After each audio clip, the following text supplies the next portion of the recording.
Hello, my friends of the Paranormal M channel.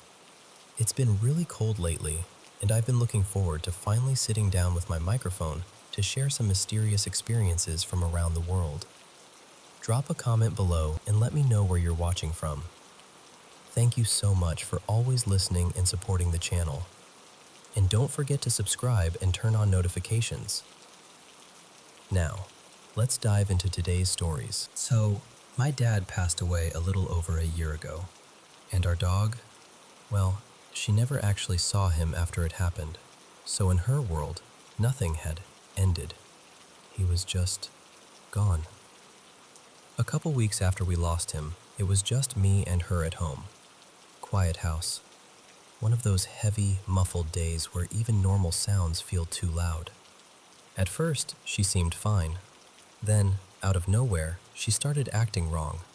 Not naughty wrong, not zoomies wrong, more like unsettled, like she didn't know where her body was supposed to be. She kept shifting from one resting spot to another. Couch, then the hallway, then the kitchen, then under a chair, then under this little side table like she was trying to fold herself into the smallest shadow she could find. I remember laughing a little at first, because dogs do weird things, right? I figured she was entertaining herself, but then I called her. Nothing. I called again, sweet voice, the way I always do. Still nothing. I even did that little clap and "come on girl" thing. She didn't even flick an ear. That's when I got this tight feeling in my chest, like, okay, something's going on. I walked toward the kitchen and found her under this small table, pressed low to the floor. Her eyes were wide open, too wide, and she was staring at the empty air near the doorway like there was something standing there, something she was tracking. But there was nothing. No bug, no shadow, no sound, just regular kitchen. Except it didn't feel regular. She didn't move her head the way dogs do when they're curious.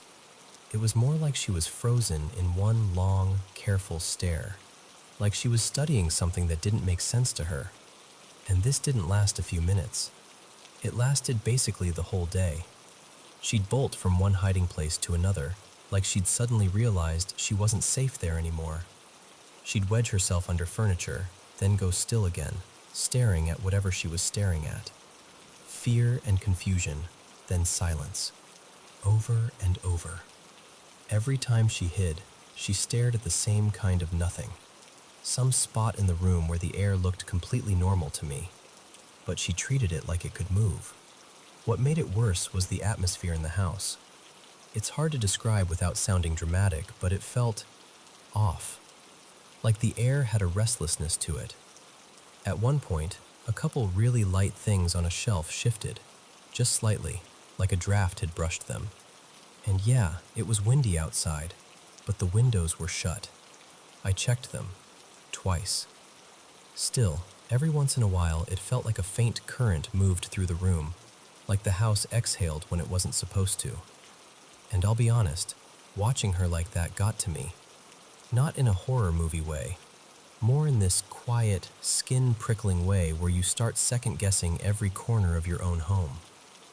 Hours later, my mom came back. Normally, if one of us steps out for 5 minutes and returns, our dog acts like we've come back from war. Full body wiggles, jumping, spinning, the whole celebration. If we're gone for half a day, she practically climbs up our chest like, "Where have you been? I thought you vanished forever." But that day, my mom walked in and our dog didn't greet her, didn't rush the door, didn't even lift her head. She stayed tucked under that little table in the kitchen, staring. Nothing. Not even a glance. So I finally went into the kitchen, reached under the table, and gently slid her out. I carried her into the dining room and set her down nearby. She didn't lie down. She sat, rigid, alert, near the wall. And then she started staring again. Only this time, the spot she stared at was close to where my mom was sitting. But she wasn't looking at my mom. It was like she was looking through her, or past her. Like whatever had her attention was positioned just off to the side, in the space between us. My mom noticed immediately. She got quiet, then tried again. Soft voice, arms open. "Come here, sweetheart." Our dog wanted to go to her. You could see it. Her body leaned forward. Her paws shifted like she was trying to decide. But she wouldn't stand up. She just kept staring, tense, like she was afraid that if she broke eye contact, something would happen. And then, this is the part I can't forget. She suddenly shook her head, fast. 2 or 3 sharp shakes, like something had brushed her nose and she was trying to fling it away. Like she'd felt a touch she didn't understand. The second she stopped shaking, it was like a switch flipped. She launched herself up, ran straight to my mom, and climbed onto her legs, pressing in for comfort like she'd been holding her breath all day. She looked relieved. Still shaken, but relieved. Like whatever had her pinned in that strange trance had finally released her. And I remember sitting there thinking, she was scared all day, but she couldn't stop watching it. I don't know what she saw.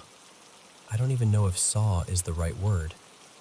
All I know is that for one long day, my dog behaved like something unfamiliar had entered our home, and she was the only one who understood it was there.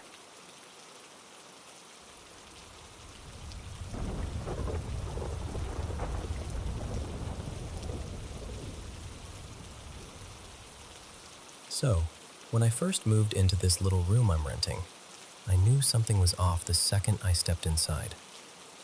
It's small, like properly small, but somehow it had 3 huge mirrors, and one of them was a full-body mirror that made the place look twice as big. Which sounds nice in theory, right? Except, in my Southeast Asian background, mirrors are kind of a big deal. Like we're always told don't put a mirror facing the bed, and definitely don't let it face the door. And guess what this room had? Yep, the biggest mirror was angled so it could catch the doorway and the bed. It was like the room was set up to break every "don't do this" rule I grew up hearing. From the very first week, my sleep got weird. I'd fall asleep, but it never felt restful. And the dreams, those heavy, unsettling dreams that cling to you even after you wake up. The only way I could sleep without feeling totally creeped out was leaving a little light on. My landlord, Mr. Somchai, was really strict about electricity though. He'd always remind me, "Lights off at night, okay?" He usually went to bed around 11 p.m., so what I started doing was, honestly, kind of sneaky. I'd turn everything off when he was still awake, then once the house got quiet, I'd flick on my bedside lamp like I was running some secret nighttime operation. But one night, I was exhausted. Like the kind of tired where you don't even have the energy to be scared. I told myself, it's fine, just sleep, don't overthink it. And I passed out with the light off. That's when it happened. In the dream, I woke up and immediately felt that panic, like something wasn't right. I reached for the lamp and clicked it on. Nothing. No light, no glow, just dead. So I sat up and tried again, clicking it over and over, and still nothing. That's when I got out of bed and went to the main switch near the door. I flipped it. Also nothing. And the thing is, the bed was positioned so that when you stand at the door, you can see straight onto it. So I'm standing there in the dark, staring into this too familiar room, and my eyes adjust just enough for me to see there's someone lying in my bed. At first I thought, oh, someone broke in. Then I saw the shape more clearly. It was me. Same hair, same shirt, same posture, like I was looking at an exact copy of myself asleep under my blanket. My whole body went cold, like the air had turned into ice water. And my first thought wasn't even logical. It was just instinct, like something ancient in my brain went, wrong, get back now. So I rushed toward the bed and tried to throw myself back into my body. like you hear in those ghost stories. And the moment I did, I started trying to wake up, but I couldn't. I tried to scream and nothing came out. I tried to force my eyes open, and it felt like pushing against a wall. That horrible feeling of being stuck, like you're trapped behind your own face. And then, I woke up for real. I sat straight up, gasping like I'd been underwater. My heart was pounding so hard I could feel it in my throat. And the first thing I did, shaking, sweaty palms and all, I clicked my lamp on. It worked. I jumped up and flipped the main light switch. Also worked. Everything was normal. Because it felt too real. Like the room hadn't let me go yet. I didn't sleep after that. I just stayed awake until morning, watching those mirrors like they were watching me back. Later that day, I asked Mr. Somchai if I could rearrange things, cover the mirrors, shift the bed so it wasn't lined up with the door anymore. I tried to sound casual, but I'm pretty sure my face said everything. He paused, looked at me for a second, then just nodded. If it helps you sleep, sure. So I covered 2 mirrors with fabric, turned the big one to face the wall, and moved the bed so I couldn't see the doorway from where I lay down. And I swear, that night felt different. The air felt calmer, the room felt quieter, and the dreams, those sticky, unsettling dreams, stopped. I still sleep with a little light on sometimes, though. Not bright, just enough to remind myself I'm awake and here. Because in my culture, there's also this belief that you shouldn't sleep with your feet pointing straight at the door, like you're already being carried out. People say it makes it easier for your spirit to get pulled away, like it can be taken out through the doorway. I don't know if I believe every part of that, but I know what I felt in that room before I moved things. And honestly, mirrors have always freaked me out, even as a kid. Like, you ever put 2 mirrors facing each other and you get that endless tunnel effect? That infinite loop that looks like it goes on forever? Yeah, no thanks. Anyway, I'm curious. Are there any superstitions you still follow, even a little? Like habits you swear don't matter, but you still do them, just in case?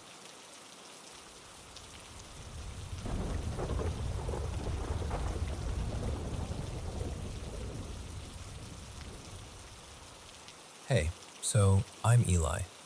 I'm 22, and there's this thing my sleep does to me that I wouldn't wish on anyone. It's the false awakening loop.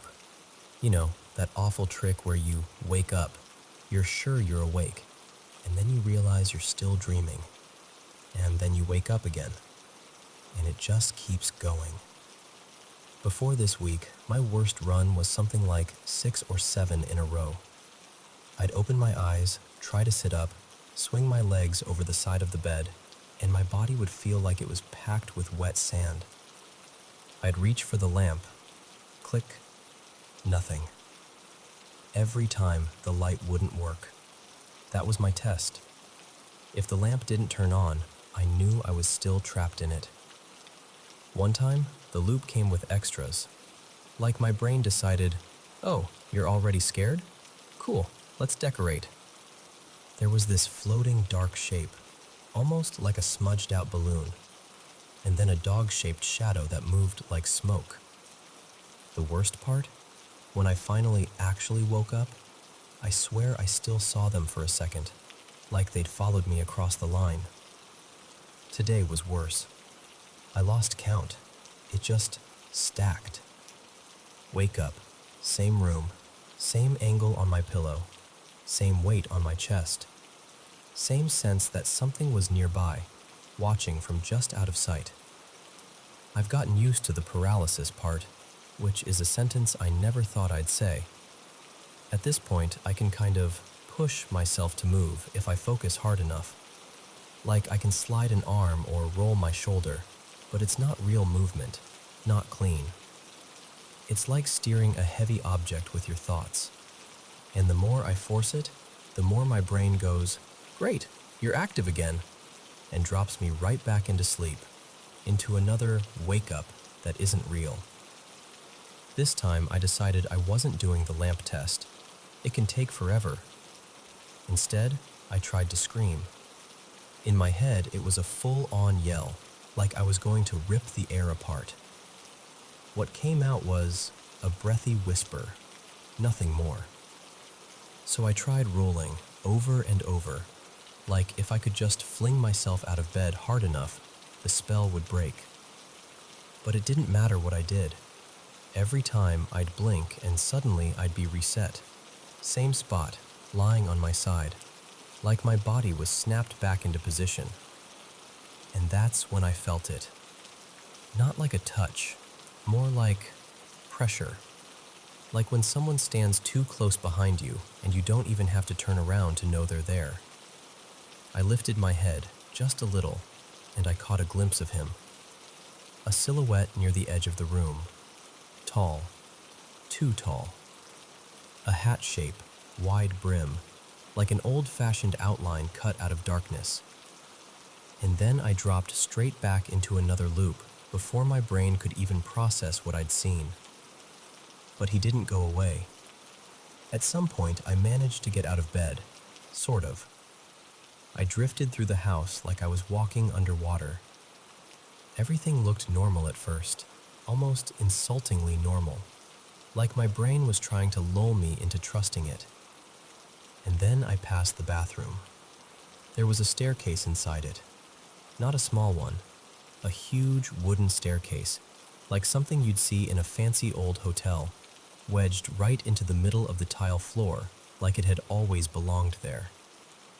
I didn't even think. I just backed away like, absolutely not. Not today.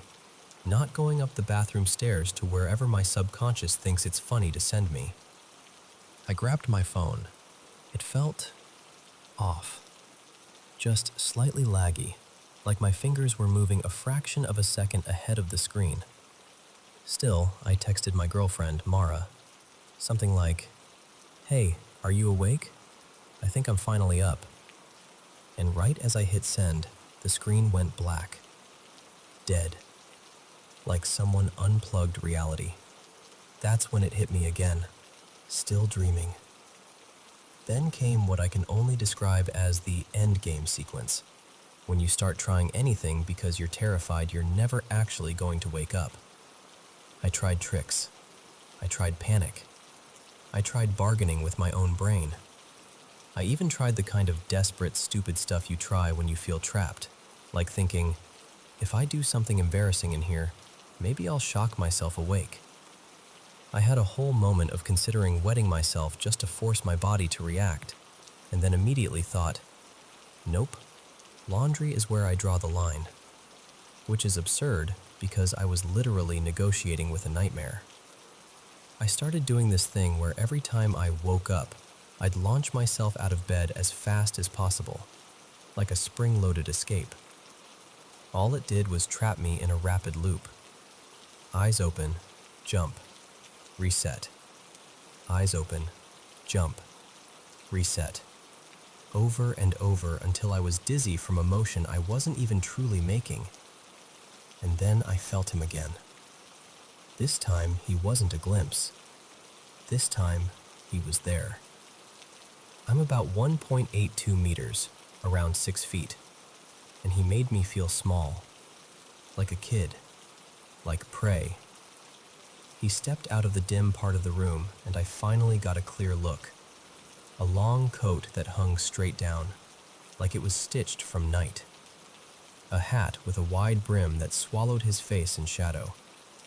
And his eyes, God, his eyes. They weren't just red, they were lit, like coals, like 2 points of heat looking straight through me. I tried not to stare because something in me, some instinct older than logic, was screaming that meeting his gaze was a mistake. He started walking toward me. And here's the part that still makes my skin crawl. I think he noticed how scared I was, because he paused And then, calm as anything, he put on sunglasses. Like he was trying to make it easier for me. Like it was considerate. That somehow made it worse. Then he spoke. Not in the muffled, dream voice way people talk in nightmares. This was deep and heavy, like it came from a place that wasn't made of sleep. I had heard people talk about a figure like this, friends, online threads, whatever, but nobody ever mentioned him talking. And when he did, it wasn't random. He said, "I will show you the way, little one." I froze, completely. Backed up until I hit the corner of my room, like I could make myself smaller by pressing into the wall. Then he started saying something else, words that weren't words, a chant maybe, low and rhythmic, like a language my brain couldn't decode. And the longer it went on, the more terrified I got, because it felt less like he was haunting me and more like he was doing something to me, like a lesson, like a marking. When it stopped, I jolted awake for real, like my body finally snapped back into itself. And I just lay there, breathing hard, staring at my ceiling, trying to convince myself the corners of my room were just corners again. So yeah, what is his moral standing?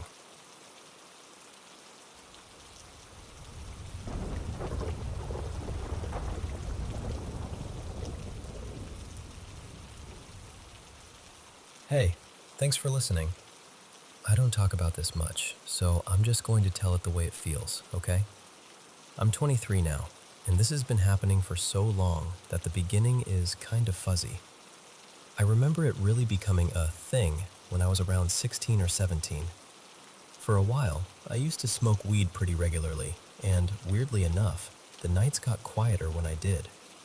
Like, the experiences didn't hit as hard, or didn't show up at all. But I can't lean on that anymore. New job, new responsibilities, and I don't want to risk any of it. So here's what keeps coming back. This recurring dream. It's almost always my bedroom. Always the same layout, same corners, same feeling in the air, like the room is holding its breath. Sometimes it's like sleep paralysis.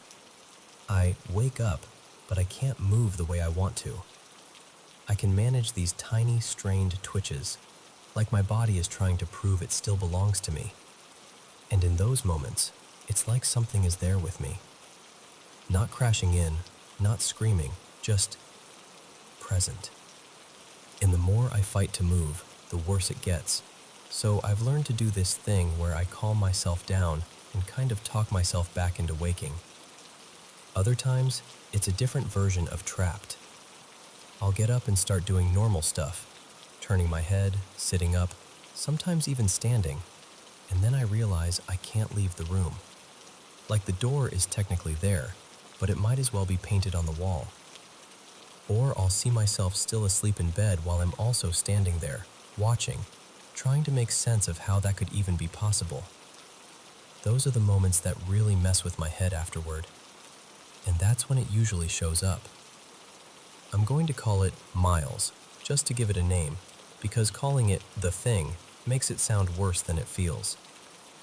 Miles almost always looks like me.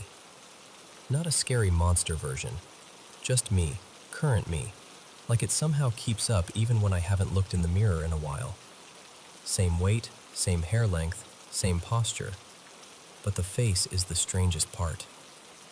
The harder I try to focus on its features, like really pin down the eyes, the mouth, anything, the less defined it becomes. Like wet paint, like a smudge that wants to be a face but won't let me lock onto it. Miles talks to me. I know that sounds wild, but in the moment, it's real enough that I'm listening like it matters. The frustrating part is, when I finally wake up, I can't hold on to the words. It's like my brain dumps the audio file the second I open my eyes. I'll remember the feeling of being spoken to, like someone pressing a warm hand to the center of my chest and telling me I'm okay, but the actual sentences turn into nonsense. like trying to recall a dream you felt in your bones, and then it slips right through your fingers. Here's the part that confuses me. When I'm stuck in the bed paralysis kind of dream, Miles never does anything threatening. Not once. If anything, it's like it's steady, like it has a job to do. Because sometimes there are other things, hallucination type stuff that I've read can happen with sleep paralysis. Shadows, shapes, the feeling of something trying to come into the room. Like the windows are suddenly vulnerable, like the door doesn't matter anymore. And those things feel wrong in a way Miles doesn't, like static crawling under my skin. And I know this sounds dramatic, but in those moments it genuinely feels like those other presences can't reach me. Like they're outside, banging around, and the room is the barrier. And Miles is part of that barrier. And then Miles crawled up onto the bed and laid on top of me. That sounds terrifying when I say it out loud, but I swear, the weight wasn't crushing. It wasn't the classic sleep paralysis chest pressure people talk about. It felt grounding, like a heavy blanket fresh out of the dryer, like being pinned to the safest part of the world. My panic didn't spike, it dropped. Like my body finally got the message that I didn't need to fight. And then I woke up, and the room was just my room again. The other layer of all this is what it does to me during the day. I go through stretches where I feel like people around me get suspicious of me for no reason. Like the tiniest misunderstanding turns into someone looking at me like I'm dangerous, or like I'm hiding something. And then I'm stuck doing this constant balancing act, trying to be calm, trying to be normal, trying to keep trust intact even though I genuinely don't feel like I've done anything to deserve losing it. I don't know how much of that is stress or anxiety or just my brain trying to connect dots that aren't connected. I just know it feels like a battle sometimes, like I'm always defending myself from something invisible. And that's why, as strange as this all is, I can't shake the feeling that Miles is on my side. Benevolent is the closest word I've got. Protective, maybe. Like whatever it says to me is important, even if I can't remember the exact words afterward. Sorry if I'm rambling. I've never told it this fully before. I think I've always been afraid that if I explained it in detail, it would sound ridiculous. Or worse, it would sound like I'm not okay. But I am okay. I'm just trying to make sense of something that keeps visiting me in the same shape, in the same room, again and again. And honestly, I keep wondering if anyone else has ever experienced something like this. This presence that looks like you, speaks softly, shows up mostly in dreams or paralysis, and somehow feels like a shield. That's the whole story.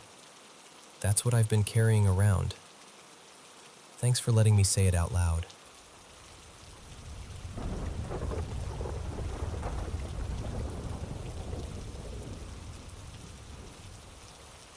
So, quick context. I work at a tourist attraction that runs cave tours. I can't get too specific about where, but one of our most popular options is a haunted tour. The whole gimmick is that you're walking through parts of the cavern that are completely unlit, and you're only allowed these tiny, dim lanterns that barely do anything except make the shadows feel alive. When I was training, my trainer, Mara, was surprisingly blunt. She'd basically point-blank tell me which stories were rooted in real reports and which ones had been, let's say, gift-wrapped for maximum drama. And I appreciated that, because I'm not exactly the type who believes every weird sound is a ghost clearing its throat. I'm a skeptic, right? And caves are perfect for messing with your head. It's dark. You've got a group of people clustered together. Everyone's already tense, and you're feeding them scary stories. Your brain is itching to turn every echo into a footstep. Still, on the third haunted tour I ever led, something happened that I couldn't shake. We were in this chamber where the acoustics are ridiculous. Sounds bounce in ways that make them seem like they're coming from behind you, or right next to your ear. or from some impossible corner. I was standing with my back to the wall, talking, when I heard this sharp little noise, like a soft click and a scrape, right behind me. I paused mid-sentence and went, "Did anyone else hear that?" And everybody murmured yes.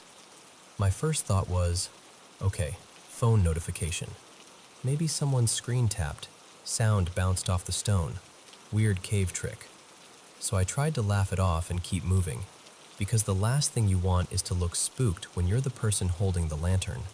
But then we got to the next room, the one where we do the total darkness moment. The part where we have everyone put the lanterns out and just stand there with nothing. No glow, no outlines, no sense of distance, just breathing and stone and your imagination doing cartwheels. That room has a reputation, and I know reputations can be fed and repeated and exaggerated. But even the way my coworkers talk about it is different. Quieter, less joking, like they don't want to say too much out loud. There are old stories tied to it. Supposedly, the original owner and his wife stayed in that area during early exploration, and there are accounts of bodies being temporarily kept down there back in the day. I've also heard a story, again, who knows what's true, that something violent happened in that stretch of the cave decades ago. Anyway, we gather everyone in. I do the little speech about staying close and not panicking and breathing slow, and then I have everyone blow out their lanterns. The second the last light disappeared, my whole body reacted like I'd stepped into an electric field. Every hair on my arms lifted. Not like, ooh, spooky, like full body alarm. And it wasn't even a thought. It was a sensation, like this buzzing prickle under my skin, the way your nerves feel after you've been startled, but turned the fear volume up way too high. And then, this is the part that still annoys me, because it's so simple. I felt what I can only describe as a hand, not grabbing, not squeezing, just a light, calm pressure on my shoulder for a second or two, like someone was there and wanted me to know it. I lit my lantern early, like way early, and the group felt it too. You could hear it in the way people shifted and cleared their throats and got quiet in that specific, tense way.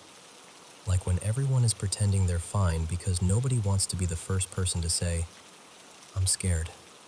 I ended that darkness portion sooner than I was supposed to.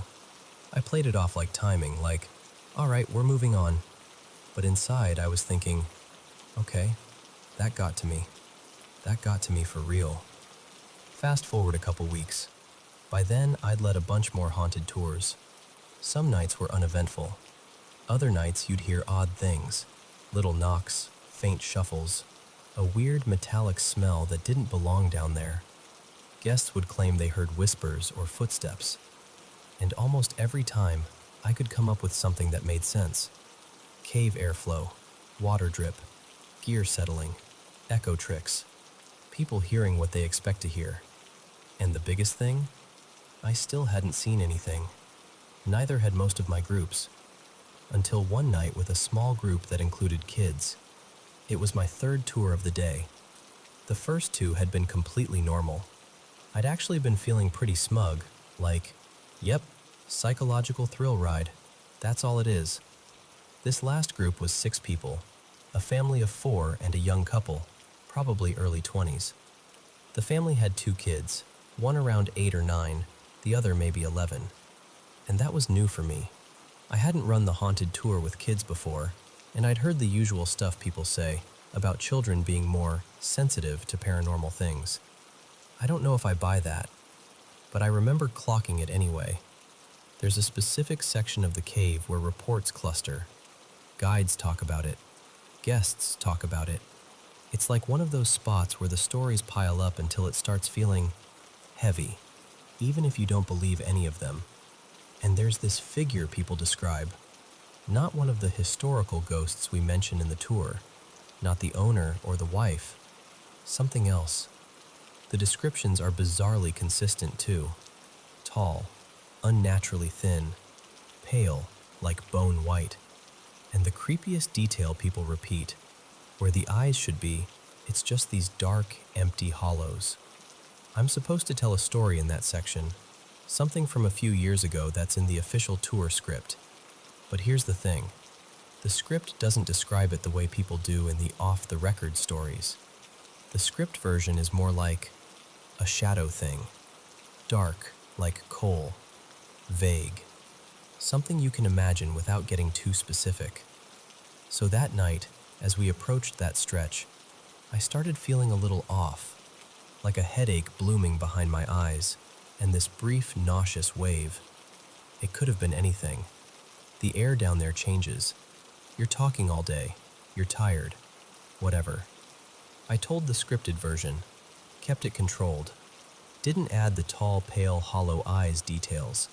If anything, I described it as dark because that's what I'm supposed to do. And when we moved on, I noticed the younger kid had gone really quiet, like silent. He was pressed into his mom's side, gripping her hand with both of his. His face had that tight look kids get when they're trying not to cry because they don't want to be embarrassed. At first I thought, all right, I did my job. Spooked him a little. Haunted tour success. I crouched a bit so I was closer to the kid's level, and I asked gently, "Hey buddy, what did you see?" I was honestly expecting a shadow, a floating light, a face, a lady in a dress. Something that I could either joke about or theatrically validate, depending on the vibe. The kid swallowed hard, and in this shaky little voice he said something like, "It was really tall, and it was white, and it was looking right at me. It had dark eyes." And the reason that stuck in my throat is I hadn't described that, not even close. I'd said the opposite. I'd gone with the vague, dark description like always. And yet he described the exact thing that people independently claim to see in that exact spot.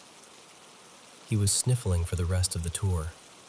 Not a dramatic kid tantrum, more like he was trying to be brave and failing in slow motion.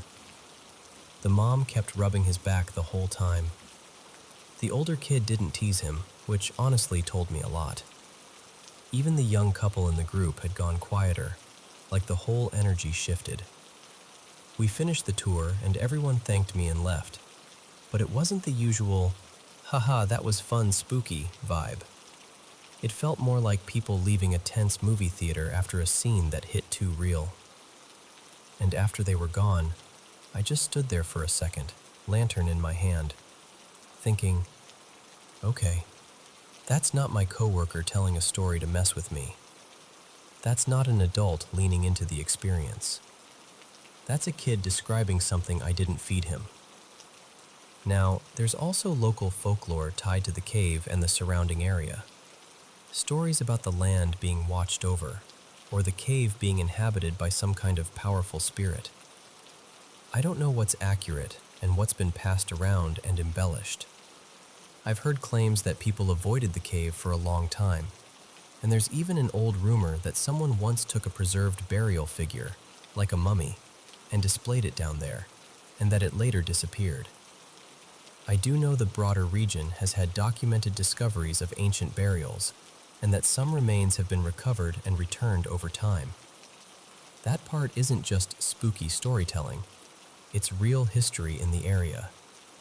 And knowing that makes the rumors feel less like pure fantasy, even if the ghost part is still up in the air. So where I'm at now is this weird middle place. I'm still skeptical. I still think the human brain is ridiculously good at scaring itself in the dark. But I can't pretend that kid's description didn't bother me. And I can't pretend that moment in the pitch black room, when the lanterns were out and I felt that light touch on my shoulder, didn't change something in me. It's almost embarrassing to admit, but there's a part of me that wants something undeniable to happen. Not because I want to be terrified, I don't, but because it's hard living in the in-between. Hard hearing story after story from coworkers, people who don't even care about paranormal stuff, saying, no, seriously, something happened. And always having just enough doubt to explain it away, but never enough certainty to fully relax. And the worst part? Every time I lift the lantern and lead another group into that darkness, my body remembers before my mind does.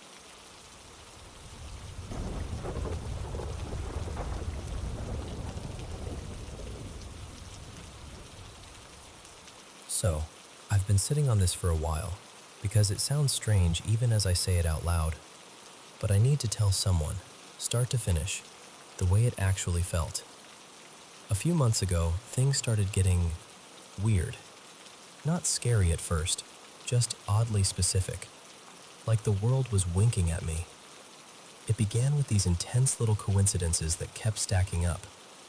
I'd think of something random, like a phrase, an idea, a name I hadn't heard in years, and then it would show up later the same day. Once, I looked up this obscure concept online, something I had no reason to be searching, and then I heard it pop up in a stranger's conversation at a cafe. Another time I searched a word just because it felt important, and then I saw it on a huge sign while I was driving, like it had been planted there for me. I told myself it was just my brain doing that thing where it notices patterns, but the timing kept being too sharp, too on the nose. It started to feel like my thoughts were somehow echoing out into the world, and the world was echoing back. And that's when it shifted. Because after the synchronicities came something physical. It started as this burning sensation on my skin, mostly my forearms, sometimes my shoulders and upper back. At first, I thought maybe it was detergent or some kind of rash coming on, but it didn't feel like irritation. It felt like heat with pressure behind it, like something was actually pressing a hot surface against me, except there was nothing there. The pain wasn't subtle either.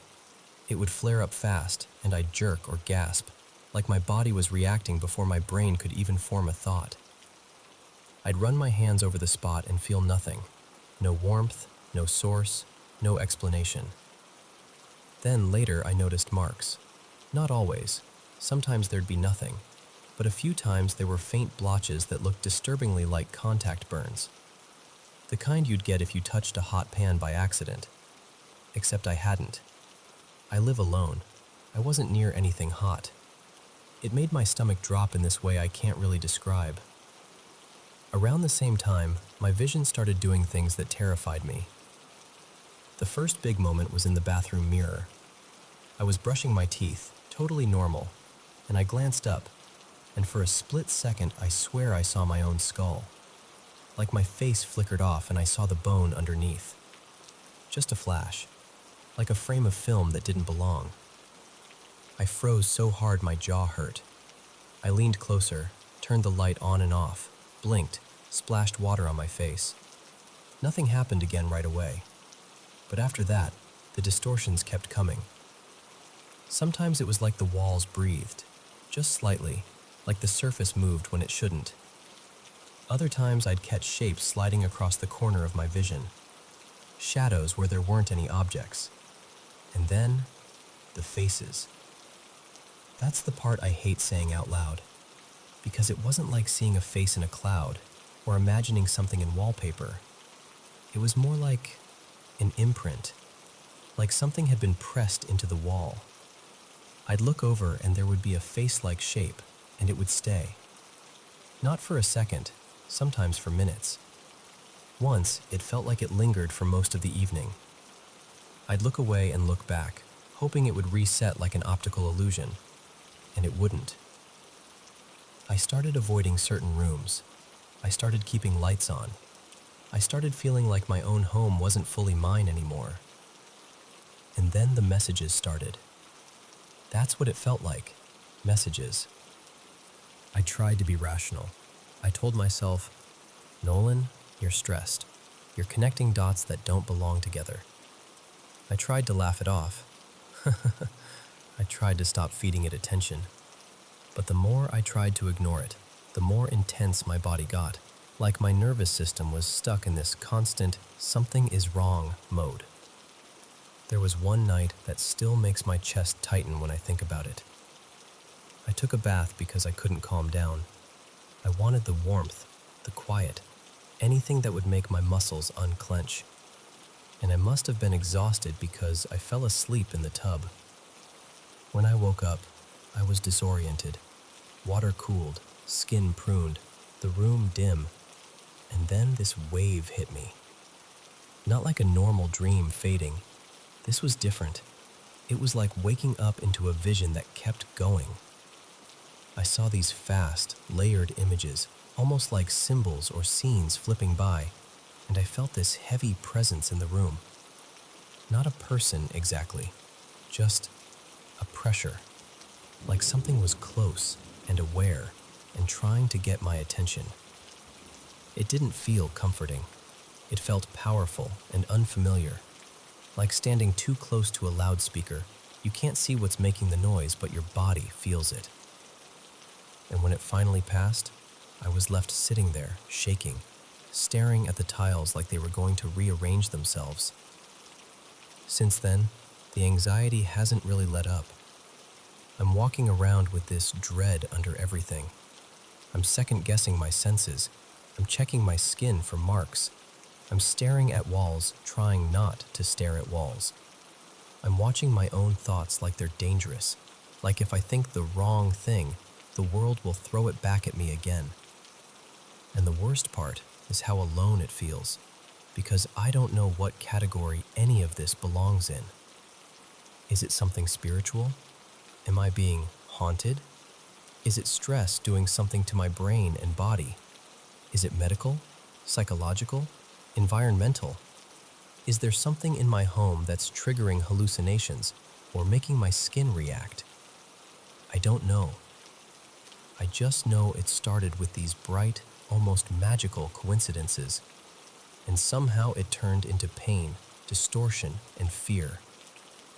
And I'm telling you this because I need an explanation that isn't just, "You're fine," and isn't just, "You're doomed," either.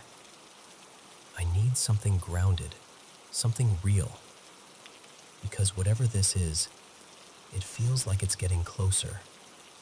And I don't want to be alone with it anymore.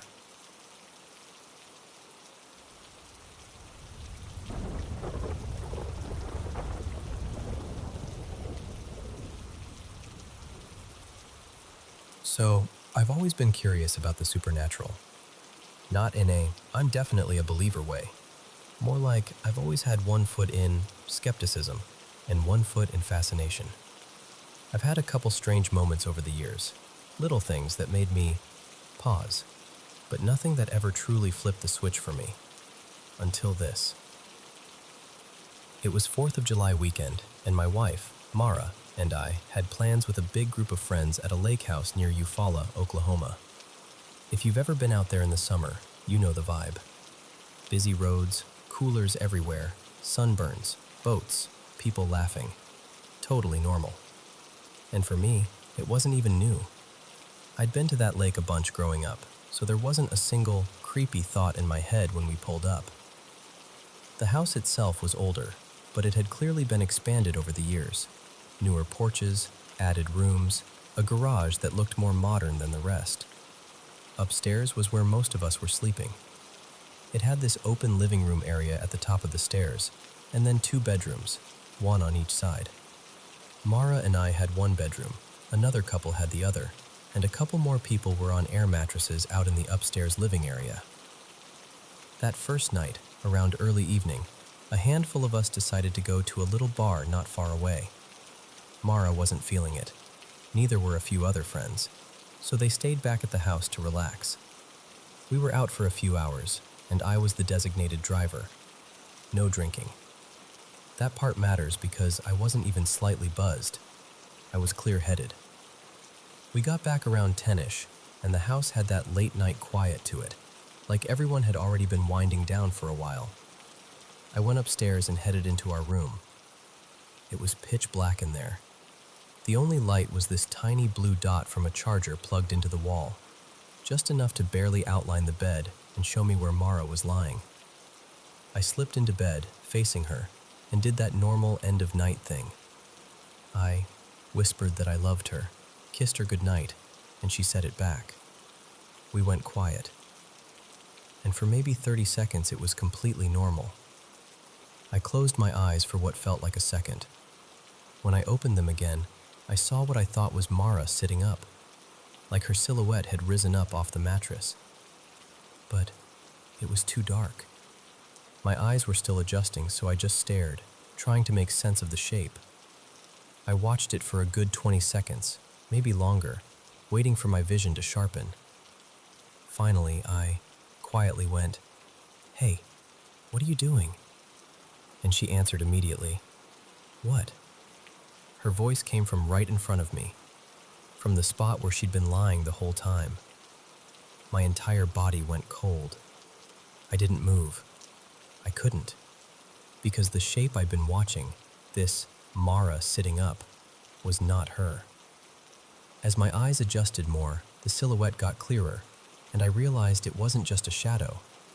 It had definition, a head, a face, and it was moving, slowly, like it was leaning closer, inch by inch, like it knew I was staring and it didn't care.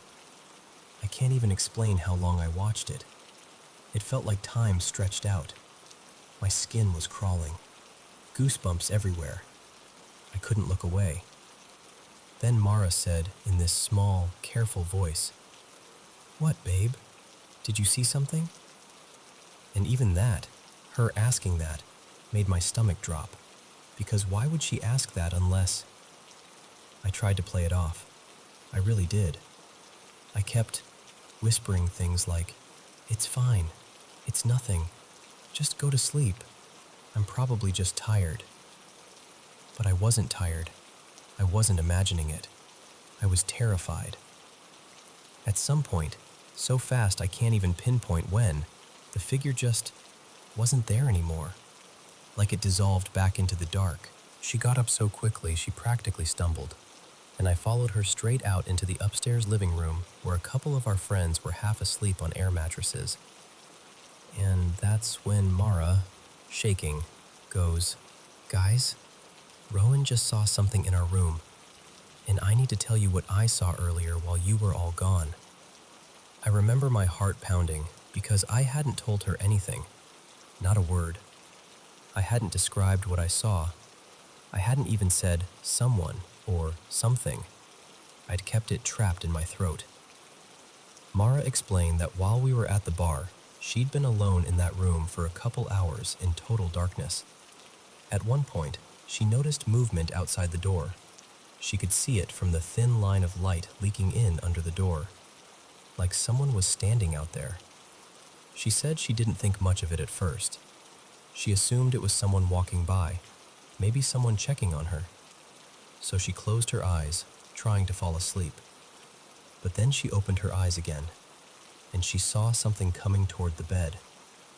Not walking, crawling, on all fours, from the doorway, across the floor. Slow, controlled, like it had all the time in the world. She said she couldn't move, like her body locked up, like sleep paralysis, except she was awake enough to know what she was seeing. And then she described it. A tall, unnatural-looking thing, thin, like a stick figure silhouette, darker than the dark around it. And the head was big and round. Then she said the face, and I swear to you, my vision tunneled. My stomach dropped so hard I thought I might pass out, because she described the exact face I had seen. Round face, bright orange, bead-like eyes, and this massive grin, too wide, stretched from ear to ear, with sharp, jagged teeth that didn't look human at all. The moment she said that, I just sat there frozen. I couldn't even speak. I didn't need to confirm it out loud. Mara looked at me and immediately knew. She could see it on my face. While everyone was talking at once, asking questions, trying to calm her down, trying to make sense of it, we all heard a sound. From our bedroom. Clear as day, like a coin hitting the floor. Not a creak, not the house settling, not a random tap. A metallic clink and a little bounce. Everyone went silent. Even my brother, who was downstairs, yelled up asking what we were doing because he'd heard it too. A couple of the guys grabbed their phone flashlights and went into the room to check. They turned the lights on, searched the floor, checked near the bed, checked under furniture. Nothing. No coins, no little objects. Nothing that could have made that sound. The room was spotless. After that, nobody wanted Mara and me sleeping in there. So our friends dragged the mattress out into the upstairs living area, and we all crammed together like we were kids at a sleepover, except nobody was laughing. We were sitting there wide awake for hours, replaying every detail, trying to debunk it, trying to come up with any explanation that didn't make us sound crazy. Eventually, we all fell asleep, but it wasn't a peaceful kind of sleep. It was the kind where your body shuts down because it has no choice. The next morning, we told the people who'd slept downstairs everything. And that's when the friend who owned the house hesitated for a second, like he was deciding whether to say it. And then he goes, have I ever showed y'all what's in the backyard? He told us they were Native American graves, unmarked. And that little walled-off grave area sat almost directly beneath the window of our upstairs bedroom. I remember just standing there, staring at those stones, feeling my skin prickle again. Because suddenly, the house didn't feel like a normal lake house anymore. It felt like a place that had been built on top of something it didn't understand. And that's the end of it, really. We haven't been back. We don't plan to go back. I still don't know what that thing was. I can't prove it. All I have is the fact that Mara described it perfectly, without me ever telling her what I saw.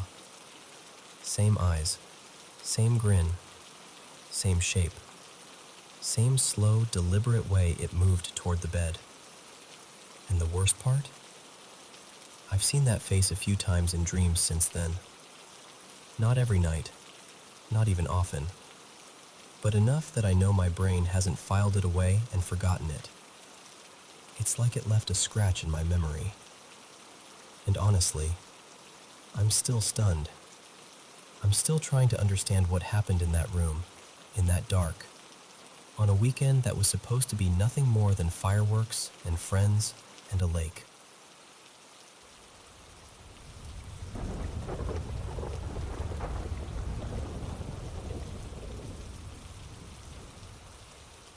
So, let me tell you something that still gives me chills, even saying it out loud. A few months back, we were staying at this lake house with some friends. One of those places that's cozy in the daytime, but at night, it gets really quiet. Everybody decided to head out and grab some drinks, and my wife, Mara, stayed back at the house by herself. I didn't go too hard or anything. I had maybe a beer, 2 tops. Just enough to feel relaxed, not enough to be stumbling around. When I got back, I slipped into the bedroom and it was pitch black, like the kind of dark where you can't even tell what you're looking at, you just catch shapes. I could make out this silhouette on the bed, and I assumed it was her, lying there. So I crawl in, lay down facing her, and I'm squinting, trying to see her face, but I can't. It's just shadow. Then I notice something off. It looked like she was sitting up. Not fully, but like her upper body was raised. And I remember whispering, real soft, something like, "Hey, what are you doing? Why are you sitting up?" And then I hear her voice, but not from where the silhouette was. Her voice came from right in front of me, lower, like she was still lying down where she should be. And that little mismatch, just that tiny, impossible detail, hit me like ice water. My stomach dropped, because if she was right in front of me, then what was that shape? I didn't move. I couldn't. I just stared into the darkness, and the longer I stared, the more my eyes adjusted, and I realized it wasn't sitting up at all. It was on the edge of the bed, standing there, hovering over us. This tall black figure, like not a person in the dark, not a coat on a chair. I mean tall. 8, maybe 9 feet, the way it filled the space. And here's the part I can't forget. It didn't step closer like a normal thing would. It leaned, but only its face. Like its face was stretching out from the darkness, slowly reaching toward me, closing the distance inch by inch. And I'm just stuck there, frozen, watching it come right up until it's inches from my face. And that's when I see its eyes. Tiny, bead-like orange eyes, with these pinprick black pupils. I swear to you, my whole body locked. Like my brain couldn't decide whether to scream or run, so it chose neither. I just stared at it, breathing shallow, heart pounding so hard I thought it might wake the whole house. Mara turns toward me and goes, "What? Did you see something?" And I don't know why, I still don't, but I couldn't say it. I just whispered, "I don't want to talk about it." She sits up a little, instantly alert. "No, you have to tell me if you saw something." So I admitted it. I said, "Yeah, I saw something." But I didn't tell her what. And we tried to just calm down. Like, okay, don't spiral, don't freak out, it's fine, go to sleep. But she couldn't. I could feel it in her. She was terrified. So we both got up and practically speed walked out into the main area where our friends were hanging out. And she's shaken, like she's been holding something in all night. She looks at everyone and goes, "Okay, I think Jax just saw something, and I need to tell you what I was seeing while you were all gone." Some of them kind of chuckle, like she's about to tell a spooky story for fun. But she wasn't playing, not even close. But then she said something that made my blood run cold. She said at one point she saw something lower, like a shadow moving along the floor toward the bed, like it was crawling on all fours, coming closer. And when she described its face, I swear I felt my whole body go numb. She said it had tiny orange eyes, and this massive grin, with jagged teeth. And I just sat there, silent, because I hadn't told her any of that. Not the eyes, not the height, not the feeling of it leaning in toward me. That was exactly what I saw. And I wasn't laughing like everyone else was trying to do. I couldn't even fake it. I just stared into space trying to make sense of it, because whatever that was, it didn't fit into anything I thought I knew about the world. And then, this is the part that happened so fast it didn't even feel real. We all heard something in that bedroom. A hard drop, like something fell onto the wood floor, clear as day. So all of us walked over there together. We open the door, look around, scan the floor, and there's nothing. Nothing at all. No cup, no phone, no coin, no clutter. The floor was spotless. Just that sound. And then emptiness. Later, after all of this, we found out something about the property that made my skin crawl all over again. Someone told us there was an old burial site out back, fenced off, with stones still there. And the worst part? It was right outside the window of the room we'd been sleeping in. I don't know what I believe about folklore or spirits or anything like that. I don't know if there's some explanation that makes sense. All I know is this. Whatever we saw, whatever was in that room, felt aware of us. Like it wanted us to know it was there. And even now, telling you this, I'm getting that same tight feeling in my chest. The same cold shiver up the back of my neck. I haven't really talked about it much since it happened, but it still sticks with me. So, yeah. What do you think that was?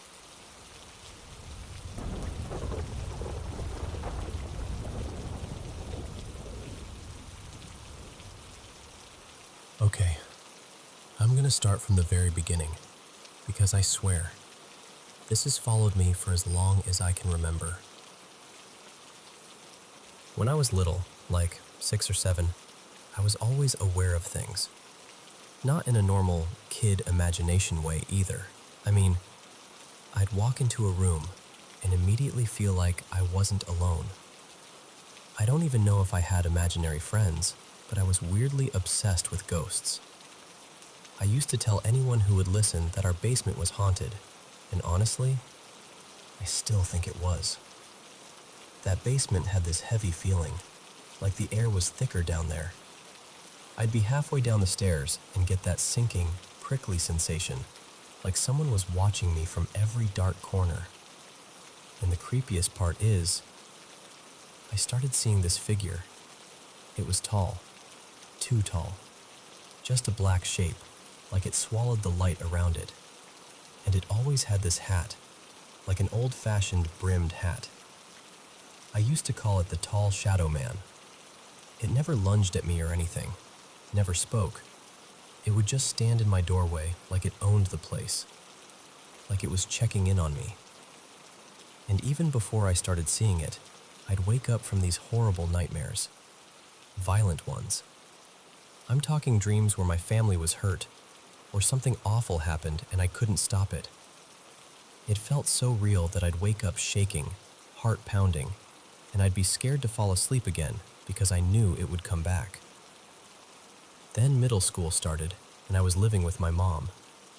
The feeling of being watched never really went away, but it got quieter for a while. I wasn't seeing as much. I almost thought maybe I'd grown out of it. But one night I woke up, and I know what I saw. There were two dark figures at the side of my bed, like silhouettes, crouched kind of low.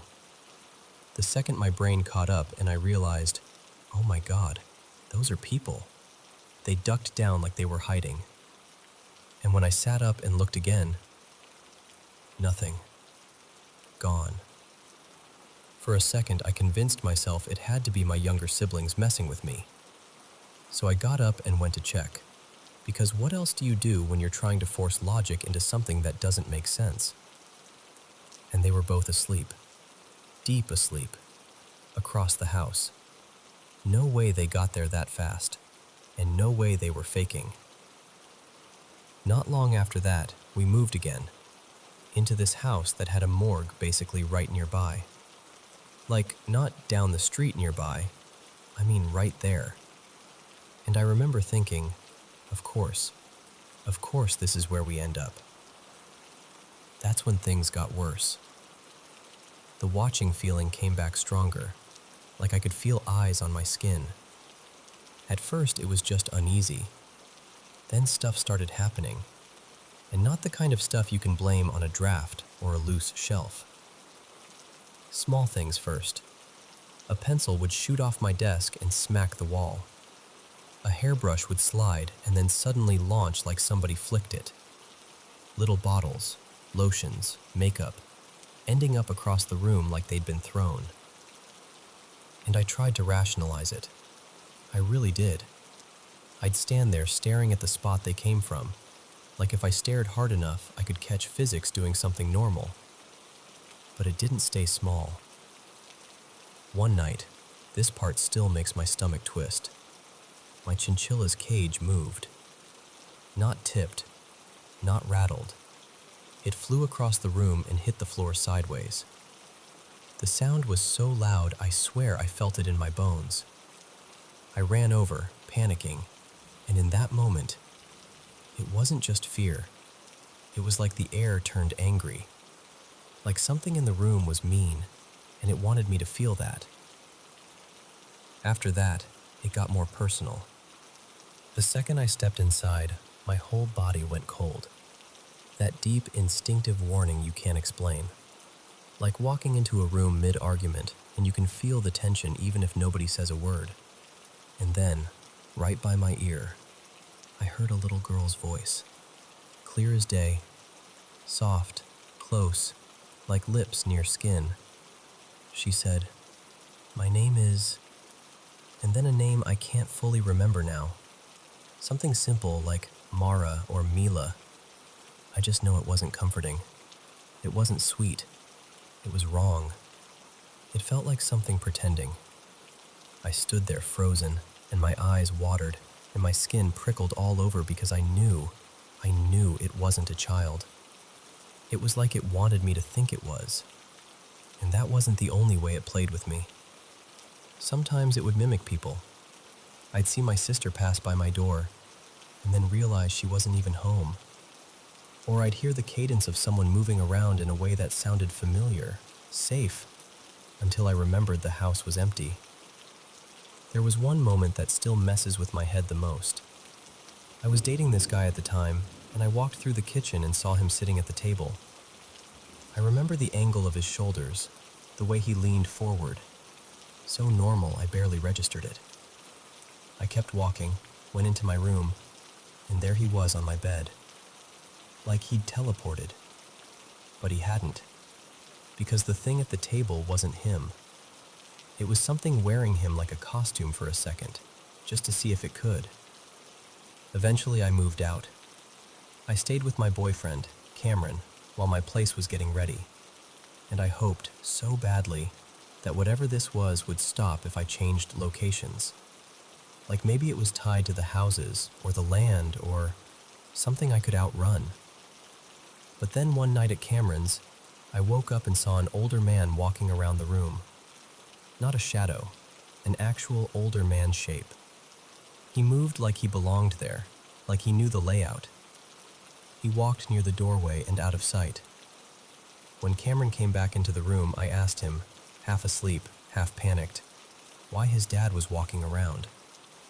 He looked at me like I'd said something impossible, and he goes, "My dad isn't here." I told him what I saw, every detail, and he got quiet. Like really quiet. He'd never been the type to believe in anything paranormal. But his face changed. Later, he told me the previous owner had died not long before they moved in, and that the man had built the house himself. So now, here I am, in my own house, with Cameron. And I still can't fully relax when I'm alone, because sometimes it hits me out of nowhere. This feeling like someone is standing just out of sight, watching, waiting for me to notice. Things vanish and then show up in places I swear I already checked. Doors open by themselves at random times. I keep having brutal nightmares and these vivid, almost lucid dreams that leave me exhausted like I never slept at all. And my mental health has been rough. I've had these waves of anxiety and depression that feel like they come out of nowhere. And I hate even admitting this, but sometimes I get these really dark thoughts, intrusive, scary ones, that don't feel like me. Like they don't match the person I know I am. My body has been struggling too. I've had back pain that started randomly and just kept getting worse, and my health has felt like it's been slowly deteriorating the last few years. And here's the thing I need you to understand, because this is where I get stuck. From about 16 to 19, I was trapped in a seriously abusive relationship. I'm out now. I'm safe now. But I'm still carrying a lot from it. CPTSD kind of stuff, anxiety, hypervigilance, all of it. But then, there are the things I've seen. The cage moving, the voice, the mimicry, the way it all started when I was a kid, long before anything else happened. So I don't know what I'm dealing with. And honestly, I'm scared that if I can't figure out whether this is paranormal or psychological, or some horrible mix of both, I'm never going to feel truly safe in my own life. I really need help.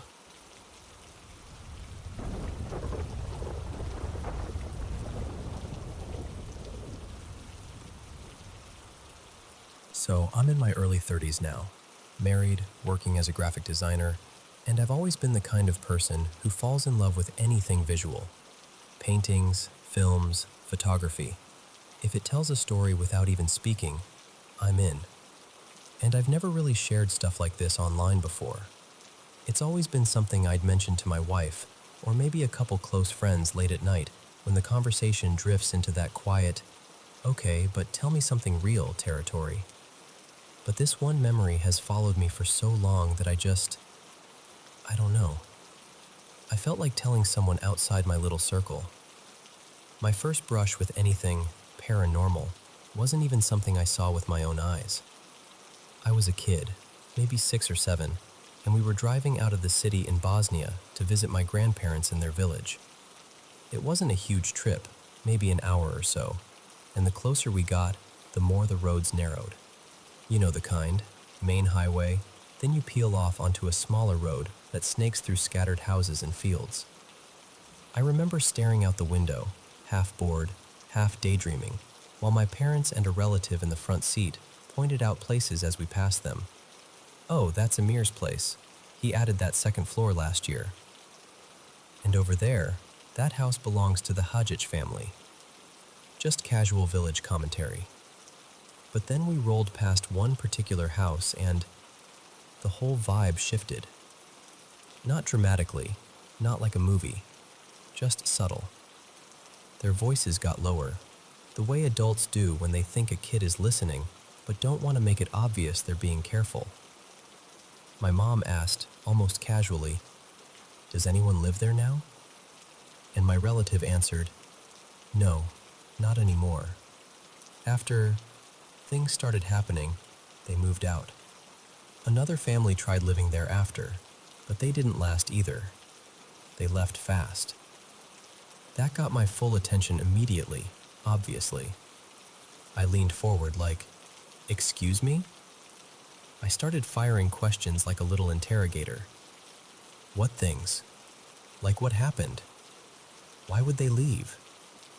My dad kept his eyes on the road and tried to make it sound normal, like he was describing bad plumbing instead of whatever this was. He goes, "They said they heard voices inside. Stuff would move. Doors, objects, just strange things." And I remember how weird it felt, because he didn't sound like he was telling a spooky story. He sounded like he was reporting weather. When we got to my grandparents' place, I couldn't let it go. Their house wasn't far from that road, and I asked them too, right away. And they didn't hesitate at all. Same story, matter of fact. Like everyone in the area had already agreed on the details a long time ago. Now, I know how this sounds. On paper, it's not much. I didn't see a ghost. No shadow ran across the hallway. No one levitated. It was just talk. But here's the thing. The people telling me this weren't the type to play along with nonsense. My parents were practical to the bone. My grandparents were even more blunt. Those old-school village personalities who don't dramatize anything unless it's truly worth it. And this was the only time in my entire life I ever heard any of them discuss anything even remotely supernatural. They weren't trying to scare me. If anything, they seemed mildly annoyed that I was asking so many questions. So that planted something in my head.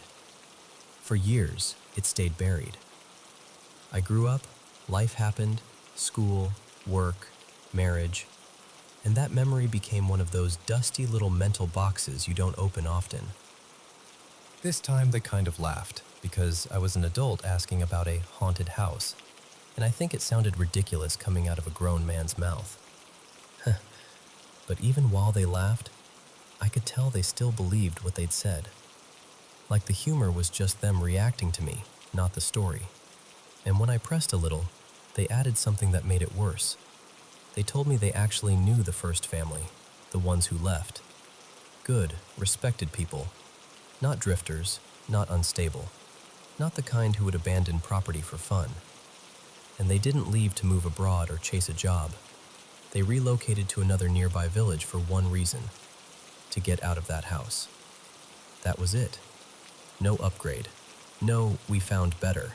Just, we're leaving, even if it costs us. That's the detail that always sticks in my throat. A few years back, I was heading with some friends toward a small lake for a barbecue, one of those easy weekend escapes. And on impulse I said, "Let's take the other road. I want to show you something." So we detoured.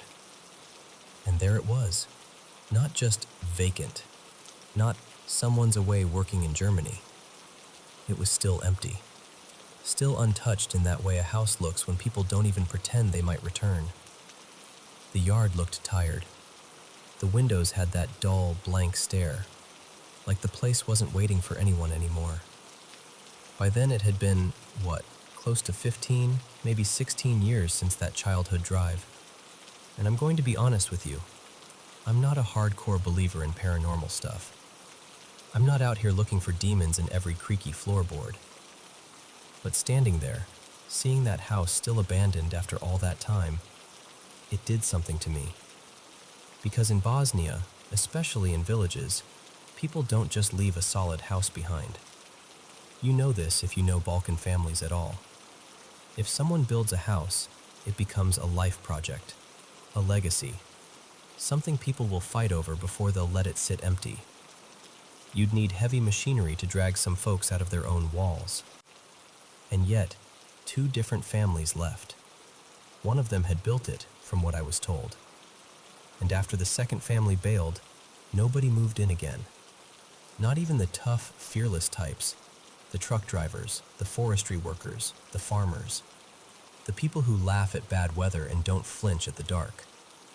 Even they wouldn't take it. And that's the part that creeps me out most. Not the whispers, not the moving objects, just the silence around it. A perfectly good house, sitting there for years, in a place where that basically doesn't happen. And no matter how rational I try to be, I can't help thinking, what would make people like that walk away and never come back?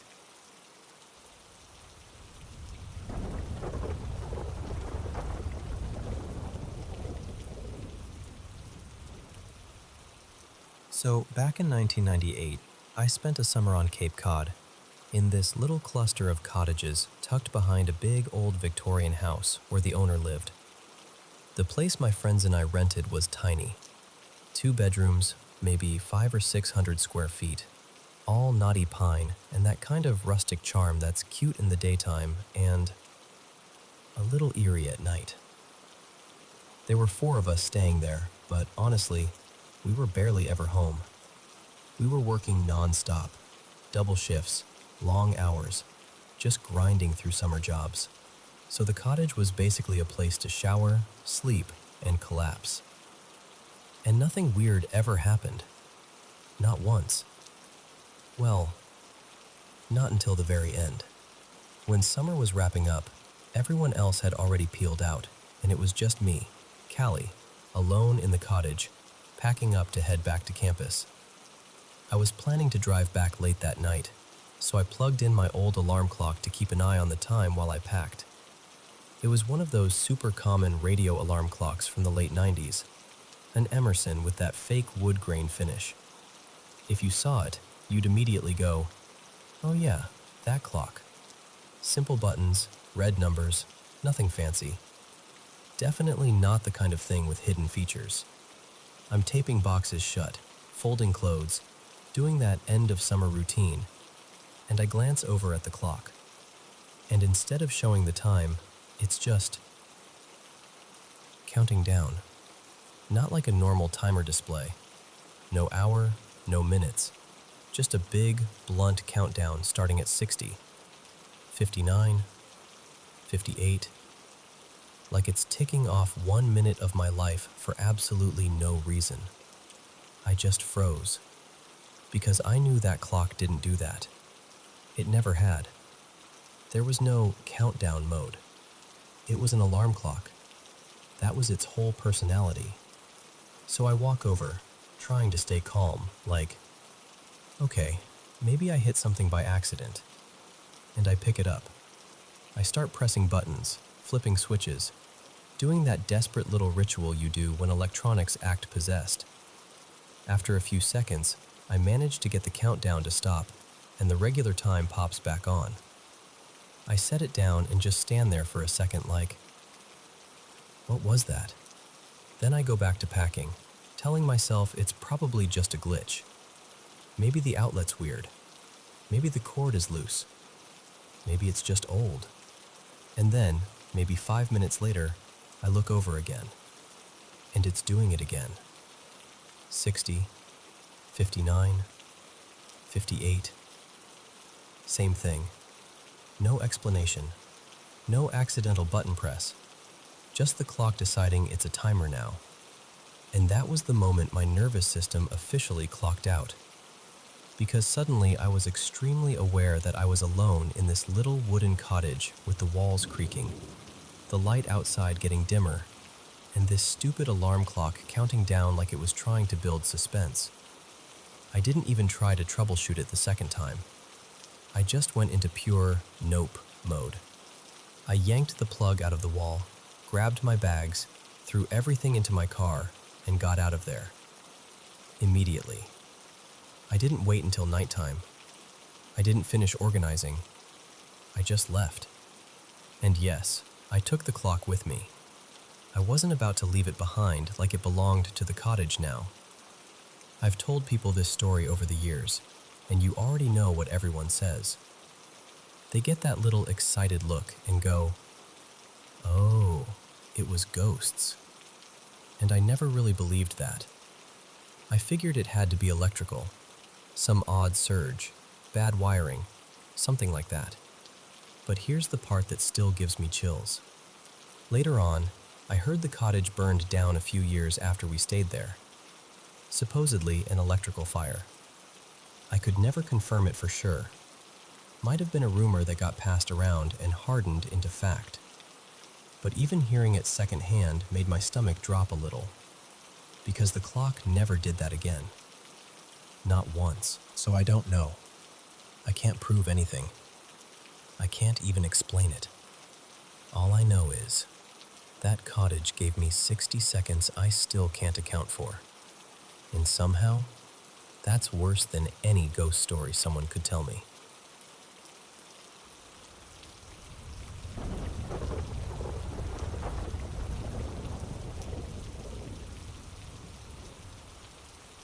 Okay, so I've got to tell you this story because it still makes my skin crawl a little when I think about it.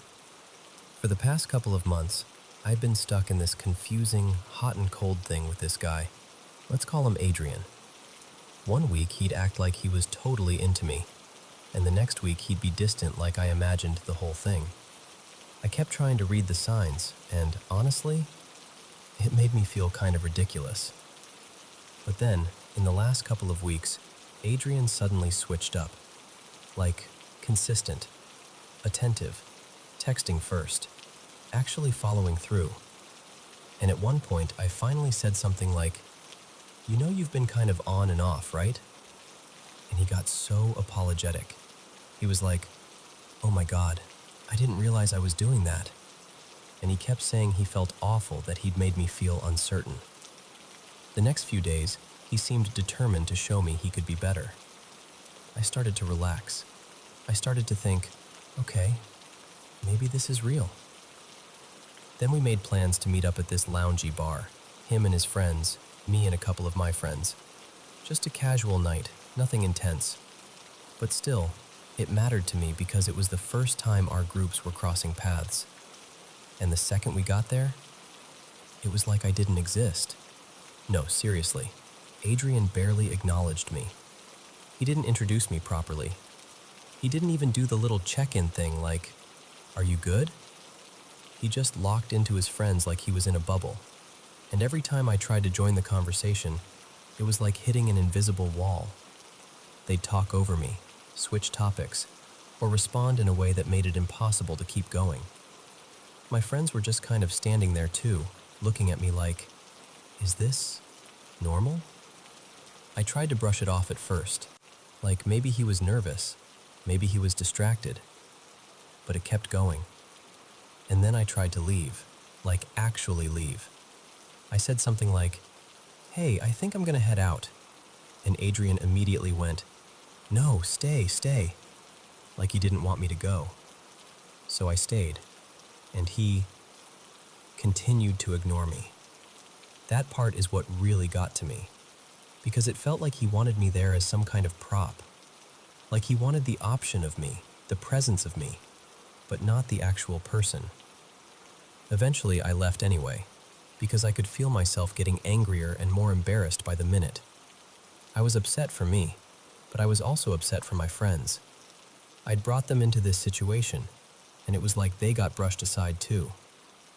I went home feeling disrespected, kind of humiliated, and just disappointed. Because up until that night, it felt like things were finally getting better.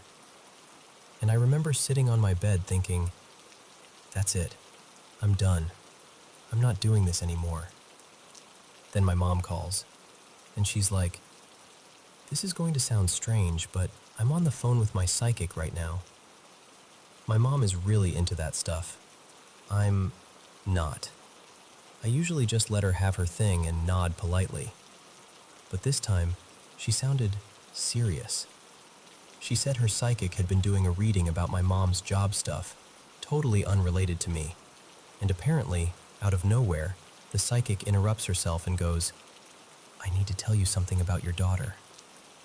So my mom tells me the psychic said there's a man around my age who's feeling jealous and kind of nasty toward me. Like he's smiling in my face, pretending to be friendly, but underneath, he's resentful. My mom goes, she said he's sending bad energy and he may be trying to mess with you. And I'm already sitting there in that gross, heavy post-bar feeling, and I'm like, wait, what? So the psychic asks my mom to send over photos and names of guys my age who are in my life. Friends, classmates, whoever. So she can see who it is more clearly. And I'm thinking, this is absurd. This is literally absurd. But I'm also unsettled enough that I'm like, fine, whatever. So I send my mom a handful of pictures. Guys I know from class, friends from school, people in my circle. And yes, I included Adrian. A little while later, my mom texts me back the psychic's response. And out of all the photos, the psychic picks Adrian. She says he's the one. She says he's pretending to be kind, but it's an act. That he likes having access to me, likes the attention, likes being seen as the good guy, but that underneath he's jealous and has bad intentions. She says he's wearing a mask and that eventually it'll slip. And then she gets weirdly specific. She warns that if he's going to mess with me, it'll show up around school and work-related stuff, like trying to undermine me, create stress, or throw me off, because we're in the same academic environment. And I'm just sitting there staring at my phone like, what the hell? Because listen, I don't consider myself someone who believes in psychics. I'm not out here making decisions based on vibes and moon phases. But the timing was creepy. The fact that my mom didn't prompt it, apparently. The fact that she picked him from a lineup. And the fact that what she described honestly matched the way he'd been acting. The hot and cold behavior, the sudden switch, the weird power move of ignoring me but still insisting I stay. It freaked me out in a way I can't fully explain. And I know, there are a million rational explanations. Confirmation bias, general statements, coincidence, my brain grabbing onto patterns because I'm already upset. But still, if you were me, sitting there after a night that made you feel small, and then you get a call saying someone who doesn't even know the details just flagged the exact guy who made you feel that way? Yeah, it got under my skin.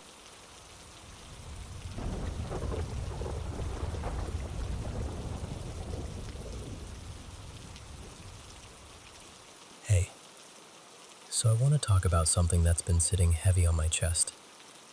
And before anything else, I'm not asking anyone to come rescue me or step in physically.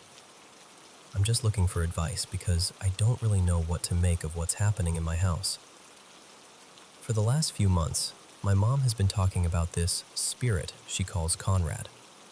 She says he's her husband from a past life, and now he's basically her spirit guide.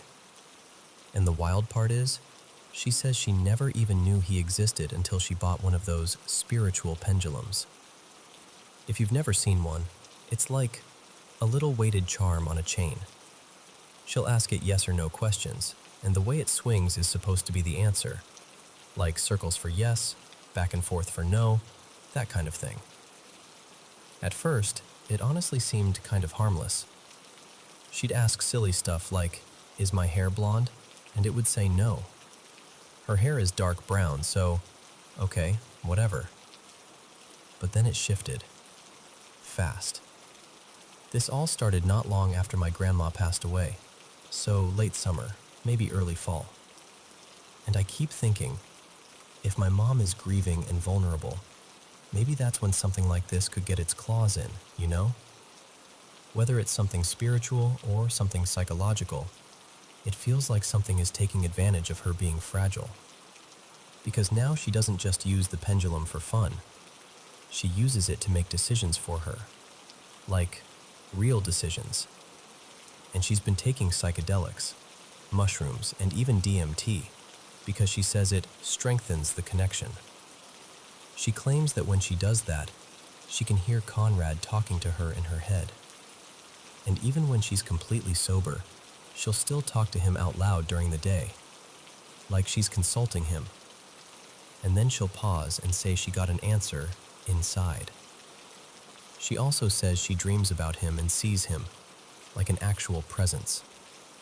She talks about seeing lights or orbs sometimes too. And I'm trying to keep an open mind, I really am, but hearing it out loud in my own head makes me realize how extreme it sounds. And it doesn't stop there. She started acting like she's spiritually elevated, I guess. Like she thinks she can put her hands on you, ask Conrad to heal you, and it'll work. Like he's going to heal someone through her. Even saying that makes me cringe because I know how unbelievable it sounds. But that's what she's doing. And she's obsessed. Like, every conversation, no matter what it starts as, loops right back to Conrad. It's like she can't help it. She'll literally say, "I know you don't like hearing about Conrad, but..." And then she launches right into it again. It's every day. It's her whole world now. I finally brought it up to a friend of mine who's older than me. She's in her early 30s. Because I needed someone with a little more life experience to tell me if I'm overreacting. At first she laughed, like she thought it was just some harmless hippie thing. But the more I explained, the more her face changed. Like, she got genuinely disturbed. And then she told me something similar happened with her dad. And she said something that kind of lodged in my stomach. That my mom could be under the influence of something really dark. Like a demon. And I know how that sounds. I know. But once that idea got planted, I couldn't unthink it. And it scares me even more because my mom has fought so hard to build a stable life. So watching her get pulled into something that seems to be taking over her mind, it feels like watching someone undo all the work it took to survive. And I feel kind of trapped, honestly. I'm 18, and I'm just barely stepping into adulthood, but I don't feel equipped for it at all. I've never had a job. I don't drive. She never really taught me or helped me learn. I'm sitting here with almost no life skills, and I hate admitting that, but it's true. Like, I didn't even know how to preheat the oven the other day. That's where I'm at. The only bright spot in this is that I started dating my boyfriend right around when all of this began, and he's been amazing. He tries to keep me out of the house as much as he can, just so I can breathe. But he has his own life and responsibilities too, so it's not like he can just carry me away from this whenever I need it. So I'm stuck in this place where I'm scared, and I don't know what's real, and I don't know what's spiritual, and I don't know what's mental health, and I don't know what I'm supposed to do. I guess what I'm really asking is, do I have something to worry about? Is it possible she's being influenced by something harmful, whatever that means? Or am I spiraling and scaring myself? Because from where I'm standing, her behavior feels not just quirky or eccentric. It feels consuming.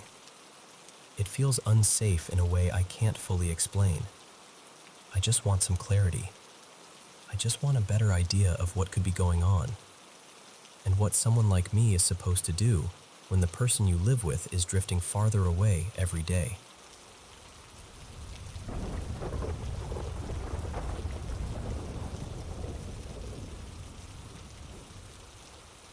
Welcome back, my friends, to the Paranormal M channel. Wow, it's so good to be back after a long day doing what I love. Thank you so much for always supporting the channel and for sending in your mysterious experiences. I'm always happy to be here with you, and I hope you have a great night's sleep. Now, without further ado, let's dive into today's stories.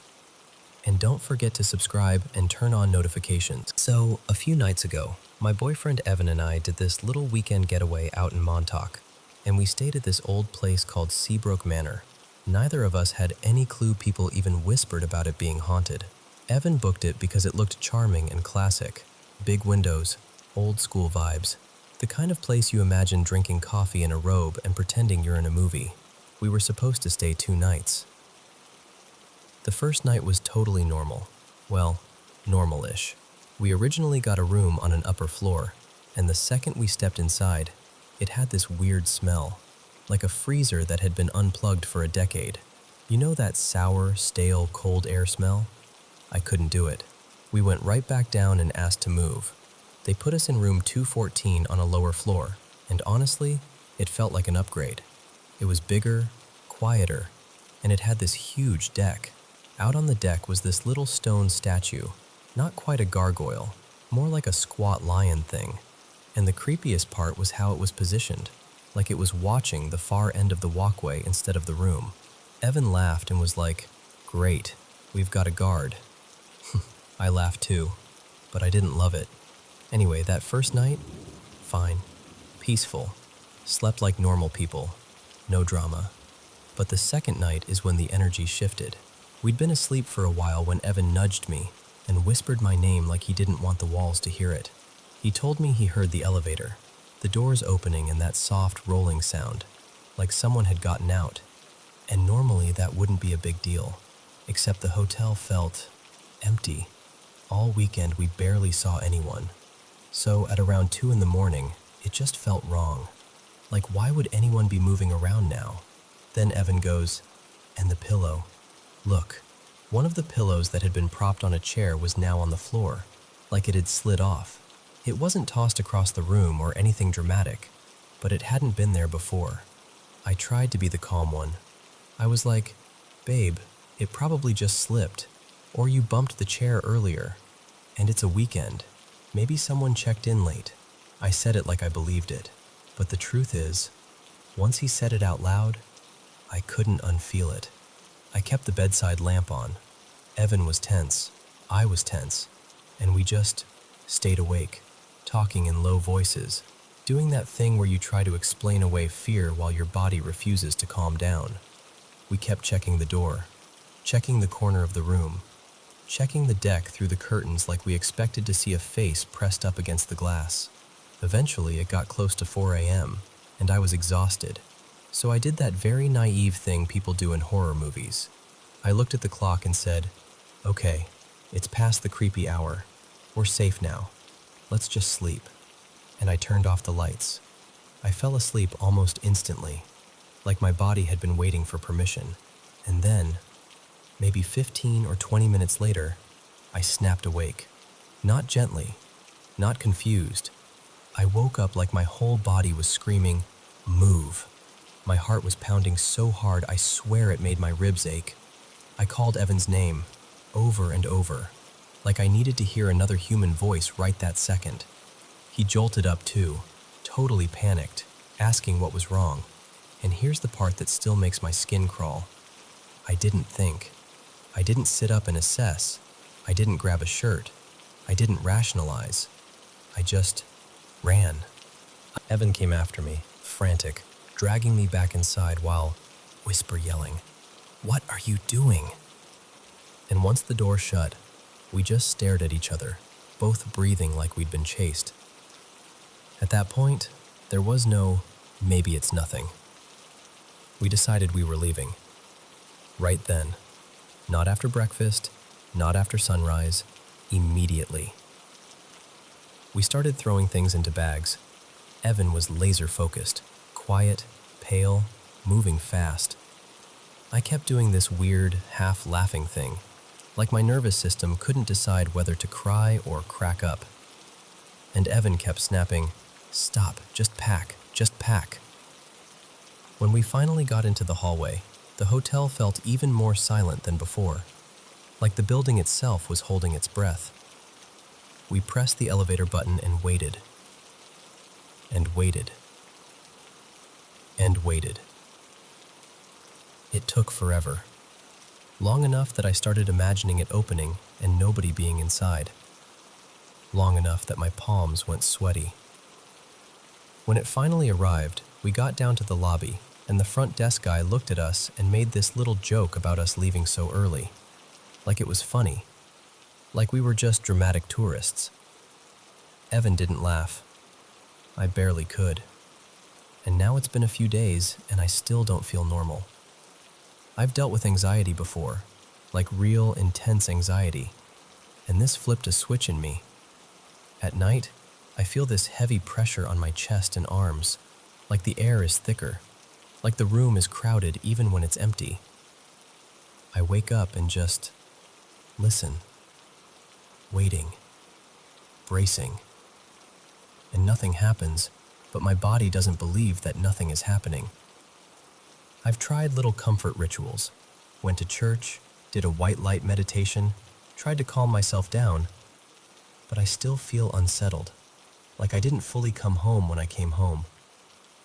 And I keep wondering, quietly, when it's dark, if something followed us.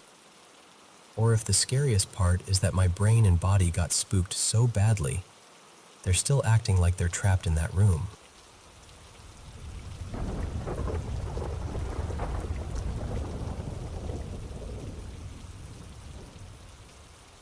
Okay, so this started when I was about 8 or 9.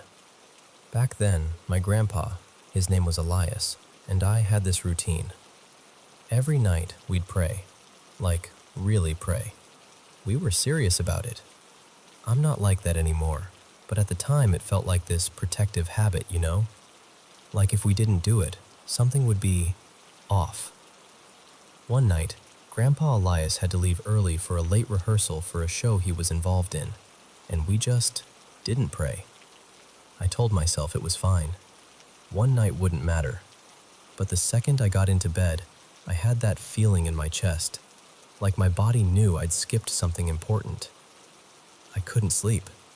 I kept rolling over, staring at the ceiling, listening to the house settle.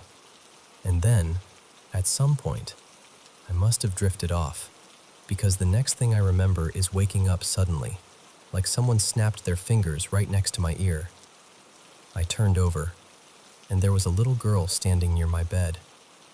She looked old-fashioned, like she belonged in some dusty photo. She was wearing this vintage sleeping gown, the kind with long sleeves, but it was ripped and filthy, like it had been dragged through mud. Her hair was a mess, thin, stringy, stuck to her face, and around her neck, God, I still hate saying it, there was this rope, like a noose, and she was clutching this dingy cloth sack, the kind you'd use for laundry, bunched up in her hands like she'd carried it there. She was so dirty, I could swear I could smell her. Not like a normal kid who'd been playing outside, more like damp and rotten, like old basement air. I was frozen. I couldn't even breathe right. Then my brain finally caught up, and I just started whispering prayers as fast as I could, shaking under the covers, begging for it to go away. I didn't stop until I must have passed out again. And then, this is the part that really messes with me.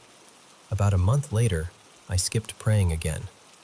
Not on purpose, just fell asleep. That night, she came back. This time, she wasn't holding the sack anymore. Just the rope was there, hanging loose around her neck. Her hair was worse, plastered across her face so I couldn't fully see her features. But I knew it was her. Same height, same gown, same horrible stillness, like she wasn't breathing. like she was being displayed rather than standing there like a real person. After that, I moved out of that house and went to live with my mom. New place, nicer apartment, totally different neighborhood. Years passed, and honestly, I forgot about her. Not because it didn't haunt me, but because enough normal life piled on top of it that it started to feel like some nightmare my brain made up when I was little. By then, I wasn't praying at all. That part of my life had faded out. Sleeping without praying was just normal. One thing never changed, though. I've always been terrified of closets. I don't know why. I just hate them. So I had this rule. Closet door stays closed. Always. No exceptions. One weekend, my cousin, Rory, came over for a sleepover. We were messing around late, and for some reason I finally told him about the girl. It was the first time I ever said it out loud to someone. He laughed, of course. Like, not in a mean way, just that "you're so full of it" kind of laugh. He kept calling it a creepy story I made up to freak him out. Eventually, we got tired. I remember getting up and checking the closet door like I always did, making sure it was shut tight, and then we crashed. And then it happened again. The same exact kind of waking up. Instant. Sharp. Like something yanked me out of sleep. I turned my head. My closet door was open. I grabbed my phone with shaking hands and clicked the flashlight on. And there she was, inside the closet. Same little girl. But this time her hair was swept aside just enough that I could see her face clearly. And I'm telling you, it wasn't like before, where it was just scary because she was there. This time it was horrifying because of what she looked like. Her eyes were gone. Just dark, hollow sockets with streaks of dried blood running down her cheeks like someone had painted them there, and they never fully dried. Her gown was still torn, but now it looked stained, like rust-dark patches all over it. And her mouth looked cut, like the corners were sliced upward into this forced, awful smile. Not a smile like someone happy, a smile like something pretending. I panicked and shook Rory awake and hissed, "Someone's in the closet. Someone is in the closet." I don't even know why I said someone, like it was a normal intruder, but my brain was scrambling for anything that made sense. He lifted his head, looked past me toward the closet, and I will never forget what he said. He goes, "What the hell is that?" And then he disappeared under the blanket so fast it was like a cartoon. Just gone. And I dove under too. We stayed there, both of us shaking, not talking, barely breathing, just waiting for morning like it was the only thing that could save us. When the sun finally came up, we crawled out and the closet door was shut again, like nothing had happened, like it was all some shared hallucination. But Rory was pale, and when I asked him what he saw, he described her. Exactly. The missing eyes, the blood, the torn gown, the too wide smile, every detail. And that's what gets me. Because if it was just me, I could have convinced myself it was a nightmare, or sleep paralysis, or my imagination. But he saw it too. I don't know what she is. I don't know why she showed up when I stopped praying as a kid, or why she followed me years later to a completely different apartment, or why it was always in that same pattern. Waking up suddenly, turning over, there she is.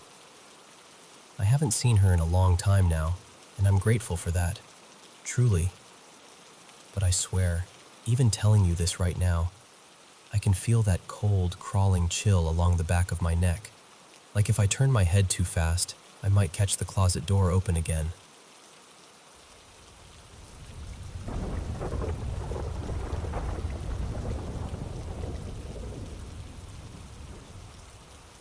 So, I grew up in the same house from the time I was little until I left for good. It wasn't some ancient farmhouse or anything. My dad had it built in the late 80s, and as far as we ever knew, nobody had died there. No dramatic history, no tragic headlines. But locals used to talk. Not in a spooky tour way, more like casual. Yeah, this area used to be where different native tribes lived, type of talk. And I don't know. I guess I filed that away as my only explanation for why the place never felt completely quiet. Like the house could look normal, smell normal, sound normal, but the air would still feel charged, like you'd rubbed a balloon on your hair and didn't realize it until you walked through a doorway. By the time I was about 13, my parents finally started letting me stay home alone after school, with my older brother, Miles, technically, but he had practice most days. So I'd get home first, and there'd be this long stretch where it was just me and the house. And listen, I know how dramatic it sounds, but being alone in that place felt different than being alone anywhere else. The moment I'd step inside, it was like my body would react before my brain could. That prickly feeling up the back of your neck, the sensation that something was aware of you. So I made a routine. It was ridiculous, honestly, but it was the only thing that made me feel like I had any control. I'd do a quick sweep of the rooms with a kitchen knife, like a tiny, terrified security guard. Then I'd lock myself in the bathroom and sit on the closed toilet lid playing games on my phone until I heard Miles come home. The bathroom was my safe spot. Small, bright, a lock, solid walls. And if I sat with my back against the tub, nothing could come up behind me. The rest of the house always felt like it had too many corners. Too many dark little angles where something could just be. So one day, I'm in there like usual. I don't know, maybe an hour had passed. I'm trying to act normal, trying to pretend I'm not listening for every creak. And then I hear the side door, the one that leads from the garage into the house. It made this specific squeal when it opened, a sound I could recognize in my sleep.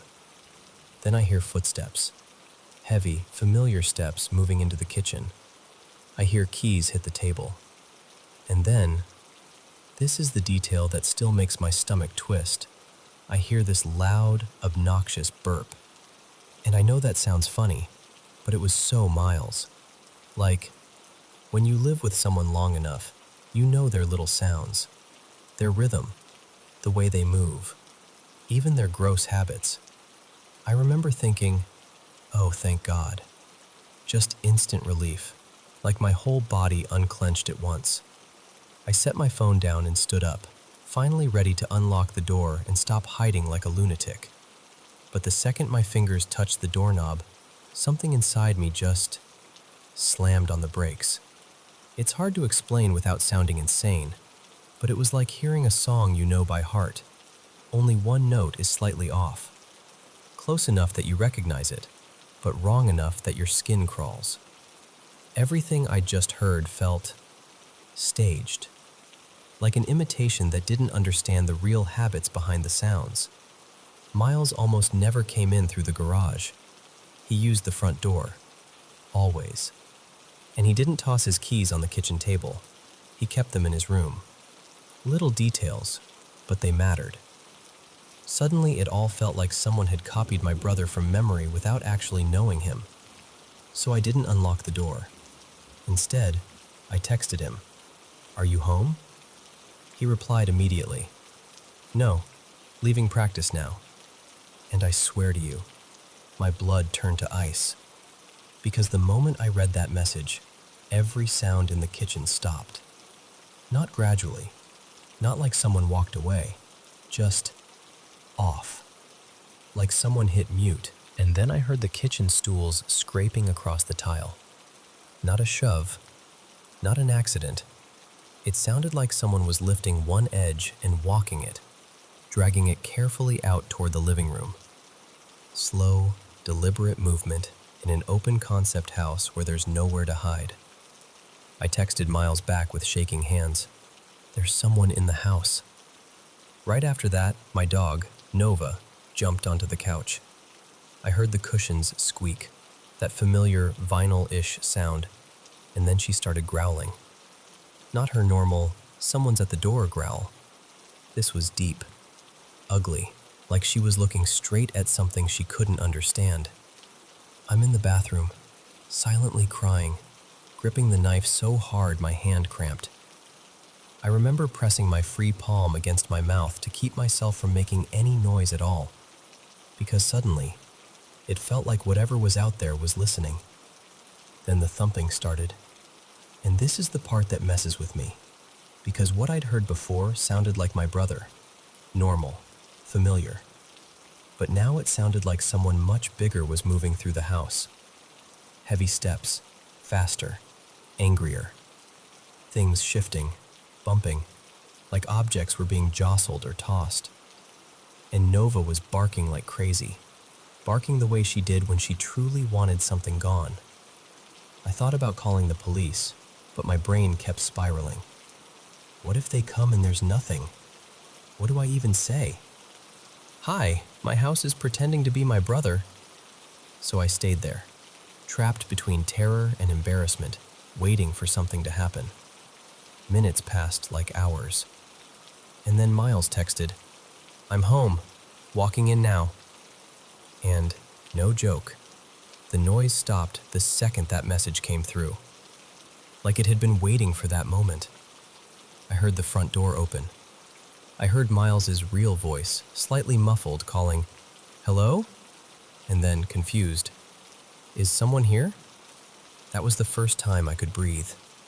I unlocked the bathroom door and stepped out, expecting the house to look wrecked. I was bracing myself for the aftermath. The overturned stools, the scattered stuff, anything that proved I wasn't imagining it. But everything was perfect. The kitchen stools were where they always were. The table was clean. Nothing on the floor. No signs of anything being moved, tossed, or touched. And the garage door? The one I heard open? Locked. From the inside. Unmoved. The only proof I had, the only proof, was Nova, frozen on the couch with her fur standing up, eyes wide, trembling like she'd just seen something she'd never forget. That happened almost 10 years ago, and it still makes my throat tighten when I talk about it. Because whatever that was, it didn't just make random noises. It copied someone I trusted. It tried to lure me out, and when it realized I wasn't coming, it got angry. I'm not an expert, and I'm not going to pretend I know exactly what it was. Mimic. Something darker. Something we don't have a name for. I just know the feeling of it. That artificial, almost human wrongness. And I know this. If my gut hadn't stopped my hand on that doorknob, I don't like to think about what might have happened if I'd stepped out.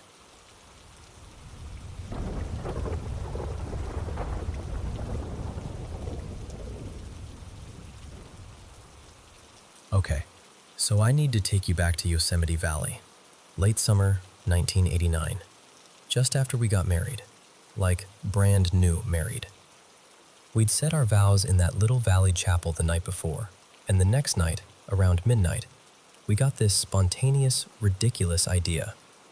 Let's go for a swim in the Merced River. It was me and my wife. Let's call her Marissa. And we were feeling untouchable in that newlywed way, you know? Giddy. A little reckless. The park was quiet, and it's Yosemite. You can be out at any hour, no curfew or anything. I'd grown up coming to these spots with my family, so I felt like I knew the area like the back of my hand. We parked off Northside Drive, just east of Bahono Bridge, and there wasn't a single other car. Not a light. Not even the sense that anyone else existed out there. We grabbed towels, a blanket, flashlights, and started down this little dirt path, maybe 30 yards through trees to the sandy edge by the water. And halfway down, I swing my flashlight left, and there are two men standing just off the trail. Tall, still, side by side like they'd been placed there. I froze for half a second because, in the dark, your brain tries to turn things into anything except people. I shined the light right on them, realized, oh, guys, and I immediately dropped the beam and muttered this quick, embarrassed, sorry. They didn't move. They didn't nod. They didn't say anything. Not even a little, hey, or a shift of weight. Just, statues. What freaked me out most was how formal they looked, like dark suits, or at least stiff, dressy clothing. It didn't fit the setting at all. Marissa didn't even notice them. She was already moving toward the sand. We reached the riverbank. The water was loud. Moonlight was coming through the trees in these broken silver sheets, and Marissa starts spreading the blanket out like it's the most normal midnight swim in the world.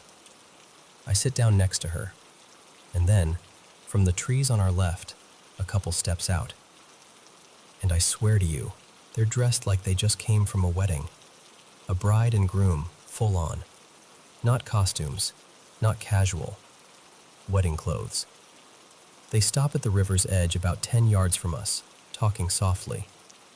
I can't make out the words because of the river, but I can hear the tone, that low, private conversation. After a moment, they sort of angle toward us, like they're watching. And it hit me in this cold, crawling way. Are they talking about us? I turn and look back up the slope, and I can still see those two dark men near the trail. Same place, same posture. Then, on the right side, another figure comes out and steps onto this rock that juts into the water. And this guy, he starts moving in this hunched, exaggerated way, like an ape-man. Arms loose, crouching, swaying, doing this threatening little performance. It wasn't playful. It felt directed. And my brain is scrambling, trying to make a normal explanation. Okay, maybe we interrupted something. Maybe it's some weird night game. Maybe there are more people than we thought. But the feeling in my body was pure alarm, like we were surrounded. Marissa, somehow, is still trying to treat it like nothing. She's like, well, I guess swimming is off, kind of shrugging. Then she goes, super casually, I left the cigarettes in the car. Can you grab them? And I snapped, like not at her, but just, the request landed wrong. I did not want to walk back up that path past those two silent men, leaving her alone with the wedding couple and the crouching rock guy. But I didn't want to sound afraid, so I stood up all annoyed and dramatic, like, fine, I'll get them. I walk back up, get to the car, grab the cigarettes, and then I do something I hadn't planned on doing. I pull it out. And when I shut the trunk, I make a big, deliberate noise, like, listen up, everyone. I go back down and stick the sword in the ground near our blanket, like I'm planting a flag. Marissa looks at me like I've lost my mind. What are you doing? And I said, loudly, something along the lines of, when people sneak around and won't speak to you out here at night, I want them to know I'll defend us if they try something. Even saying it now, I cringe a little. It wasn't me. It was fear trying to wear a tough guy mask. Marissa was stunned, like, did I just marry a lunatic? And after another minute, we decide to leave. We pack up fast, get back to the car, and drive away. And again, there are no other vehicles, no headlights, nothing. Just us and the dark road. We drive down El Portal Road toward Cascades Picnic Area, another river spot I knew well. And I'm thinking, okay, that first place was a fluke. This one is farther out. Surely it's empty. The parking lot is empty, no cars, until our headlights sweep across a picnic table. And there are people sitting there in the dark, not lit by anything, just there. We both saw them, clear as day in the headlights. We look at each other like, seriously? But we decide to go to the beach anyway and just keep to ourselves. This time I leave the sword in the car, trying to behave like a normal human. We start down the wider trail, maybe 100 yards through the woods. Moonlight is enough that you can see the path. And up ahead, slightly off the trail, there's a woman standing still. She's wearing this ornate white gown, and the closer we get, the more elaborate it looks. Veil, lace, pearls, like something from another era. She's pretty, but older, and she has this calm, placid smile.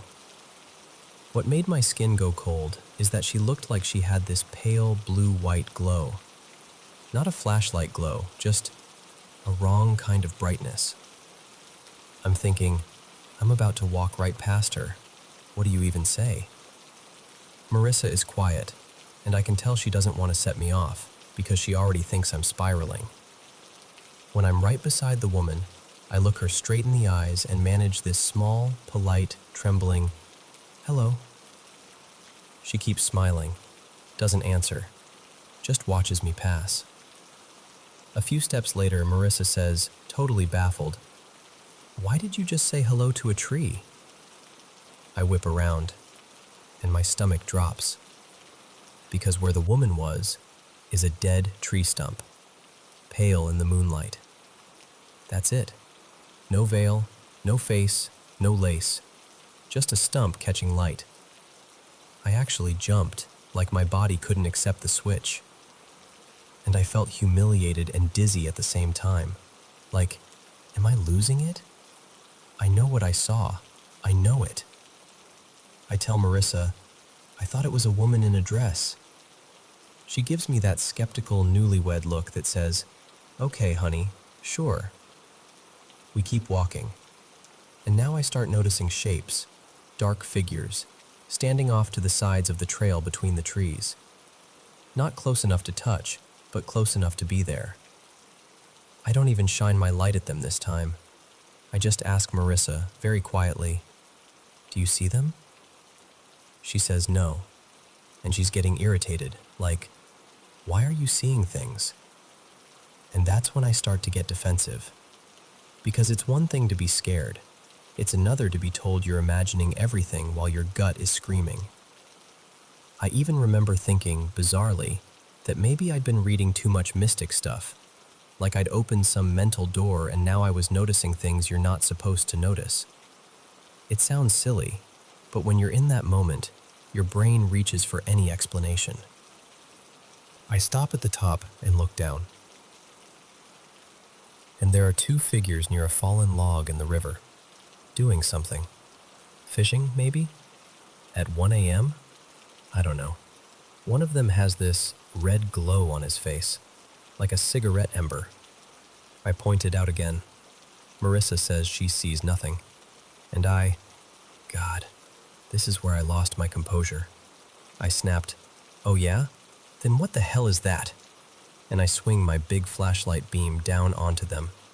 The instant the light hits, the figures turn. Fast. Too fast. And they glare up at us. And I felt this immediate surge of danger, like a cornered animal realizing it's been spotted. They were upright, but bulky, blacker than the dark around them. And the way they moved, it wasn't human. Marissa grabs my arm hard. "We need to go. Now." Later she told me when one of them looked at her, its head turned in this twisting way, like it wasn't limited by bones the way we are, like a snake. We turn and start back toward the car, and that 100-yard trail suddenly feels like a mile. And I remember telling her, through clenched teeth, "Don't run. If we run, they'll chase. Just walk fast. Keep it together." We're both in panic, but we force ourselves to move quickly without sprinting, like we're pretending we're still in control. When we reach the parking lot, the picnic table where the people were, gone. Not shifted, not empty chairs, not they moved, just not there. There was a picnic table farther away on the opposite side, but it was empty, like we'd imagined the whole thing. We got in the car and drove off like our lives depended on it. And now, finally, Marissa admits it. She says, "Okay, I thought you were just freaking yourself out. But those things at the river, whatever they were, I saw them too." So we drive back toward the valley, and then we turn up the mountain road toward Tuolumne Meadows. We talk the whole time, comparing what we saw, trying to line it up. The bride and groom, the two shadow men, the crouching animal-like guy. And then we pull into a viewpoint overlooking the valley to catch our breath. The headlights sweep across the turnout. And they're there. All of them. as if they beat us there and took their places. Bride, groom, 2 shadow men, the animal guy. 15 feet in, standing like they were waiting, facing us. We both shout, just this raw shock. I'm like, "Do you see them? Tell me you see them." Marissa says yes, and her voice is shaking. We don't even turn the car off. I just throw it in reverse and back out, and we're gone. At this point, it's not just fear, it's disbelief. Because how? How could they keep showing up ahead of us when we hadn't passed a single car for miles? How could they possibly know where we were going? Maybe 45 minutes later, sometime between 2 and 3 a.m., we pass a little ranger-style cabin or park building area. Porch light on, and standing in that cone of light, like a staged tableau, bride, groom, 2 shadow men, the animal guy. I remember Marissa making this strangled sound, like her brain couldn't process it anymore, and I couldn't either. It was beyond spooky. It was impossible. We kept driving for what felt like forever, seeing weird shadows in the trees, some of which might have just been our terrified minds making patterns out of darkness. Hard to know anymore. The last thing I feel confident about, truly confident, happens near Tenaya Lake. We pull into the lot to rest for a minute. The area is open, clear, plenty of moonlight, no trees close by. Across the highway, there's this steep, rocky road cut leading up to a ridge, an awkward place where you wouldn't expect anyone to be. It gave me goosebumps all over again. But this time, we don't engage. We don't shine the light. We don't react. We just sit, breathe, and eventually drive away. When we finally reach the Tuolumne Meadows area and pull up near the camp store, dawn is starting to come in, gray light, the world returning to normal. And outside the store, there are figures sitting with their backs against the wall. And when I tell you the relief I felt, because they were just people, regular backpackers, waiting for morning. You could tell immediately. The way they shifted, the way they looked up, the way the world fit around them. After hours of feeling like we were being haunted by something that didn't belong, it was like stepping back into reality. And that was it. That was the end of the first night of our honeymoon. This long, bizarre, terrifying procession of silent figures and wedding clothes and impossible reappearances. I've spent decades turning it over. Ghosts, residual hauntings, folklore stuff, aliens, tricks of light, shared panic. I've heard every suggestion, and honestly, I still don't know. But here's the strange part. Nothing actually harmed us. No one touched us. No attack. No injury. They just appeared, again and again, like they wanted us to notice, like they wanted us unsettled. And the older I get, the more I wonder if the real danger wasn't them. Maybe it was what fear did to us, how it narrowed our world until every shadow felt alive. Still, I can't lie. A part of me is grateful it happened, because life can get so clean and explainable. And then something like that reminds you there are corners of the world, of your own perception, that don't behave. And whenever I ask people if they've ever had something they can't explain, and they tell me no, I feel this odd sadness. Not because I want them scared, but because I think having one true mystery in your life changes you, even if you never solve it.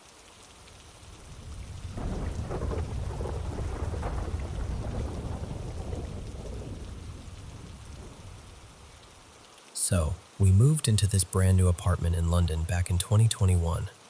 Fresh paint, new everything. Literally the first people to ever live here. We're right at the top, the only flat on our floor, which sounded like a dream at the time. The place is gorgeous. Huge rooms, high ceilings, these massive floor-to-ceiling windows that make it feel bright and open even when it's gray outside. But almost from the beginning, there's been this thing. At certain times of day, especially after dark, though not always, we hear running. Not vague creaks or old building noises, proper running, like someone sprinting down the hallway with purpose. It's loud enough that I've actually spun around mid-sentence because my brain just assumes someone's there. And my little one, Milo, he's always like, "Mummy, who's running?" in that matter-of-fact way kids have, like it's the most normal thing in the world. At first, I blamed the flat below us because they've got small kids. Easy explanation, right? Except we started paying attention, really listening, and it just didn't line up. And the thing is, this building is so well insulated. We don't hear our neighbors, like, at all. No TV through the wall, no footsteps, nothing. So why would we only hear that? Then for a while I convinced myself it was the roof. Maybe birds, maybe a fox? London has foxes everywhere. And sometimes, honestly, it did sound like it was coming from above, which made that theory feel even better because it was safer, logical, contained, not creepy. But the more it happened, the less it felt like an animal. It wasn't scratching or scurrying. It was human pacing, like a person running. And the running isn't even the only part. There have been these little moments that make the air feel wrong, like shadows shifting where they shouldn't.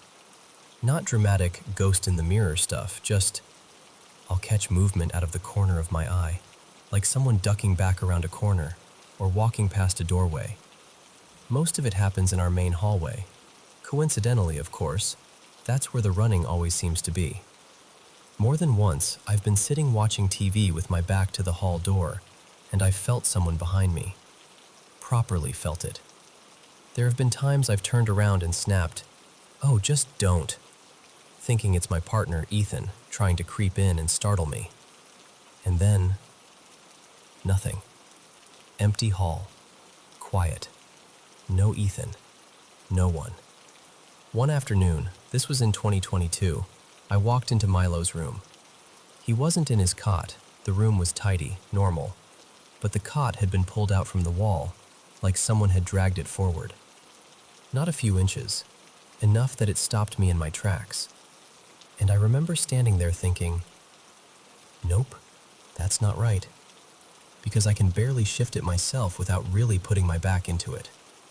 Milo was too small at the time to do anything like that, and Ethan was at work. I even replayed my own morning.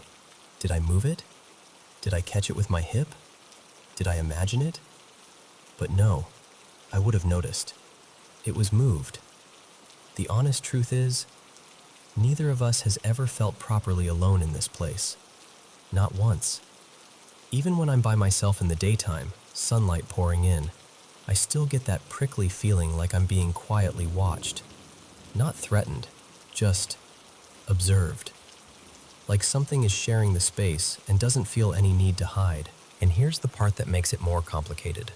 I spoke to a colleague, Leah, because she's the type who goes to a medium regularly, and apparently, the woman has been uncannily accurate for her in the past.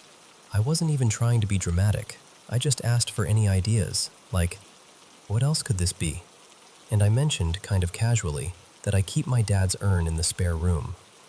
Leah's face changed instantly, like the color drained out of her, and she went, "You need to get rid of that." Which, absolutely not. No chance. That's my dad. I'm not getting rid of him like he's an old lamp. And the thing is, Milo talks about him. Like, talks about him. He calls him Granddad sometimes, like he knows him. He's said he's seen him, that he's spoken to him. And I have photos up, and I bring my dad up naturally. Little stories, little memories. So it's not like he's never heard his name.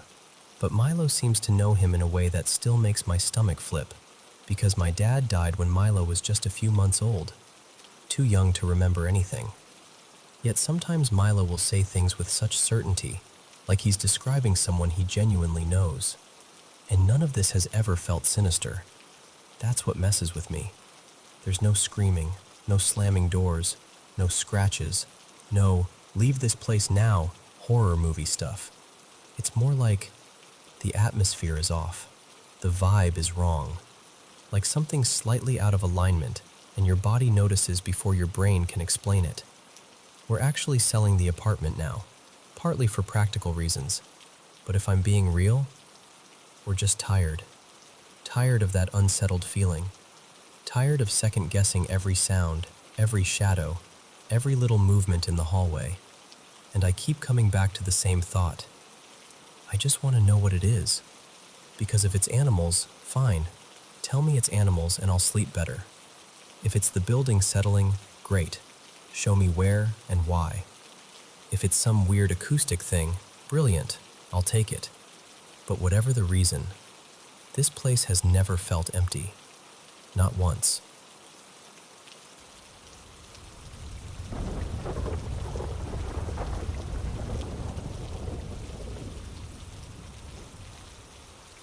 Okay, so before I jump in, you've got to know this about me.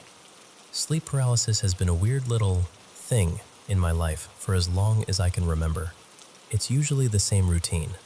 I'll think I've woken up, but I can't move, can't talk, can't do anything except stare and wait it out. It's terrifying, but it's predictable. The very first time it happened, I was maybe 13, 14 at the most. I'd fallen asleep facing this dresser mirror, and when I woke up, I saw it.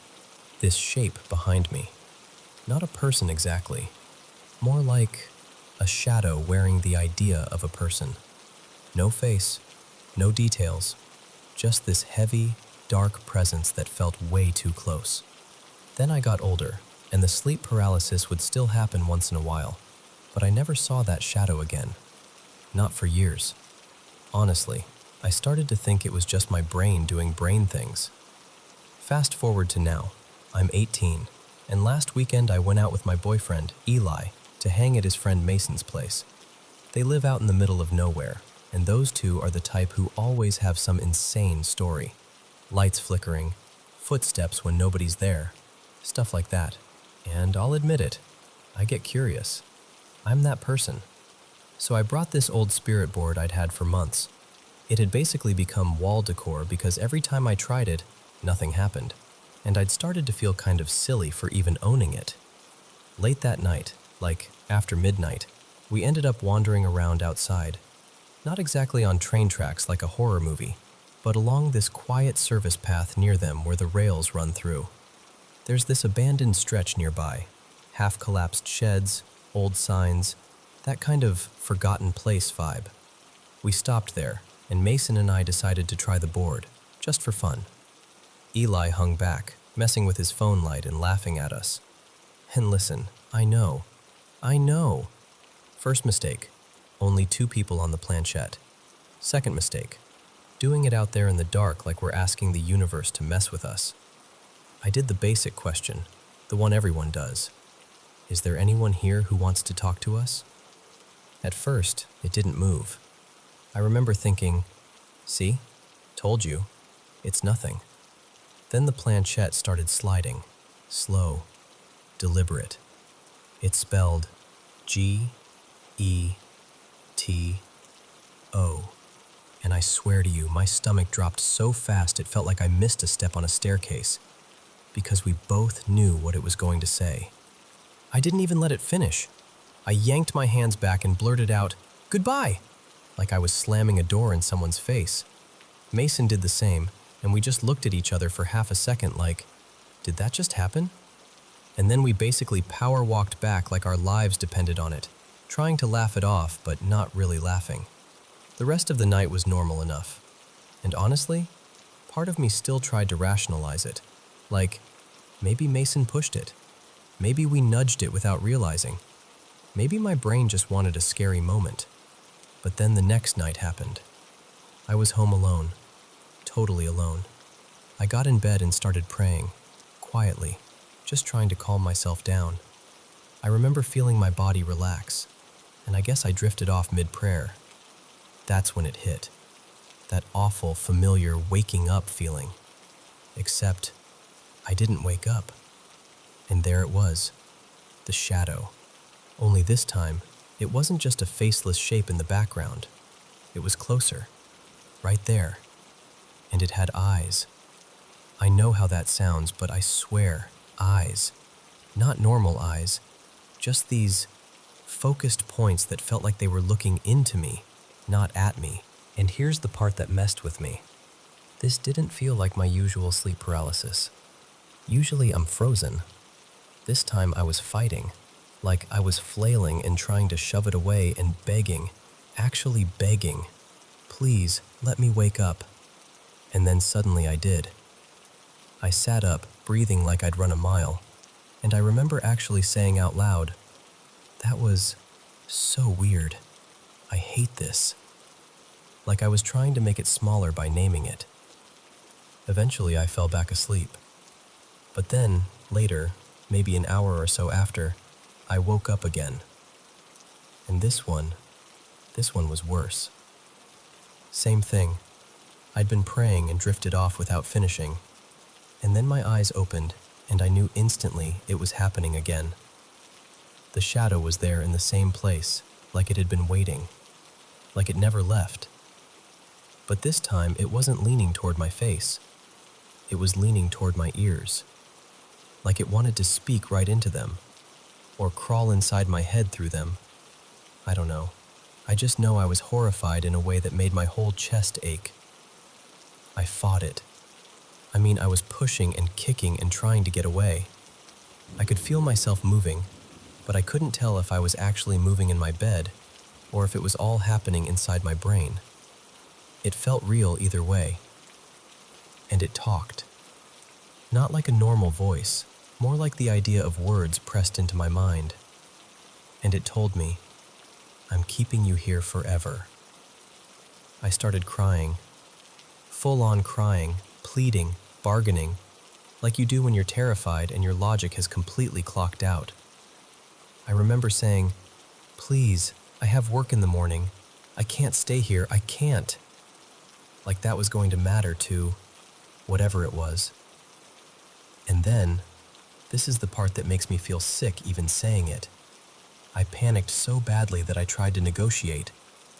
I told it, if it let me wake up tonight, it could come back tomorrow. The second the words left my mouth, I woke up. I shot upright, gasping. My cheeks were wet. My body felt like it had just been through something. And my room looked normal, but everything in me felt wrong. Like I'd opened a door I didn't know how to close. I called Eli afterward, and he tried to comfort me. But even he admitted he'd been having these vivid nightmares since that night we messed around outside.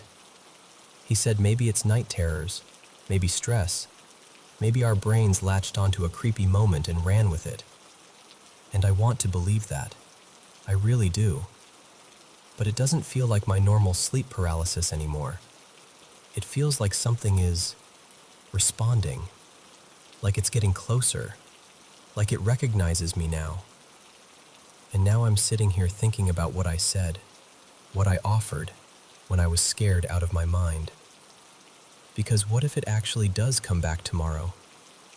And what if next time I don't wake up?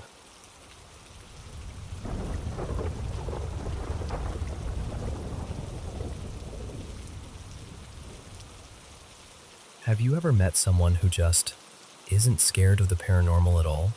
Like, not even a little? Because I swear, I stumbled into that kind of person, and it still makes me laugh when I think about it. So, I'm from Finland, and a while back, I started dating this wonderful single dad named Mikko. The first time I visited his place, I honestly felt like I'd stepped into a storybook. He lives in this ancient farmhouse he inherited from his grandparents. One of those big, weathered homes that looks like it's been quietly watching the world go by for generations. And here's a funny detail. His family's been on that land for so long that his last name is actually the same as the name of the little village nearby. Like the whole area and his family are basically stitched together. It made everything feel even more rooted. Like the house didn't just belong to him, he belonged to it too. Inside, it's like a living museum, but not in a dusty, creepy way, more like warm and charming. Old wooden trunks, embroidered linens, antique tools, faded photos in frames that have been touched by 100 hands. And somehow, he's managed to blend it all with modern life. Coffee machine on a vintage table, a smart TV sitting under a creaky old beam, like it's the most natural thing in the world. After we'd been together for a while, Miko asked me to move in. I was thrilled. Truly. The house, the garden, the whole property. It felt magical. He takes such good care of everything too. The yard is always tidy, the paths are swept, flowers everywhere in summer, and even in winter it has this cozy, glowing feeling. It's the kind of place where you half expect to see little lanterns hanging in the trees.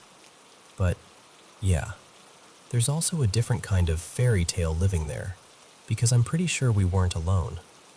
It started with little things, random thumps when nobody was upstairs, a cupboard door that would be slightly open even though I knew I'd shut it, something falling off a shelf for no reason.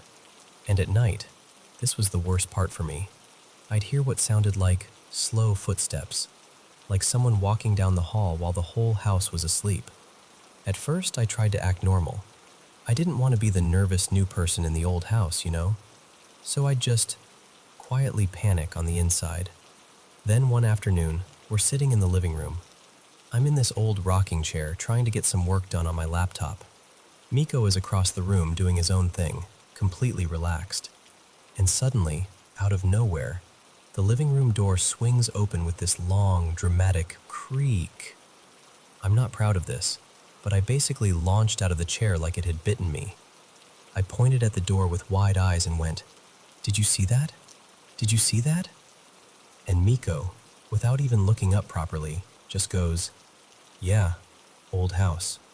Like he was commenting on the weather. Then he smiles, all casual, and adds, "Could be my great aunt stopping by." I just stared at him like, "Excuse me? Did you just make a joke about a ghost like it's a neighbor dropping off cookies?" Later that night, we're in the kitchen making tea, our little routine. The kettle's humming, the mugs are out, everything calm. And I finally say it. I'm like, "Okay, I need to talk about something. I think this house is haunted." And this man, this absolute weirdo in the best way, doesn't argue, doesn't dismiss me, doesn't do the whole, "It's the wind, it's the pipes, you're imagining it" thing. He just nods, like I've said something completely reasonable, and goes, "Yeah, I wouldn't be surprised.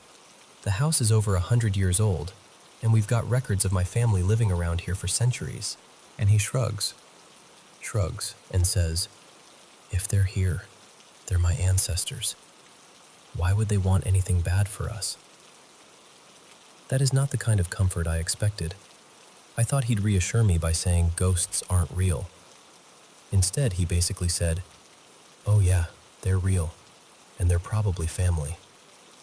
And the strangest part? It actually made me feel a little better. Not totally better, I still jump at noises, I'm not going to lie. But his calmness is so steady it's contagious. Like he's lived with these sounds his whole life and filed them under normal farmhouse stuff. Plus maybe grandma. So I have to ask you, have you ever met someone like that? Someone who can sit in a creaky old house full of footsteps and mystery and just sip their tea like, "Yep, that's probably a relative."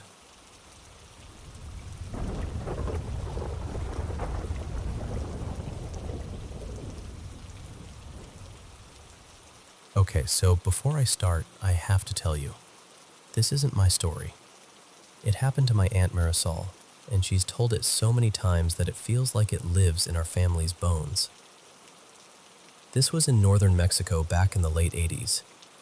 Marisol was the kind of teenager who thrived on trouble, always sneaking out, always daring somebody to do something ridiculous, always acting like nothing could touch her.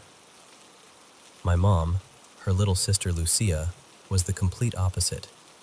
Quiet, careful, the kind of kid who apologized when someone else bumped into her. One afternoon, Marisol had a few girls from school over. They were hanging out in their bedroom, doing each other's hair, flipping through glossy magazines, laughing at boys, normal teen stuff. And of course, Lucia kept hovering, begging to stay. She was that annoying little sister who didn't want to be left out of anything. At some point, one of the friends, Roxana I think, unzips her bag and pulls out this homemade spirit board. Not a fancy store-bought one, just cardboard with letters and numbers drawn on it, and a little cutout piece they used like a pointer. Marisol and her friends lose it, giggling like it's the most thrilling thing in the world. Everyone's leaning in, daring each other to touch it, except Lucia. Lucia immediately goes pale and starts whispering, "No, no, don't do that. That's a bad idea. Please don't mess with that." But you know how teenagers are. The more someone begs you to stop, the funnier it becomes. So they start playing. And it's not even respectful. It's teasing, mocking. They're asking dumb stuff like, "What's your name? Why aren't you answering? Are you scared? What do you look like?" They're laughing the whole time, rolling their eyes, acting like they're too grown to be afraid of anything. And nothing happens. Not a twitch, not a scrape, not a single spooky moment. So after a while they get bored and toss the board aside, like it was just another toy, and move on with their afternoon. But that night, this is the part that still makes my skin tighten. Marisol wakes up sometime after 2 in the morning. She's in bed, and she shares the room with Lucia and 2 of their brothers. The room is dark, still, quiet in that heavy middle-of-the-night way. She wakes up with this awful, sinking feeling in her stomach, like dread, but physical. Like your body knows something before your brain catches up. She's lying on her side facing the wall, so her back is to the rest of the room, and right away she realizes she can't move. Her arms won't budge. Her legs won't budge. She can't even turn her head. Marisol had experienced sleep paralysis before, so she recognizes what it is. But she said this felt different. The fear was sharper, meaner, like something was in the room with her, not just in her head. Minutes pass, long minutes, and she's trying so hard to force her body to respond, to wiggle a finger, to make a sound, anything. And then she feels it. Her mattress dips, slowly, right behind her, like someone is carefully sitting down on the edge of the bed. She can't turn around. She can't see. She can only feel that pressure, that weight, settling in beside her like it belongs there. She starts panicking, inside her own body, trapped, breathing fast, praying, trying to scream and realizing she can't. And then she hears a man's voice. Not one of her brothers, not her father, not anyone who should have been in that room. It's right behind her, and it says, so calmly, so cruelly, and the worst part is the tone, like it's amused, like it's repeating something she'd already said earlier, throwing it back at her. "Turn around," it says again. "Go on." Marisol told my mom she felt like her heart was going to burst out of her chest. She tried to pray, but her thoughts were tangled. She tried to move, but nothing worked. And then, finally, something breaks, like the spell cracks. She lets out this screaming, full-body, blood-curdling scream that jolts everyone awake. Her brothers jump up, my mom bolts upright, someone flips the light on, and suddenly the room is chaos, everyone asking what happened, everyone crowding around her bed. And Marisol, shaking, drenched in sweat, just blurts out that it was a nightmare, that she must have been dreaming, that it was nothing. But the next day, when the sun was up and the house felt normal again, she pulled Lucia aside and told her everything in a quieter voice, like she didn't want the walls to hear. And ever since then, this is what sticks with me. Marisol has been terrified of those boards, not in a playful way, in a serious, don't even bring it in my house way. Even now, decades later, she's the one who warns all of us, me, my sister, all the cousins, every time someone brings it up like it's a joke. She always says the same thing, real soft but dead serious. Don't invite something to speak if you're not ready for it to answer.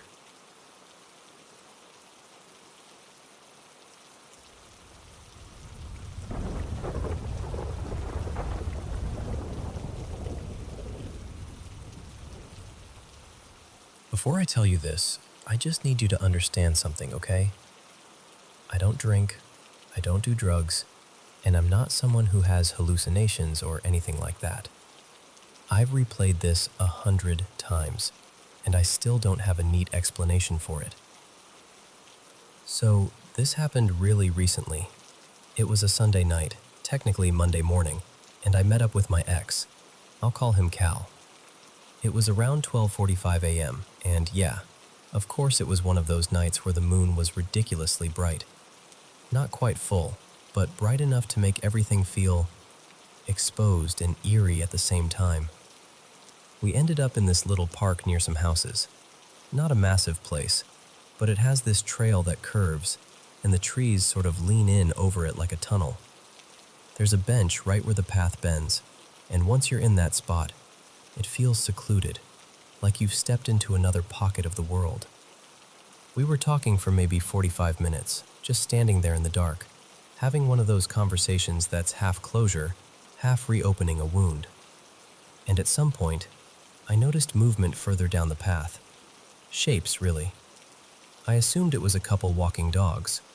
We couldn't see them clearly because of the trees, but every now and then we'd hear a little jingle, like tags clinking, and faint footsteps near the bench area. Then, out of nowhere, we heard a man scream. And I don't mean a startled shout. I mean this raw, ripping scream like someone was being hurt badly, like pain you can't control. It wasn't "help me," it was just agony. The kind of sound that makes your stomach drop before your brain even catches up. Cal and I looked at each other and immediately bolted. No hesitation. We ran out of the park so fast, I'm surprised we didn't trip over the uneven path.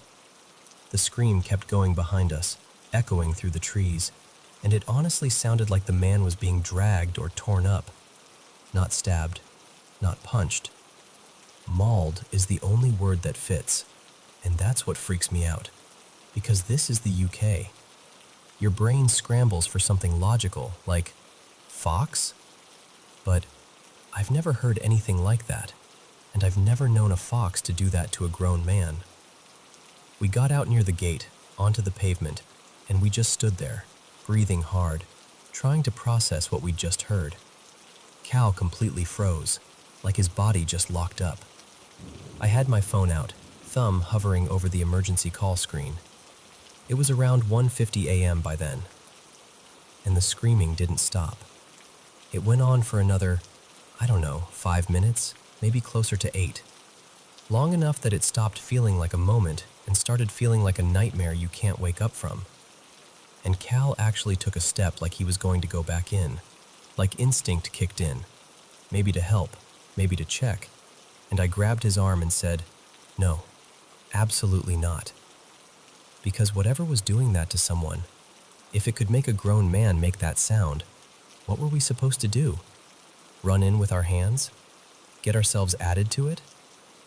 It sounds harsh, but it was survival. Pure survival. Then, suddenly, silence. Like someone hit a switch. And in the quiet, all we could hear was this tiny dog barking. Little yappy barks. Like almost normal. Which made it even worse somehow. Because where did the man go?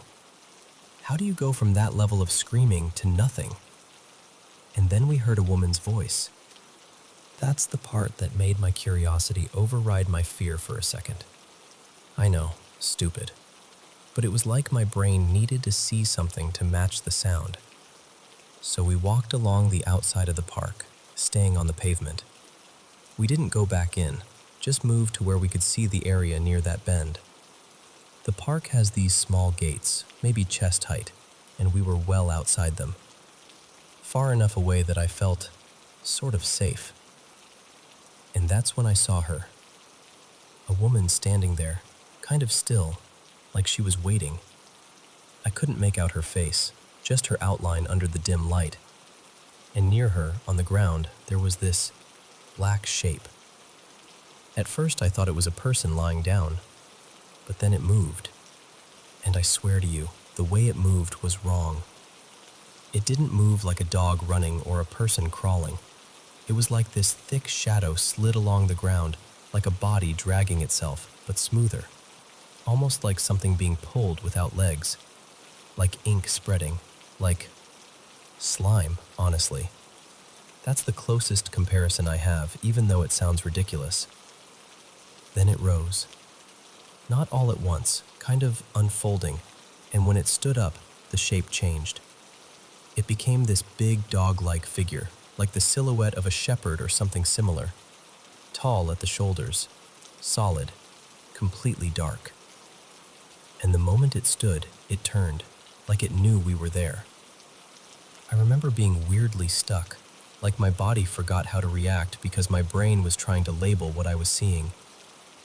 It's just a dog. It's just a dog. Except, it didn't feel like just a dog.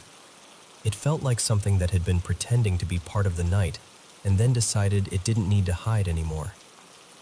And then it started coming toward us. Slowly at first. Not charging, just closing the distance. And the thing is, we weren't even inside the park. We were outside the gates, across the pavement, nowhere near that bench. But it was still moving toward us like we'd stepped into its space. I didn't even have to say anything to Cal. We looked at each other and we both ran, immediately. Full sprint.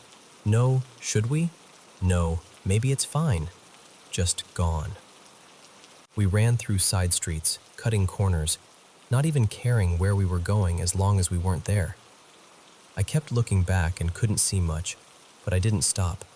I didn't slow down until my lungs burned. And even now, what messes with my head is the questions. Where did the screaming man go? Why did it end so suddenly? Why was the woman so calm? Why was there only a tiny dog barking after all that? And if her big dog attacked someone, or attacked the small dog, why would she just stand there like nothing happened? Why would she stay in the park at all after hearing those sounds?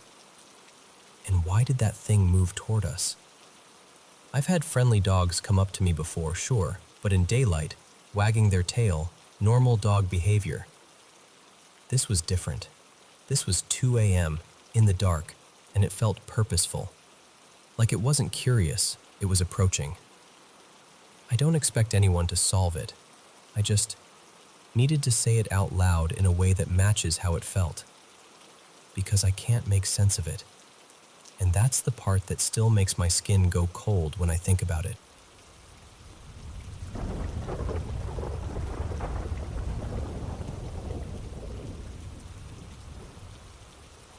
Okay, so I need to tell you this like I lived it, because I did, and it still gives me that weird, tight feeling in my chest. 2 things happened within 3 days, and I live in the capital, huge city, loud all day. But at night, you can actually see the outline of the mountains wrapping around it. Out here, people talk about strange lights sometimes. It's not common, but it's also not unheard of. And the part that matters is, it's almost always out there, toward the mountains or the hills that slope down toward the coast. Always distant, always, maybe it's this, maybe it's that. For context, because this didn't start out as the main event, there were a couple sightings recently that felt like the usual kind of weird. Back in mid-October, around 2 in the morning, I saw this bright crimson light hanging over the mountains. Not blinking, not drifting, just sitting there like someone pinned it to the sky. It stayed for maybe 8 minutes, perfectly still, and then it didn't fade, it didn't move away, just gone, like a switch flipped.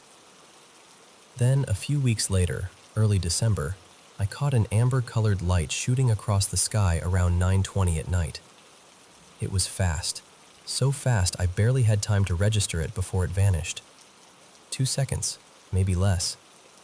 And honestly, sightings like those, that's the kind of thing people around here shrug at. Huh, that was odd. Then you go back inside. But what happened after that wasn't like that. Not even close. Because the other stuff is always miles away, right? Out over the hills. Far enough that your brain can keep a little distance from it. This time, it wasn't far. This was right above me. It was the 16th, early evening, like 8:45. I was walking out to grab some bread and something quick for dinner. I always look up when I'm outside at night. It's a habit. I love the sky. It calms me down. So I'm walking, I glance up, and I just freeze. I literally said out loud, "What the hell is that?" There was this tiny orb, like a little bead of light, moving overhead. Not high like a plane, closer. Close enough that it felt personal, like it was in my space. At first I tried to be logical. My brain went, "Okay, drone," because what else are you supposed to think? But then the orb did something that made my stomach drop. A second light appeared, almost like it split off from the first one, like the original light produced another one. And now there were two, gliding in the same direction, kind of slow, heading south over the rooftops. And then, no drift, no speeding away, nothing dramatic. They just vanished, like they were never there.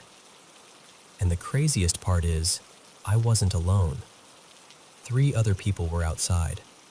I could tell they'd seen it because they had that same expression I'm sure I had. Mouth slightly open, eyes following the sky, that silent question written on their faces. Did you see that? Nobody even really spoke.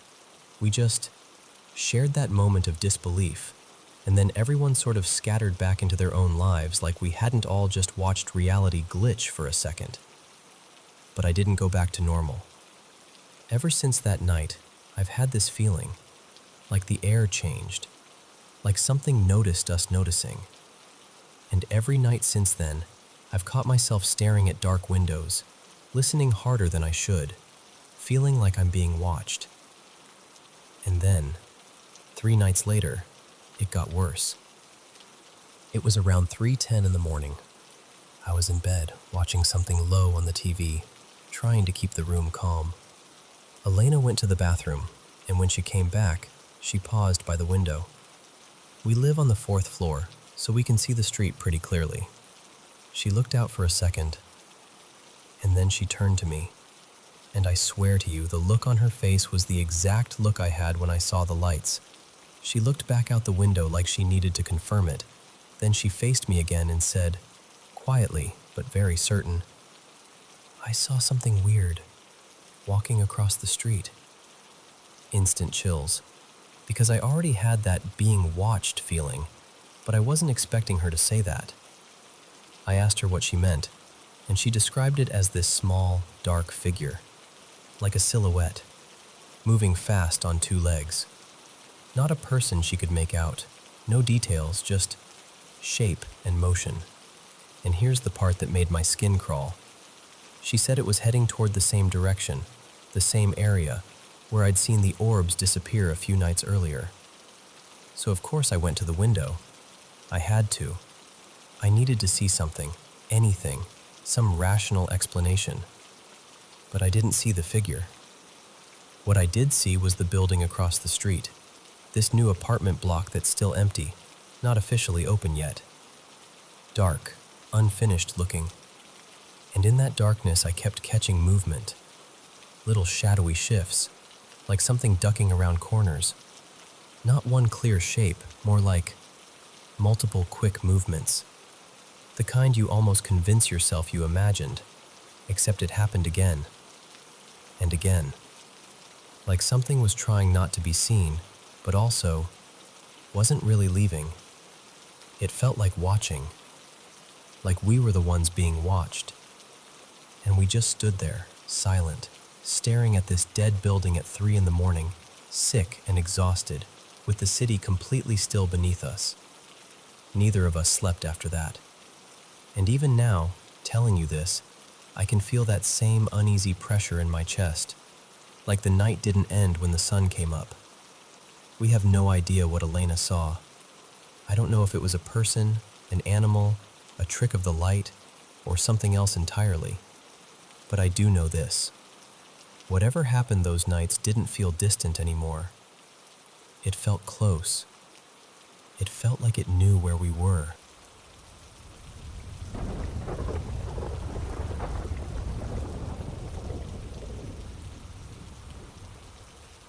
So, when I was little, we lived in this old 2-story rental that never felt completely quiet, even when it was.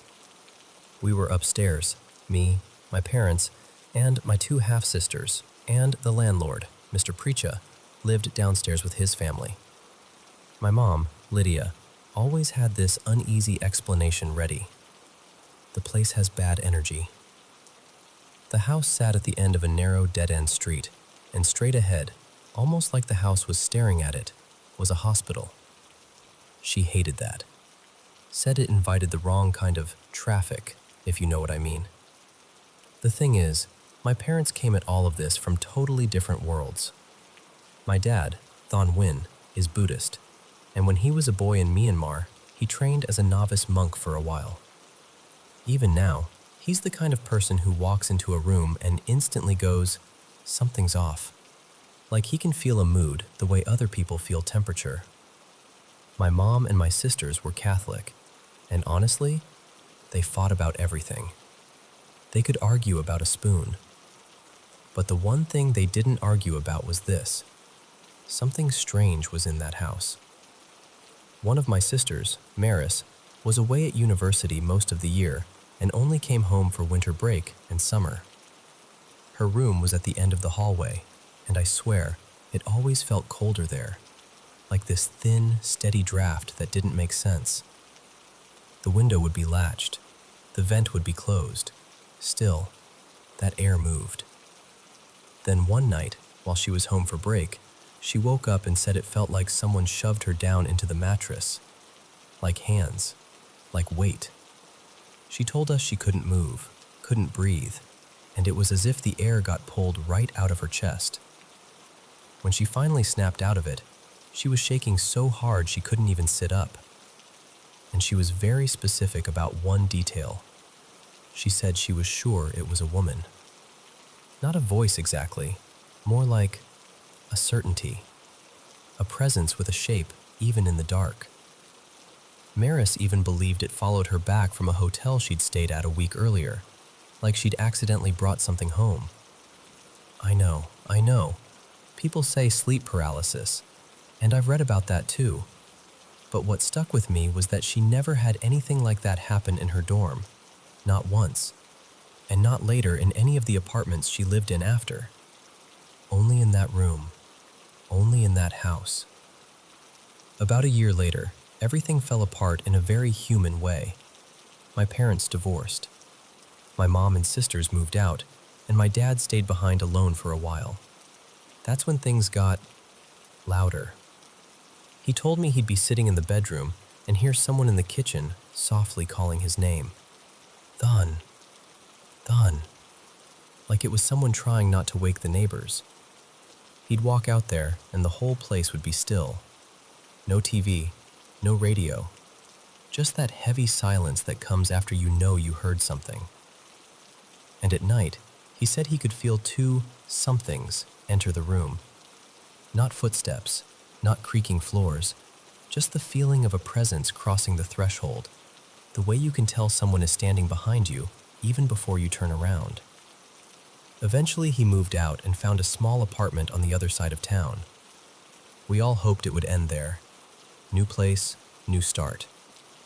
But then my grandfather, my dad's father, came to visit from Hong Kong. He slept on the sofa, and my dad dozed off in a recliner nearby. In the middle of the night, my dad jolted awake in that panicked, choking way, like he was drowning on dry land. My grandfather was wide awake, and the next morning, He told my dad something that still makes my skin prickle. He said he'd seen it, not a trick of light, not a passing car. A shape, lingering, pressed down over my dad like a weight. My grandfather asked him, very calmly, "Is this place clean?" After my grandfather left, it got worse. My dad said it became a nightly thing, this pressure, this suffocating feeling, like something was testing him. He'd hear cabinet doors shifting, like someone rummaging without actually opening them. Doors clicking, the kind of sounds that make you sit up and hold your breath because you're waiting for the next one. And my dad, he's always had a temper. When he gets scared, he gets angry. So he started yelling into the apartment, telling it to leave, demanding it stop. But that only seemed to provoke it. Not long after, he found out something the building manager hadn't mentioned. A man had died in that exact unit just months earlier. Heart attack. Alone. His wife and kids had left him not long before. And I remember thinking, of course that's the detail that makes my dad go quiet. Because it mirrored his life too closely. He'd just been left behind by his own family, living in the same kind of loneliness, in the same kind of room. A year after the divorce, my dad ended up needing major heart surgery himself, triple bypass. It felt like his life was echoing someone else's tragedy, like the walls were holding on to it and feeding it back. Now, today, he lives in a senior apartment complex, bright hallways, clean carpets, the kind of place you'd assume would feel safe. And he still swears these things happen. A few months ago, he called me late, sounding embarrassed but shaken. He said he'd been in the bedroom and heard someone in the kitchen. Light movements, like a person cooking. He went out to check and said the kitchen felt used, like someone had just been there. He even touched the refrigerator handle and said it felt slick, oily, like someone had handled it with greasy hands. There was oil spattered near the stove. A couple spice jars were tipped over, and one of his mugs on the counter had seasoning sprinkled into it, like someone absent-mindedly ruined it and walked away. No one else had keys. No staff had been inside. No explanation that made sense. He's also told me about little things that stack up. The elevator doors opening on their own from across the hall when no one is waiting. The feeling of being followed on the stairwell, like a presence keeping pace one step behind him. And I don't know how to wrap it up neatly, because I don't have a neat answer. I just know my dad has always been porous, somehow. Like the boundary between him and whatever else is out there is thinner than it is for most people. Maybe it's his history. Maybe it's his sensitivity. Maybe it's just bad luck and a mind that never stops scanning for danger. Or maybe some people really do attract things. And if any of this sounds familiar to you, if you've ever lived somewhere that felt like it had eyes, or had a family member like my dad, someone who seems to carry a shadow with them, please tell me I'm not alone in this.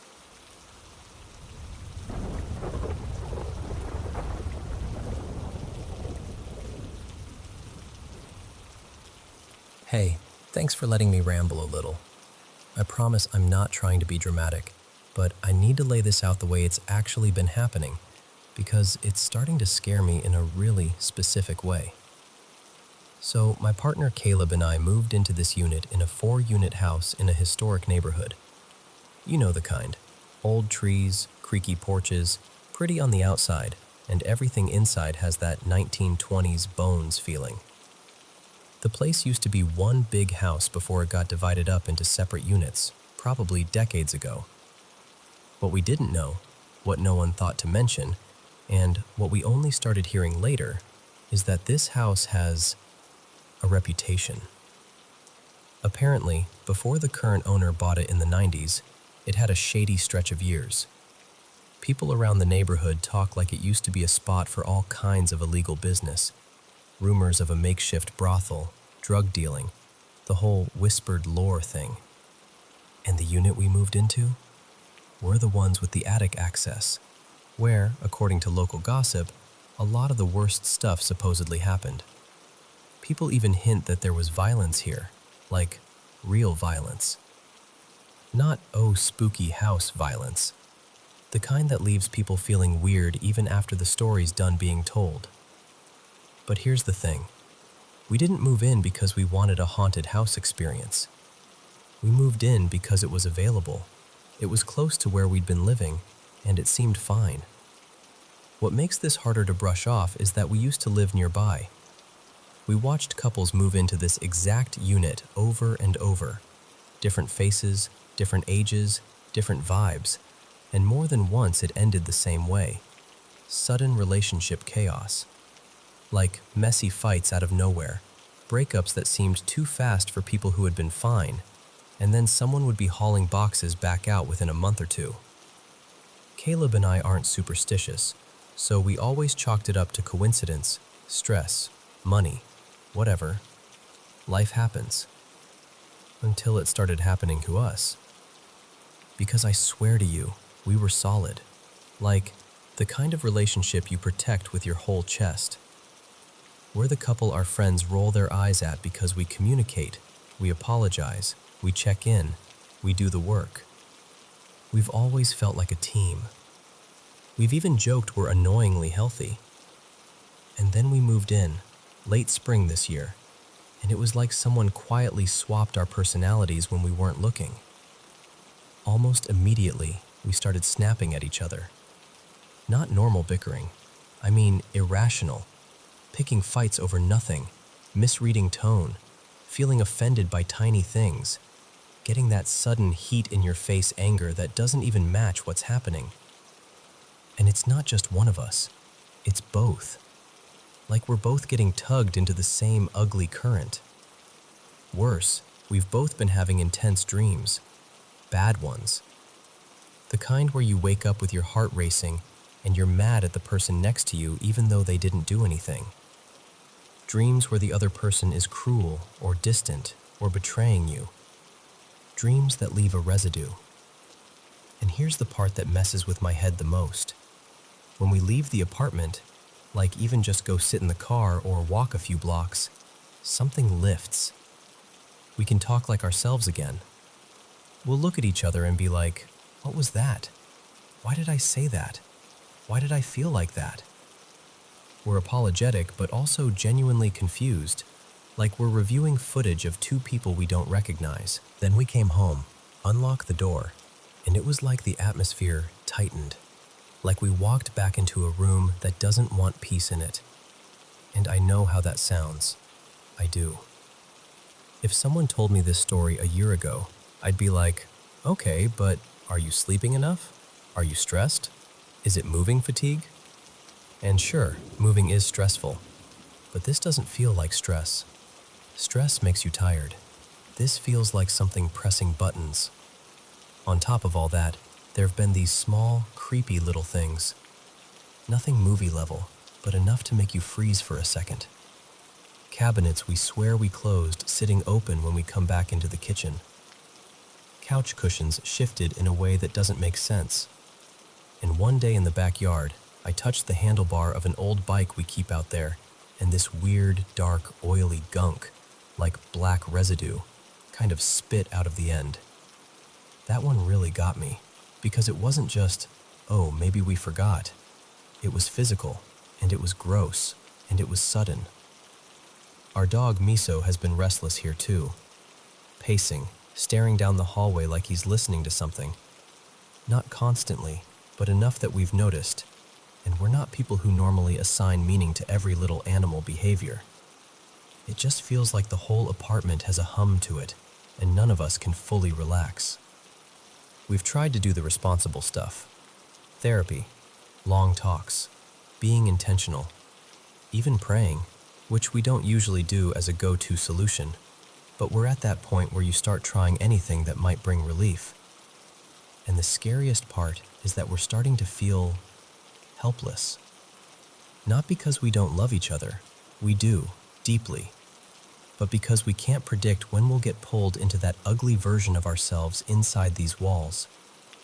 And I want to be really clear, I'm not blaming Caleb. I'm not painting him as the villain. He's been acting unlike himself, and so have I. That's what makes it feel so wrong.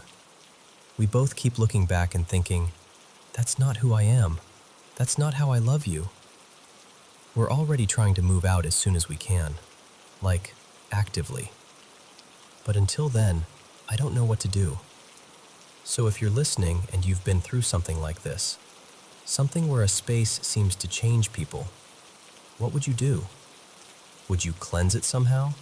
Ask someone to bless it? Open windows, burn something fragrant, put up protective stuff, whatever people do? I'm not above anything that's kind and harmless at this point. I just want us to make it through this with our relationship intact, and with our sanity. Because I love him. I love us. And I hate the feeling that the moment we walk through our own front door, we're not fully in control of the story anymore.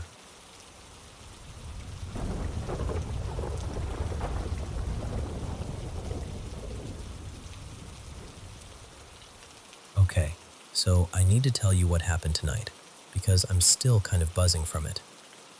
I went to the cemetery to visit my friend, Ethan.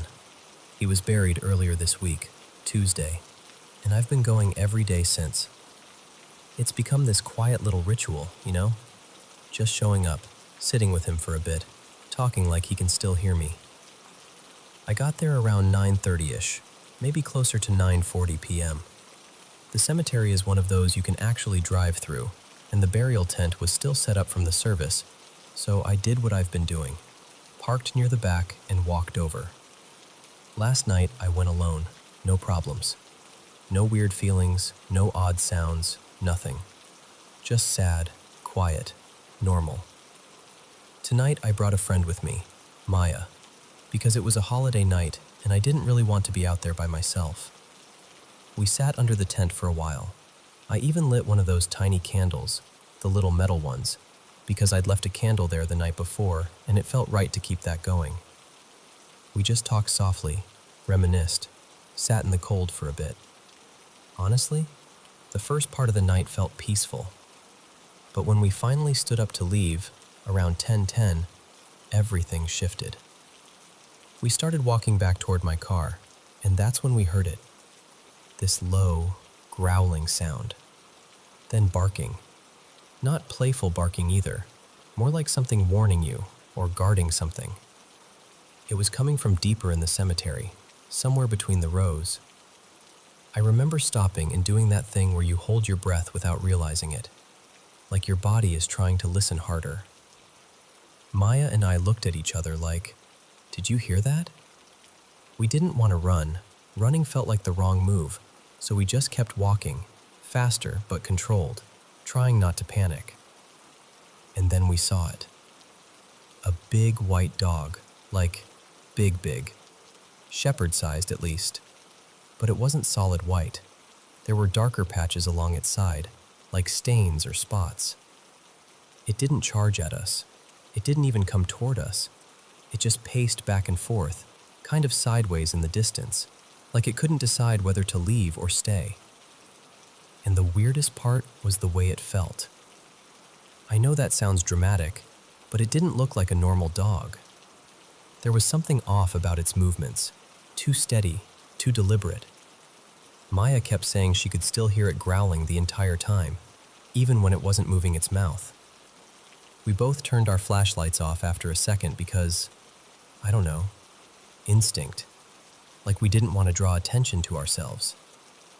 Maya kept her eyes locked on the dog, and I kept mine fixed on my car like it was the only real thing left in the world. We kept walking, and then, this part still messes with me. The dog just wasn't there anymore. It didn't run behind a tree.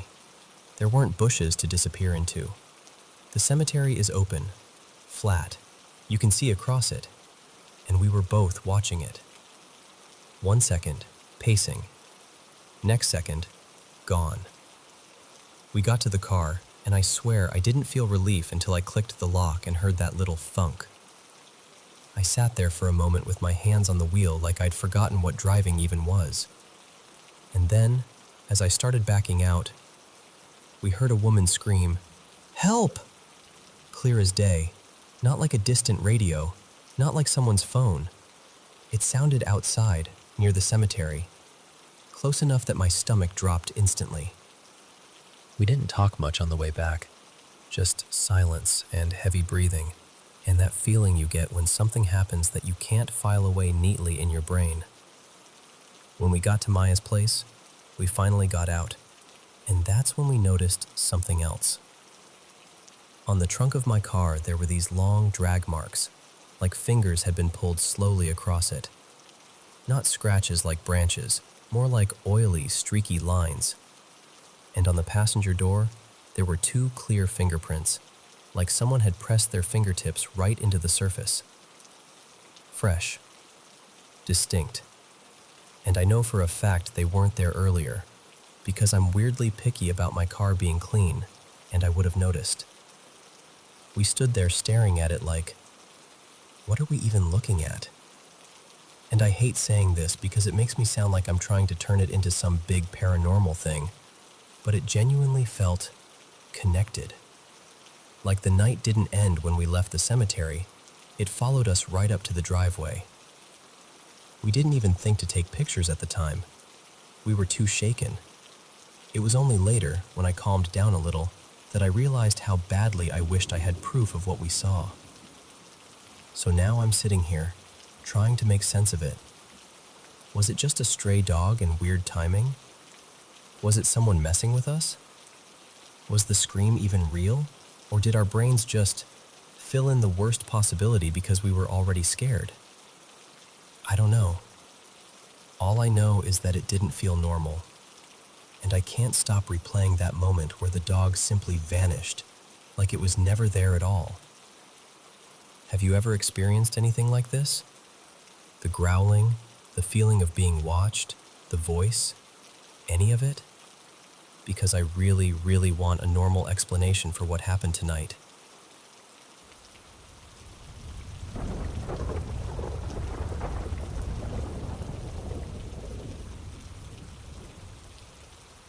Hello everyone, welcome back to the Paranormal M channel.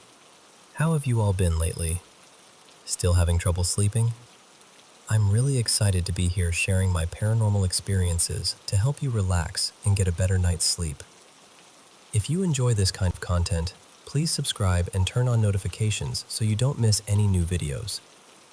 And thank you so much for sending in your own paranormal experiences. Now, get into bed, turn on your nightlight, and let's listen together. So this was maybe 6 years ago now, back when my family and I were living in this little apartment that had 2 balconies, one facing the street and another in the back. And the back balcony was the one that messed with me. Behind our building, there was this odd stretch of land that didn't feel like it belonged in the middle of a neighborhood. It was overgrown and messy, and you could see the broken down remains of what looked like an old house, just chunks of walls and rubble. And off to one side, there were these stone shapes half sunk into the ground that honestly looked like a tiny, neglected graveyard. Not dramatic, not movie style, just wrong in this quiet, forgotten way. At the time, I wasn't someone who believed in ghosts, like, at all. I'd tell myself it was superstition, people scaring themselves for fun. But every single time I stepped onto that back balcony and looked out, I'd get this heavy feeling in my stomach, like the air was darker over there, even when it was sunny. I kept brushing it off as imagination, stress, bad vibes, whatever. Then one afternoon, I went out to that back balcony to film a quick video for social media. I picked that spot on purpose because it was usually really quiet. No traffic noise, no people yelling, none of that. Just stillness. I recorded, went back inside, and started editing. I was cleaning up the audio in Audacity, wearing headphones, just doing my normal thing, when I suddenly heard this burst of noise, like sharp static, almost like a quick screech. It lasted maybe 2 seconds, 3 tops, and then it stopped. And the thing is, it didn't sound like a regular glitch. It sounded like something intruding, like a sudden interference. I replayed it a few times, trying to convince myself it was wind or a mic issue, but it didn't match anything else in the clip. Still, I told myself, okay, random audio artifact, move on. But after that day, something changed. I started getting this feeling that I was being watched. And I know that sounds vague and dramatic. Believe me, I wish I had a better way to explain it, but it was like, if I turned my back to the balcony, my body would tense up like something was right behind me. Not like a casual, someone staring feeling. More like my instincts were yelling, don't turn away. Like whatever it was waiting for me to slip. That feeling stuck around for days. Then one night, I couldn't sleep at all. I didn't even know why. I just had that awful sense that something was building up, like the air in the apartment was charged. I kept rolling over, checking my phone, staring at the ceiling, telling myself to stop being ridiculous. And then at around 2:40 in the morning, something like that, the light in the living room started flickering. Not the whole apartment, not other rooms, just that one light. The one near where I was lying down. It flickered in this uneven way, like someone was messing with a switch. And I swear, the second it started, that being watched feeling hit its peak. My heart was pounding so hard I could hear it in my ears. I just froze there, staring at the ceiling glow pulsing on and off, trying not to panic, trying not to cry, trying not to move. And this is the part that still confuses me. I didn't know what to do, so in pure desperation I started praying. But not in the way I'd normally pray, because I'm Hindu, and at that point in my life I wasn't even the light a diya and chant type of person. I was more like spiritual in the background, but not actively religious. I don't even know why. I hadn't been watching anything about angels. I hadn't read anything. It just came out of nowhere. Like my brain reached for the strongest protector image it could find and grabbed it. So I whispered, actually begged, something like, please help me. Please protect me. Please get rid of whatever this is. And as soon as I did, I felt this warmth spread through my chest. Like someone put a hand right over my heart, not physically, but in a way that made me feel held, safe. Like something good had entered the room, quiet, steady, unshakable. And I got this strong sense, this calm certainty, that whatever had been watching me wasn't the only presence there anymore. Then, almost immediately, the light stopped flickering. Just stopped. Clean. Like it had never happened. And even stranger, so did that awful watched feeling. It didn't fade over time. It didn't slowly ease away. It was just gone. Like a pressure release. Like the room finally belonged to me again. I laid there for a long time afterward, breathing shallowly, almost scared to test it. Like if I moved the wrong way, it would come back. But it didn't. The air felt normal, quiet, mine. To this day, that's what gets me. Because I keep thinking, was it all in my head? Was I exhausted and anxious and my brain created a story? But then I think about how immediate it was. The warmth, the shift, the light stabilizing, the fear evaporating, and I don't know. I honestly don't know. And it leaves me with this question I still can't fully answer. If something out there listens, God, angels, whatever you want to call it, do they show up when someone truly needs help, no matter what religion they grew up with? We moved out of that apartment about 3 years ago. Different place, different neighborhood, different everything. And I've never felt that watched sensation again. Not once. But that night, the balcony, the audio, the flickering light, and that sudden warmth, yeah, that's still the strangest thing that's ever happened to me. And I don't think I'll ever completely forget it.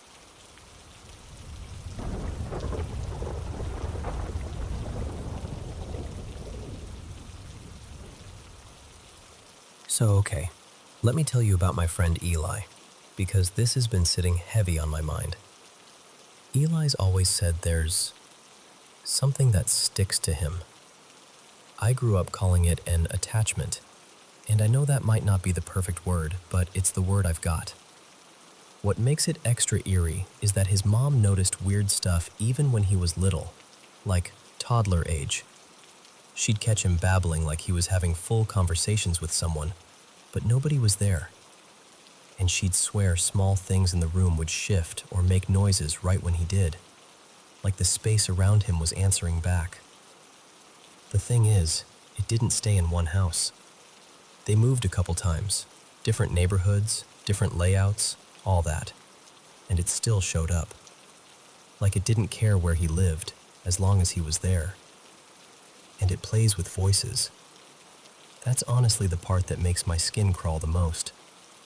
It mimics people he trusts, his mom, his aunt, even his grandpa, like it's trying to pull his attention in a really specific way. It'll call his name from another room. It'll ask questions like, "Eli?" or "Are you awake?" in this tone that sounds almost right, but not quite. One night, it even copied the sound of his grandpa's old cane tapping down the hallway, like someone was getting up and walking around. Eli sat there listening, heart pounding, because he knew his grandpa was asleep. And when he checked, nobody. Nothing. Then there's the animal stuff. His pets react like they're seeing something moving through the house that humans can't track. Like sudden stiff posture, staring at empty corners, low growling. One of his cats usually sticks close, like a little guard, always planted near him. But recently, that same cat looked toward the doorway, froze, and then absolutely lost it. Ears flat, tail puffed, bolted out of the room like it was being chased. Eli said he's never seen it do that before. It happens at random times, but it also has this awful habit of showing up in the middle of the night, especially around 3 a.m., which just feels like it's trying to be dramatic on purpose. He told me about these knocks that would start up. 3 knocks, then a pause, then 2 sets of that pattern, then silence. Then it would start again, like someone was testing his nerves in intervals. Not banging, not someone at the door, just measured, deliberate tapping. And then there are the physical things. He's woken up with fresh scratches he can't explain. One morning there was this thick smear of blood on his sheets, like somebody had a bad nosebleed, except he didn't have one. No blood on his face, no dried stuff in his nose, nothing. Just blood where he'd been sleeping, like it appeared there. He's heard doors slam when nobody's near them. Heavy footsteps, breathing that isn't his. And sometimes this low, ugly sound, like growling, like something irritated that he's still there. It messes with his electronics too, which sounds almost silly until you're living it. Remote controls vanish and show up in places that make no sense. The TV volume changes on its own. Devices glitch, lights flicker, that sort of thing. And he'll suddenly feel sick, nauseous, shaky, like the air got too thick. Like whatever it is can lean into the room and press down on him. There was this one weird moment that's burned into his memory. His bedside clock had been unplugged, like fully unplugged, and it started going off. Not just flickering, like an alarm. And he, half panicked, half exhausted, actually said out loud, "Stop."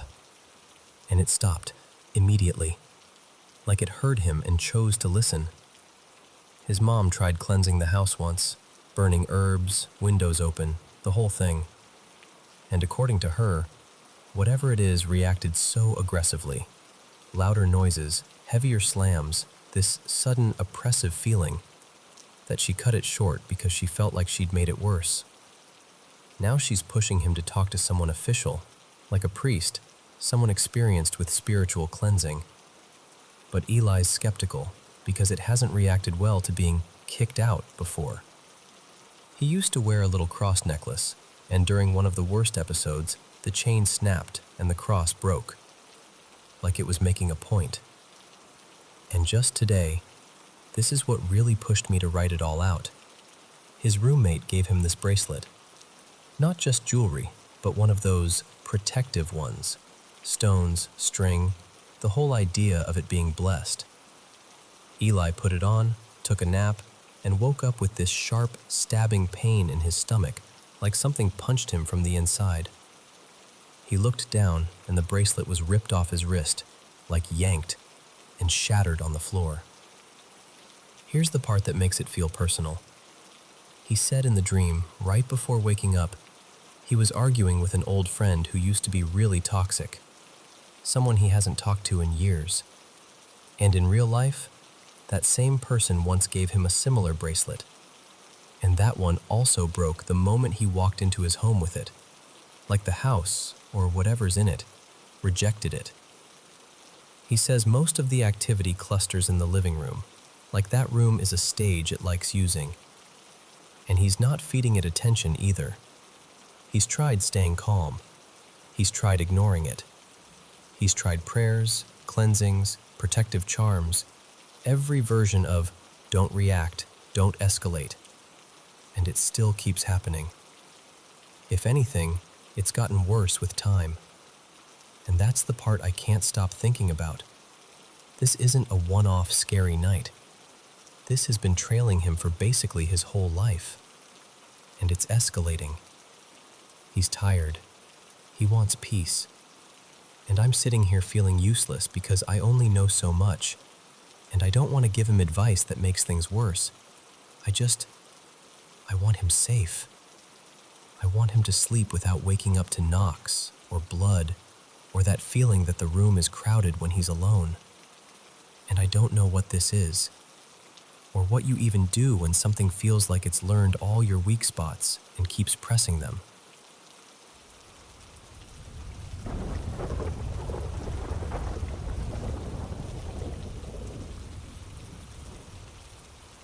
So, let me tell you a few things that have happened in my life, because when I lay them all out like this, it's hard not to wonder what I'm carrying around inside me. A few years back, I had this beat-up little sedan, barely holding together, always making some new noise like it was inventing problems out of spite. I couldn't afford to keep fixing it, and I definitely couldn't afford to replace it. I remember saying, more than once, half joking, half desperate, I swear, I wish somebody would just hit this thing so insurance would finally put it out of its misery. And then, it happened. Not while I was driving either. A guy who'd been drinking slammed into it while it was parked right in front of my place. Just destroyed it. I walked outside to flashing lights and wreckage and that awful smell, and I felt this weird mix of shock and, I'm not proud to admit it, relief. The wildest part? The payout was more than I expected, like a couple thousand more than I thought the car was even worth.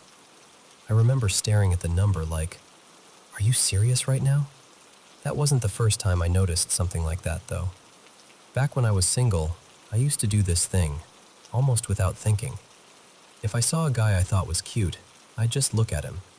Not a dramatic stare down, just a steady look, like I was tuning into a station. And so many times, it was like he felt it. He'd weave through a room, across a crowd, come right up and start flirting or ask for my number. It happened enough that I stopped calling it coincidence. And then there's this other pattern I hate even admitting out loud, because it makes me sound arrogant, or like I'm wishing harm on people. But I swear, when someone really does me wrong, or hurts me in a way that sinks deep, something tends to happen to them not long after. Something messy. And I'll hear about it later through someone else, like the universe is sending me a quiet little receipt. The biggest example is my ex. Let's call him Mason. Mason wasn't just a bad boyfriend. Mason was the kind of person who could turn the air in a room into a weapon. When I finally left him, it wasn't clean or calm. Of course it wasn't.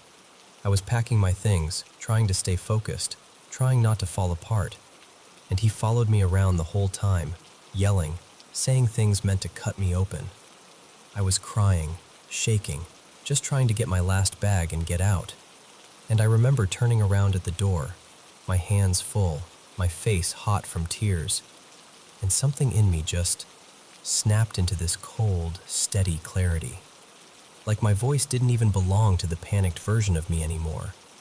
I said something like, "I want you to understand what you've done, and I want you to know I'm putting this on you.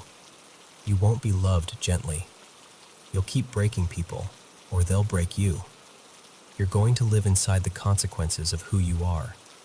And every time life turns on you, I want you to remember my words and know you earned it." I didn't say it like a movie villain. I said it like a final truth, like I was carving it into stone. 2 years later, he messaged me, out of nowhere. He told me he genuinely believed I cursed him. And then he started listing everything that had happened since we split, like he was building a case.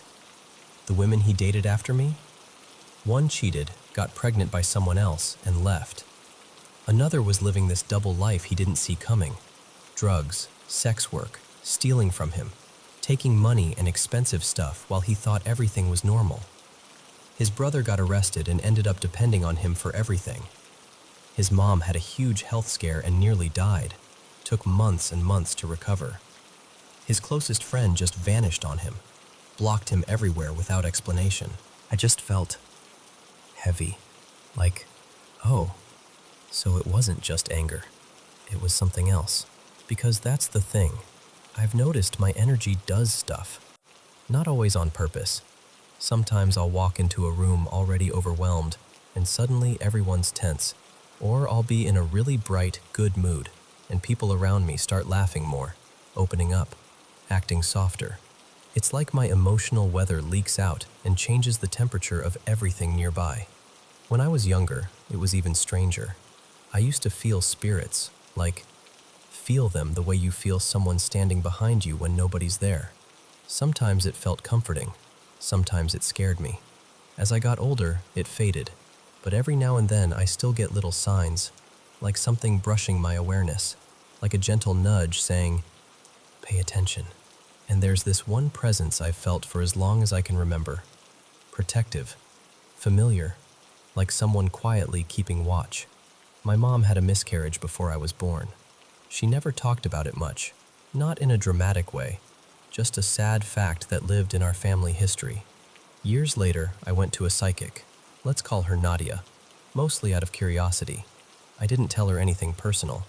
And she said, very calmly, "You have a spirit with you, a sister energy. She protects you. She's been with you your whole life."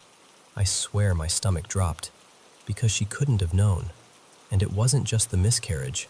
She described the exact feeling I'd had since childhood, that sense that I wasn't alone in the way people mean when they say, "You have support." More like, something unseen but steady had my back. My dreams do it too. This is another thing that makes me pause. Sometimes I'll dream something small and oddly specific, and then it happens later. Not always the same way, but close enough that I'll get that chill, that I've already been here feeling. Like my mind peeked ahead when it wasn't supposed to, and I can't even count how many times I've blurted out what I think someone is thinking, without meaning to. It'll just come out, like I'm hearing a thought that isn't mine, and they'll look at me like I just pulled a secret out of their pocket. It happens with friends, with strangers, with people I've barely exchanged 2 sentences with. That shocked look is always the same. I've seen a couple different psychics over the years, mostly because, honestly, I needed someone to either confirm I wasn't imagining it or tell me I was. One of them told me, "You already know you have abilities. You get them from your mom." And then she said something that stuck with me. "If you ever have a daughter, hers will be stronger than yours." And the last one, this one still makes me laugh a little because it's so surreal, told me something like, "You're written about in old stories." She implied I had some connection to Greek myth, like I was the kind of being people use to turn into legends, and that I chose to live a human life because I wanted to understand what it felt like. Now, listen, I'm not saying I took that as literal fact, but when she said it, I felt this deep calm settle in me, like my body recognized the idea before my brain could argue with it. And what's funny is, when I was a kid, I loved mythology. I was obsessed. I'd stay after class to read about gods and monsters and prophecies and all these wild, dramatic fates, like I was hungry for it. So when I look back on all of this, the car, the weird timing, the way people seem to orbit whatever I'm feeling, the dreams, the thoughts I catch, the presence that's followed me my whole life, I can't help but wonder, like, what am I? Am I just sensitive? Hyper-aware? Good at patterns? Or is it something older than that? And my mom, she always shrugs when I bring it up, like it's the most normal thing in the world. It's in our nature, she'll say. And honestly, the older I get, the more I believe her.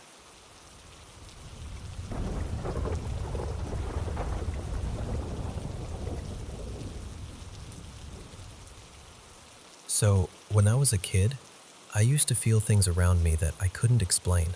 Like I could sense spirits the way you sense someone standing behind you, without seeing them. And there were a few moments that still make my skin prickle when I think about them.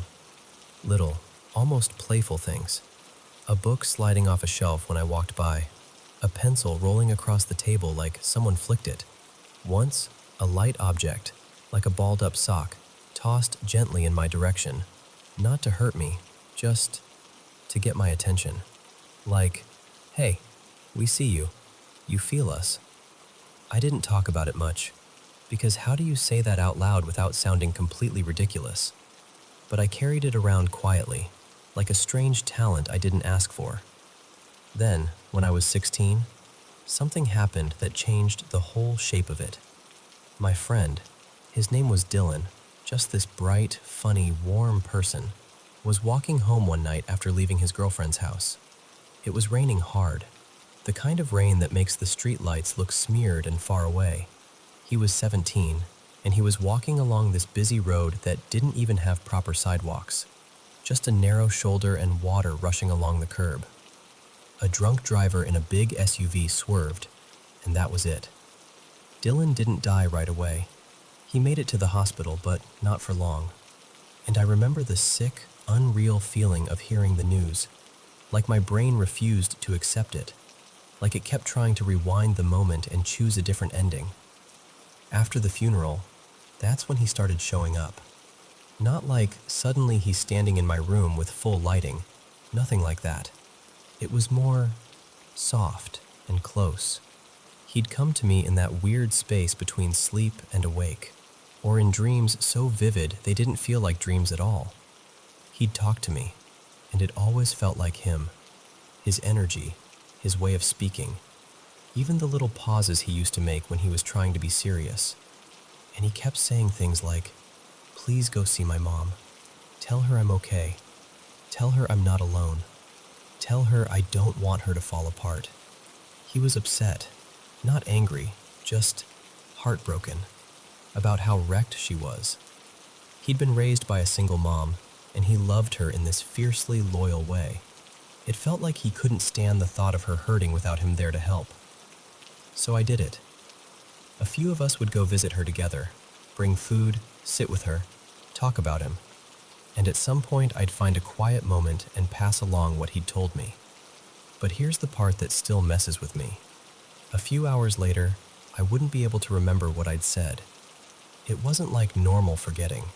It was like the memory had been wiped clean. I'd know I'd delivered the message. I'd know it mattered. But the actual words? Gone. Like they were never meant to stay with me. Like they weren't mine to hold on to. That went on for a few weeks, on and off. He'd come, he'd ask, I'd go, I'd tell her. And then the details would dissolve out of my mind like fog.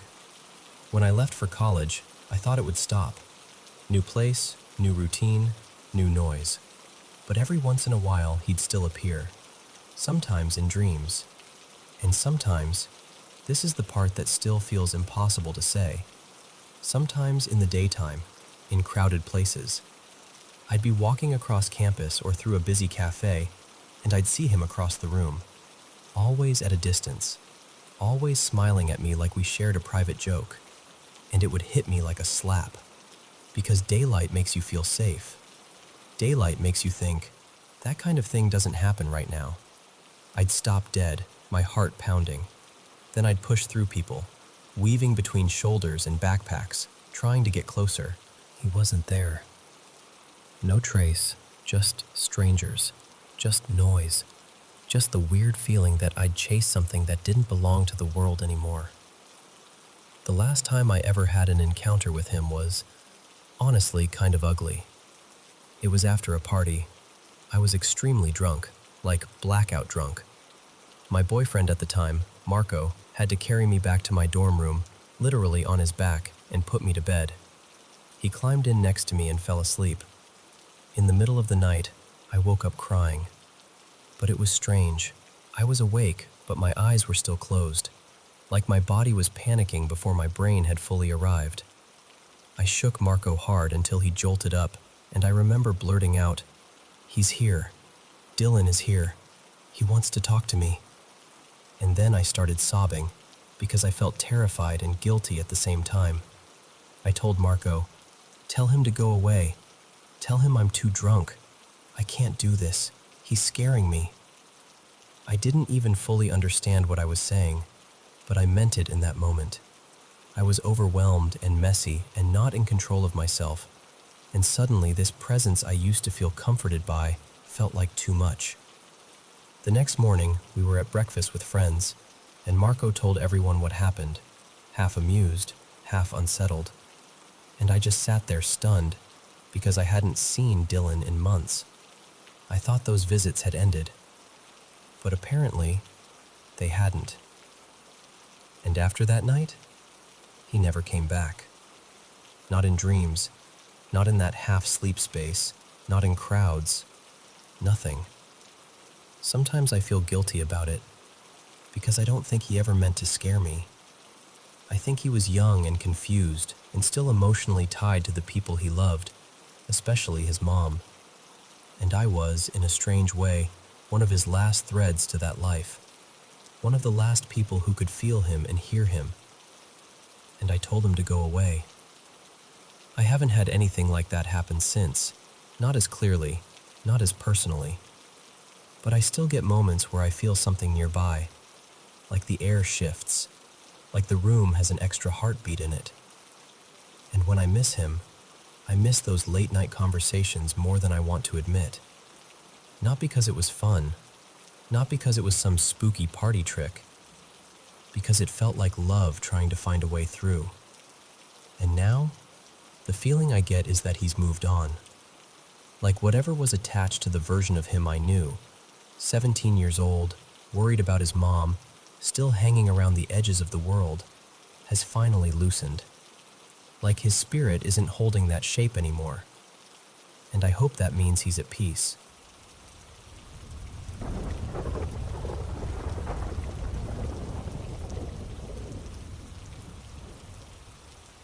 So this happened about 6 years ago, when I was in my final year at uni. I was living in this creaky old shared house with a few other students, and that night, I had the place completely to myself. I remember it being one of those winter evenings where it's not even that late, but somehow it's pitch black outside anyway. The rain was hammering the windows, proper downpour. Out of nowhere, I get a message from a guy I barely knew. Let's call him Elliot. "Hey, weird question," kind of energy. We weren't friends, more like someone I'd chatted to a couple of times on a night out, maybe exchanged a few words at the gym. At some point, I must have mentioned I lived close by, because he said he was soaked, heading back from the gym, and asked if he could wait at mine until the rain eased up. It was unexpected, but honestly, it sounded harmless. So I said, sure, pop round, just until the weather chills out. When Elliot arrived, I was already settled in, watching a film in my room. I wasn't exactly in hosting mode, so I just told him, "You can come in and watch if you want. I'm halfway through this." He sits down beside me on the edge of the bed, and for the first few minutes, it's normal. Quiet, just the TV and the rain. And then, things start feeling off. The first thing I noticed was these sudden flashes in my vision. Not like little specks or when you stand up too fast. I mean full-on, bright white bursts, like someone taking a camera flash directly in my face. My entire view would get washed out for a split second, then it would vanish. It happened a few times, maybe 3, 4 times over the rest of the film, and I kept trying to rationalize it. The room was dark, the TV was the only light source. Maybe the movie had quick, bright cuts. Maybe my eyes were just playing games. I really wanted it to be something boring. But then there was the other thing. I kept getting this intense sensation that there was a hand hovering just above my shoulder, my left shoulder, the side away from where Elliot was sitting. It was so convincing that I kept turning my head, like I was about to catch someone mid-gesture, expecting to see an arm reaching over me. Every time. Nothing. No one there. No movement. Just empty air and my own stupid heartbeat suddenly louder in my ears. Again, I did the same thing. I explained it away. It's dark. Your brain fills in gaps, shadows and flickering light, whatever. I tried to focus on the film, tried to act normal, but my body kept doing that little tense reset. Shoulders tightening, neck stiff, checking again. Eventually the film ends. By then the rain had eased off and Elliot stands up like, "All right, I'll head out." I remember thinking, okay, that was slightly weird, but fine. Like maybe I was overtired. Maybe the stormy atmosphere got in my head. Nothing I'd be telling people about. And then, right as he's putting his shoes on near the door, he does this sudden little jolt, this sharp twitch in his shoulder. The kind you might not even mention normally. But for whatever reason, I did. I said something like, "You all right? What was that?" And without even looking up, still calm, still tying his laces, Elliot goes, super casually, "Oh yeah, that happens because there's something that follows me. Like a demon, basically. Whenever it touches my shoulder, I twitch." Just like that. Like he was explaining a stiff neck. I swear my whole body went cold. I just stood there, completely stuck, because my brain immediately replayed the entire evening. Those white flashes, that constant feeling of something hovering over my shoulder. But no, the weird stuff happened first. Then he said that. I don't even remember what I replied. Something embarrassingly neutral like, "Right, okay." Like I was trying to be polite to a conversation about the weather. And then he finished his shoes, stood up, said goodbye, and left into the night like he hadn't just dropped a nuclear bomb into my living room.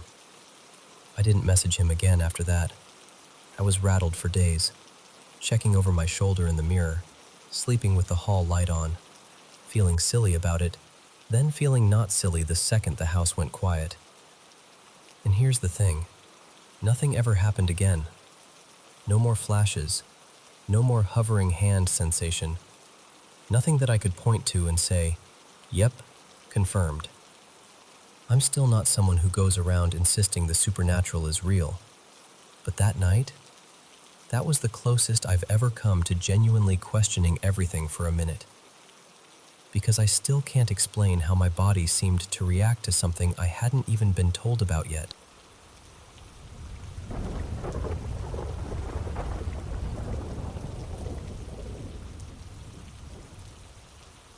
I don't even know where to start with this, so I'll just start where it really began for me. My cousin Marisol has lived in this old place for years, and it's always had this on and off energy. You know how some houses just feel like they're holding their breath? It's like that. And every so often, it ramps up, then it fades, like it's deciding whether it wants to be noticed. The first time I ever experienced something there, it was a few years ago. Marisol was getting ready for work, and I was lying down in the guest room half awake, half not, just resting. The house was quiet in that morning way, like you can hear the hum of the fridge and your own breathing. And then, out of nowhere, we hear a little kid's voice in the living room. Not a whisper, Not a creak that sounded like words. A voice. Like a child, probably 5 or 6, saying just a few words. Maybe a short sentence, like someone talking to themselves. Clear enough that it snapped both of us into full attention. Marisol slowly steps out of her bedroom, and I step out from the other side of the hallway, and we meet in the middle like we're in some movie. We just stare at each other, wide-eyed, and at the same time we go, "Did you hear that?" We were the only 2 people in the house. No TV on, no neighbors inside, no kids, nothing. And I'm telling you, the air felt different after that, like the house realized we heard it. Then about a year later, I'm back over there again. This time it's evening, and we leave her bedroom to grab water from the kitchen, just for a minute. We come back, and we both stop in the doorway so hard it's like our bodies hit an invisible wall. Her dresser drawer, this heavy, old, solid wood thing, like something you'd see in a 1950s or 60s catalog, had been yanked open so hard that the drawer wasn't just out. The whole thing had broken. The rails were messed up, one hinge was snapped, and the front corner of the drawer was cracked like someone had forced it with pure anger. And the weirdest part? It wasn't like it had slowly fallen apart over time. It looked fresh, violent, like someone tried to rip it out in one go. There was no one else in the room, no pets, no open windows, nothing that would explain that kind of force. I remember just standing there with my mouth open, thinking, how would a person even do that without bracing themselves? It was the kind of strength that makes your brain short-circuit because it doesn't fit reality. Marisol told me she'd had so many other things happen that she'd stopped even trying to prove it to people. She's felt cold rushes go straight through her body like someone walked through her. She's seen little glowing specks, like orbs, show up in videos and sometimes with her own eyes, floating in a way that didn't look like dust. She's watched small objects tip over when nothing touched them. One time she swore the tiny drawer of her jewelry box slid out on its own and clattered onto the floor like it had been flicked. And then there are the sounds, those ones that really get under your skin. Not little settling noises. I mean sudden, sharp crashes like something heavy fell. Except you go looking and nothing has moved. No explanation, just a loud, aggressive bang out of nowhere, like the house is trying to startle you on purpose. For a while, though, things actually calmed down. The last year or so has been quieter, which honestly felt like a relief. Like maybe whatever it was had finally gotten bored. But now my uncle, Darren, is the one getting worn down. He's always been a skeptic, like the kind of guy who rolls his eyes and goes, "It's pipes, it's wiring, it's your imagination." So when he started talking about this, I didn't take it seriously at first. And here's the part that makes it feel creepy. He says the sound moves. Like it'll happen, and it seems like it's coming from the corner near the hallway. Then later it sounds like it's by the kitchen. Then it's behind him. Not consistent. Not one fixed spot. He described it like it's circling him, which, okay, sounds dramatic. But I heard a short recording he took, and it really is this thin, sharp tone that doesn't sound like any normal house beep. It's been happening for about 2 months now, and he's starting to crack a little. Not like he thinks he's in danger, more like it's just slowly making him feel unsettled in his own home. Like he can't relax because he's waiting for the next set of 3. And the fact that it seems to follow him room to room, that's the part that's getting to him. So yeah, that's where we're at. If you've ever dealt with something like that, whether you think it's paranormal or some weird electrical quirk, what would you tell someone to do next? Because I'd love to pass along anything helpful to Darren. At this point, I don't even care what the explanation is. I just want him to stop feeling like the house is playing games with him.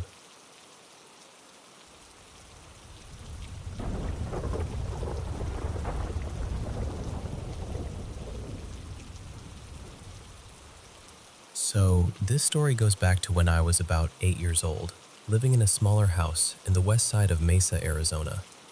It wasn't fancy or anything, Just me, my mom, and my little sister, and we were making it work.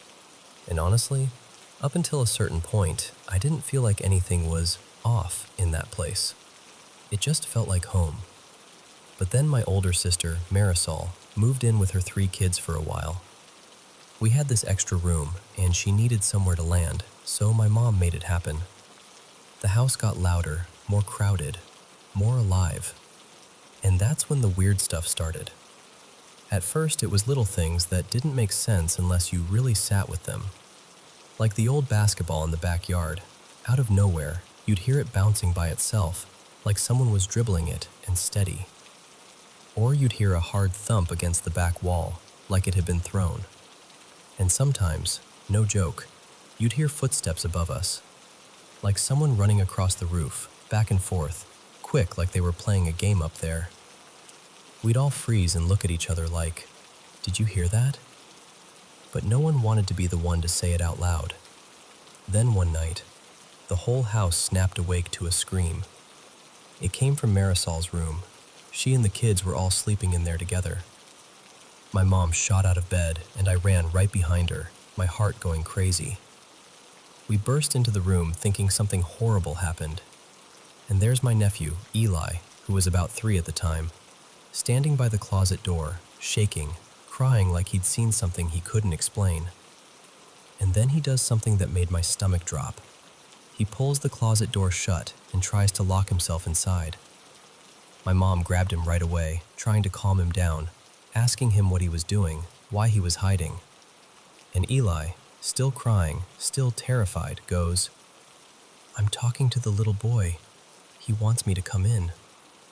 I remember the air in that room feeling thick, like it suddenly got colder. Because at that age, kids can imagine a lot. But the way he said it wasn't playful. It was serious. Then he wipes his face and says something else. Something that felt so specific it didn't sound made up at all. He goes, "He's on the roof." My mom stared at him like, "What did you just say?" And Eli nods again and points upward, insisting, "He's on the roof. You'll find him up there." So the next morning, my mom decides we're checking. Because what else do you do when a little kid says something like that and you've been hearing running up there for weeks? And since I was small and light, they lifted me up to climb onto the roof from the back patio. I remember my hands scraping the rough edge, the sun already warming the shingles, and me trying to act brave even though I was scared. I get up there, and I'm looking around, expecting, I don't know, anything. But there's no kid, no footprints, no sign of anyone, just one single shoe. A tiny shoe sitting near the edge like it had been left there on purpose. And it was bright red, like one of those little kids' character shoes, except in my version, it wasn't Lightning McQueen. It was a red Spider-Man sneaker. Small, worn, definitely a child's. It looked like it belonged to someone younger than me, maybe 5 or 6. I picked it up and just stared at it for a second, confused, because how does a kid's shoe end up on a roof when nobody's been up there? I tossed it down carefully to my mom, and she caught it and looked at it. And then she got quiet. And what bothered me most was how nobody really said much after that. Like everyone's brain just refused to accept it. My sister turned away. My mom held the shoe for a second, then set it down like it was too heavy to keep holding. A few days later, the landlord and her husband come over. They're walking through the house, checking the problems, doing that polite small talk adults do. And then my mom, just straight up, no warm-up, asks them, "Has anyone ever died in this house?" The landlord blinks like she didn't hear her right. "Why would you ask that?" So my mom tells them, everything. The noises, the running on the roof, the ball sounds in the backyard. And she tells them about Eli crying, locking himself in the closet, saying he was talking to a little boy. And I'll never forget what happened next. The landlord and her husband look at each other, and you can literally see their faces change. Like the question hit a nerve they didn't expect to be touched.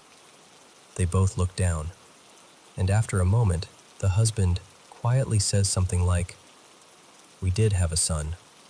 And the landlord nods, eyes glossy. She says he was very sick, fighting something for a long time, and he passed away in that house. The room got so still. My mom went and grabbed the red Spider-Man shoe and showed it to them, and the landlord's hand flew to her mouth. Her husband just stared at it like it wasn't real. She whispered that it looked like their son's. And I'm telling you, the emotion in that moment was so heavy it felt like it sat on my chest. Because suddenly it wasn't a ghost story anymore. It felt like grief had been living with us, quietly, this whole time. They asked if they could take the shoe. My mom handed it over respectfully, like returning something that never should have been lost. And after that day, everything stopped. No more footsteps on the roof. No more strange backyard sounds. No more weird little moments that made your skin prickle. It was like, once that shoe made it back to the people it belonged to, whatever was hanging around finally let go. And I know how it sounds. I do. But when you live through something like that, when you see adults go pale because you accidentally stumbled into the truth, it stays with you. Not because it was scary, but because it was sad. And somehow, in the end, it felt like the only thing that kid wanted was to be found.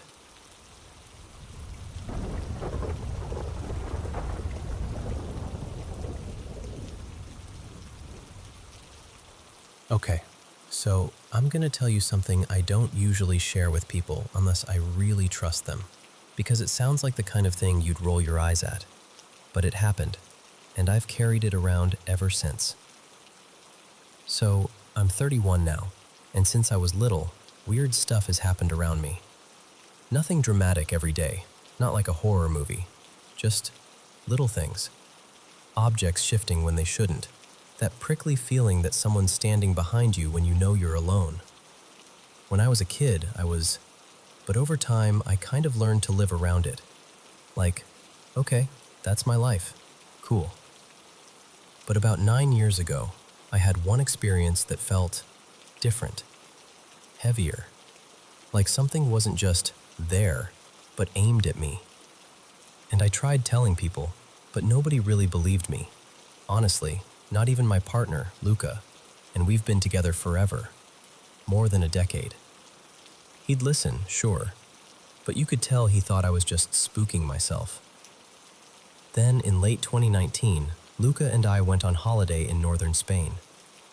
We rented this quiet place out in the countryside, an old farm property, but we had the whole thing to ourselves. One day, we decided to go hiking, and it was gorgeous. Big, open sky, tall grass, that kind of clean, bright air that makes you feel like you can breathe again.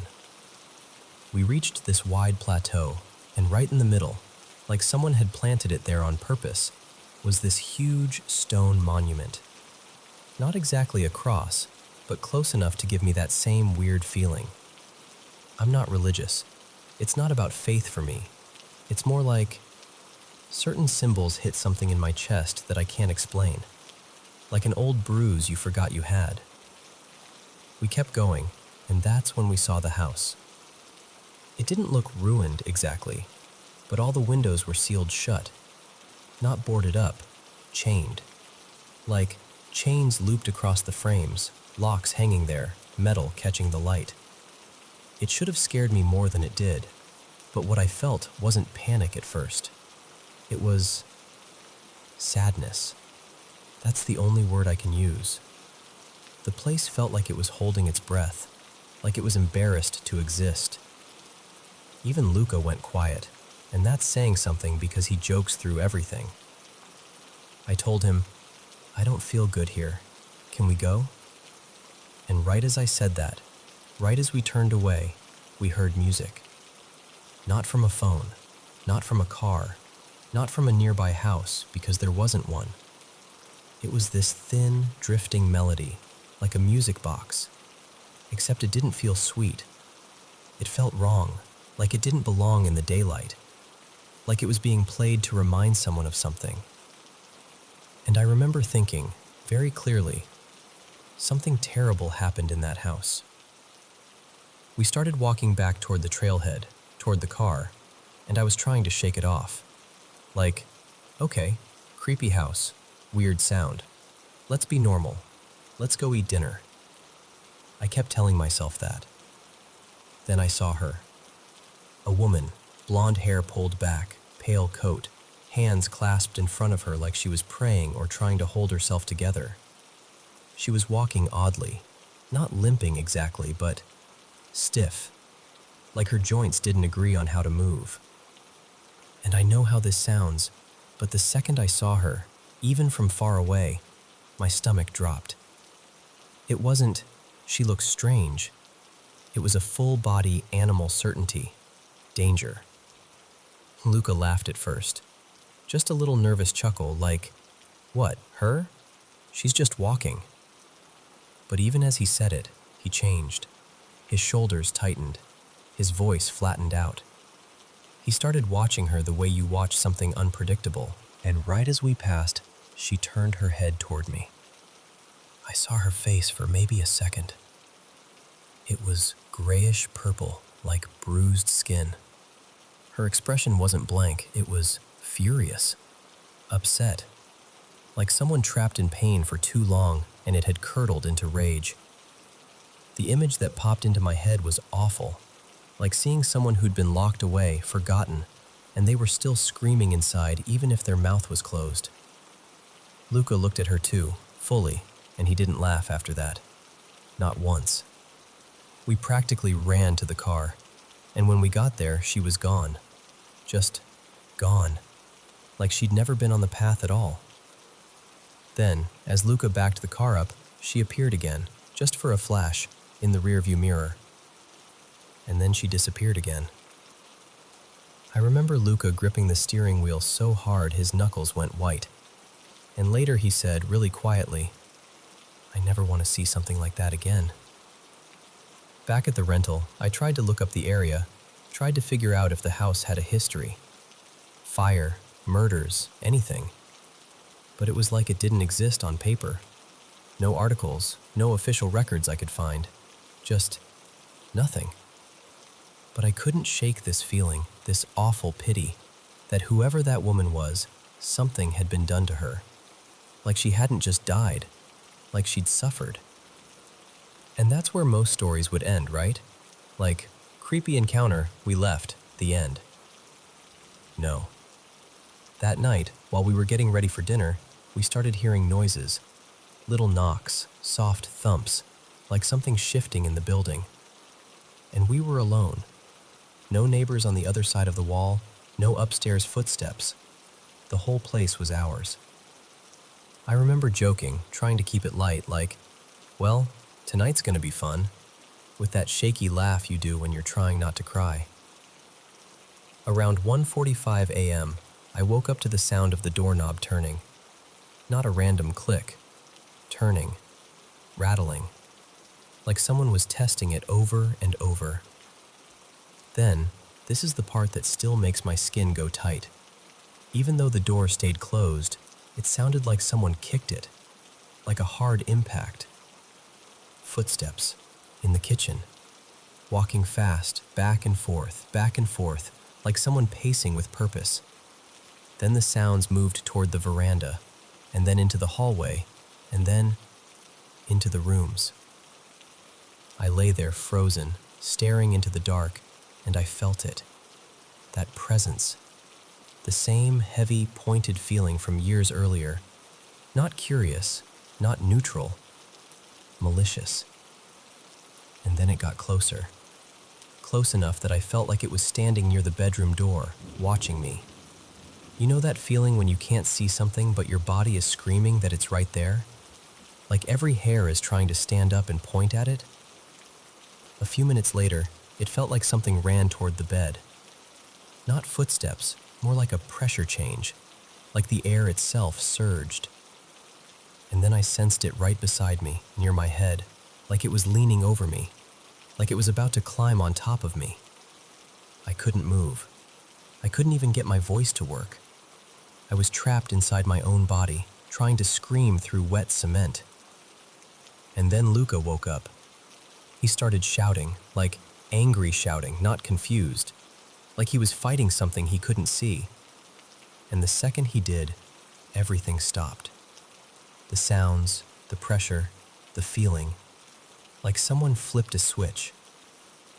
I blinked, and it was morning light logic again, and my brain tried to do that thing where it tells you it was a dream. But later, Luca told me what he experienced. So it wasn't just sleep paralysis. It wasn't just my imagination. We left that place and never went back.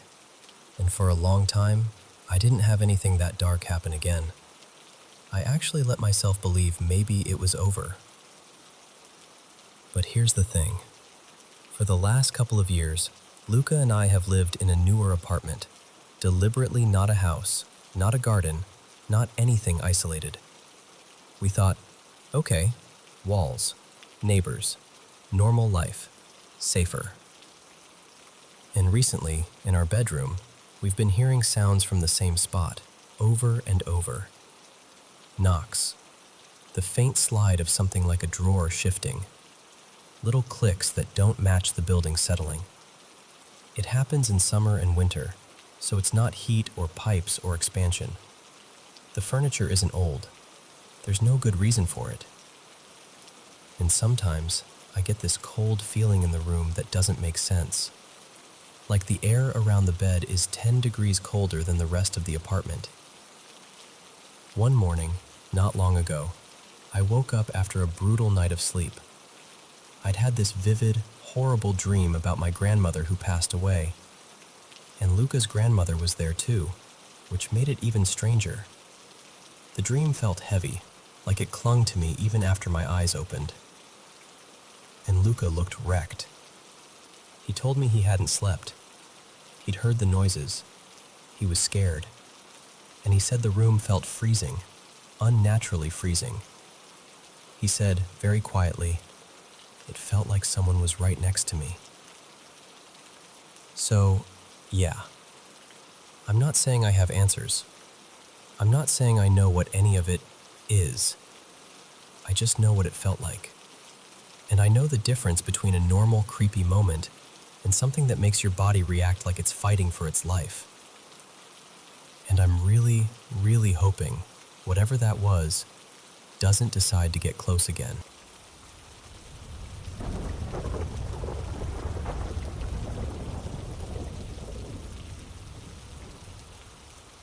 Hey, so I've been sitting with this for a while, and I'm finally just going to say it out loud the way it happened, because keeping it in my head is making it heavier. It was New Year's Day, and I swear it started off with the kind of weird little thing you'd normally laugh about later. Except it didn't stop. I was in my kitchen, half awake, and a pop can, like an empty one I thought I'd tossed, suddenly jumped when I bumped the counter. It didn't just fall. It whipped up and shot right in front of my face and scraped the side of my neck. Close enough that I stood there with my fingers pressed to my skin thinking, that was way too close. You know that cold wave of what if that hits your chest? That. And then, later that morning, I went into my bedroom, already uneasy, and I got this awful sense that something was there. Not like a shadow from a curtain, like a presence. I even remember staring at this one spot near the foot of the bed, near the mirror, because something about that exact area felt wrong. My eyes kept snapping back to it like my body was noticing something my brain couldn't name. Around the same time, I was on FaceTime with my grandma, Nana Lydia, and my sister Marin was sitting beside her. I was trying to sound casual, like, haha, this is creepy, but whatever, while showing them these strange marks on the wall. They looked like claw marks. I know how that sounds. But they were long, angled scratches, and I hadn't dragged furniture there or hung anything up. I was literally panning the camera like, look, tell me I'm not losing it. And then, this is the part that still makes my stomach flip. I was on the bed, phone in my hand, and it felt like my body got yanked. Not tripped, not startled, pulled. Like someone grabbed me by the middle and hauled me sideways. I went flying off the mattress and hit the floor hard, shin first, right on that same spot I'd been staring at earlier. The pain was immediate, sharp, deep, like it rang through the bone. My phone launched out of my hand too, like I couldn't even hold on to it. And I just lay there for a second with my heart slamming, trying to make sense of how fast it happened. I ended the call not long after because I was rattled, and I told myself I was just overtired, that it was a fluke, that my brain was being dramatic. But I couldn't shake the fear. I didn't even want to sleep in my bedroom after that. I dragged a blanket to the living room and slept on the couch instead, with the lights on, like a kid.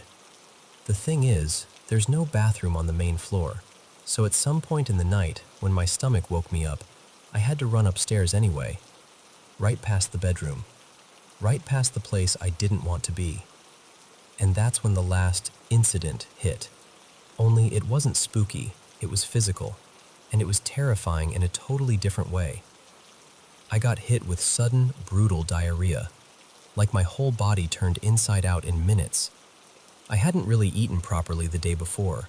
My appetite's been off because of my stimulant medication, so it wasn't even like I had anything in me to lose, but my body was dumping everything anyway. I started sweating through my clothes fast, the kind of sweat that feels cold and hot at the same time. My mouth went dry. My hands got weak. I remember sitting there thinking, I'm going to pass out. And then it got worse, because when I tried to stand, my legs didn't feel like they belonged to me. I couldn't even reach for my phone. I honestly thought, this is it. I'm alone in this house and I'm going to die on the bathroom floor. And then, I blacked out. The next day, I was still shaky and bruised, and in that awful, foggy aftermath where everything feels unreal. I talked to Marin again, and she told me something that made my skin prickle. She said from her end of the FaceTime call, it didn't look like I fell. She said it looked like I got abruptly pulled because of how suddenly my arm jerked and how the phone just flew like it had been knocked out of my hand. So then I did what you do when you're scared and you don't know what else to do. I started digging. And while I was looking things up, this memory surfaced that I hadn't thought about in years. It came back like a flash, and then it just sat there, heavy and undeniable. I bought this house in late summer of 2022. I remember being excited and stressed and running around fixing little things before I fully moved in. Then that fall, I got into a terrible rear-end collision on my way back from the property. My car was totaled. I got a traumatic brain injury. I didn't even realize how bad it was at first. I lost consciousness later that day. And after that, pieces of my memory from that time got scrambled. Some of it is still missing. Some of it still feels like it happened to someone else. But here's the memory that came back. Before that crash, I had been in the bedroom, near the mirror, and I saw a figure at about waist height in the reflection, right in that same area where I'd gotten hurt on New Year's Day. And in that moment, back then, my body had reacted before my brain did.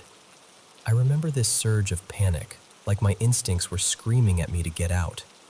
I wasn't just leaving the house that day in 2022. I was fleeing it. So once that clicked, I pulled the property registration record. Here we call it the parcel register. And I started piecing together the history. I found that one of the original owners died around the turn of the year back in the early 1990s, based on the timing of how the paperwork changed. And a neighbor told me he was in his 30s when it happened. After that, his spouse stayed in the home for decades, until the late 2010s, and then it changed hands again before I bought it. And I know, houses have histories. People live and die. That's normal. But the timing, New Year's, the bedroom, the mirror, the figure, the way I keep getting hurt. My brain keeps trying to line it up like it's a story with a point. I live alone. I'm 28. I work a demanding job that already drains the life out of me. And since I found all this out, my sleep has been wrecked. I don't have family in town. When I asked my parents for help staging the place because I want to sell it and get out, they basically said no. Just no. and that hurt almost as much as everything else. So I've been trying to do it myself, cleaning, sorting, making it look like a normal, happy house someone would want. But the more I try, the more things happen. I slip, I fall, I slam my elbows or twist my legs. I end up with fresh bruises and that same dread sitting in my throat. I even tried burning sage. Like, I'm not even someone who does that, but I was desperate. And I sprinkled salt at the edges of the rooms like people suggest. And if anything, it felt like it made the atmosphere worse. Like whatever is in here didn't calm down. It got irritated. And there's this other strange thing too. Time feels slippery in here. I'll swear I've been in the bedroom for 10 minutes and it's suddenly an hour. Or I'll go to fold laundry and look up and the afternoon is gone. It messes with my head. It makes me feel like I can't trust myself. So that's where I'm at. I'm scared. I'm exhausted. I don't want to die in this house, but I also don't have the kind of support system where I can just snap my fingers and move out and recover from all these injuries without help. Because I'm trying so hard to be rational. I really am. But it's getting harder to pretend this is just bad luck.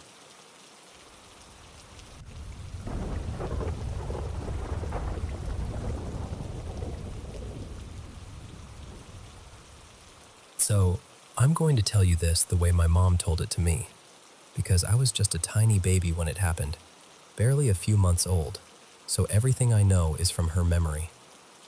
It was a little over 20 years ago, back when my parents were living in the same old house my mom grew up in. The kind of house that holds on to family history, you know? My mom's dad, my grandpa, had passed away years before I was born. I never got to meet him, even though I ended up being named after him. And for a long time, that was just a bittersweet fact. Until the house started doing this thing. One afternoon, my dad, Elliot, was out of town for work. It was just my mom, Marissa, and me. I was maybe 4 months old, sleeping in my crib upstairs. My mom had laid down in the nursery too, just trying to steal a nap when the baby naps, because you do what you can. And then she heard it. The door that led in from the garage opened. Not a creak, not the house settling, an actual open. And right after that, clear footsteps. Like someone had walked into the kitchen with purpose, like they belonged there. My mom said her whole body went cold. She sat straight up, scooped me out of the crib without even thinking, and just stood there listening, waiting for another sound, a voice, anything. But the house went quiet again. So she did the only thing she could think to do. She ran. She bolted down the stairs, holding me tight, and rushed straight out the front door. Once she was outside, heart pounding, she circled the house checking everything. The windows, the locks, the doors. She even went to the garage door. And it was locked. Deadbolted. No sign anyone had come in at all. At first, she tried to talk herself out of it. Maybe she dreamed it. Maybe the sound traveled weirdly in that house. But over the next several weeks, it happened again. And again. Same pattern. The garage door sound, then footsteps through the kitchen. Sometimes down the hallway. Once, she swore she heard the soft weight of someone settling into the recliner in the living room, like that old chair cushion giving in under a familiar body. And then there were the nursery sounds.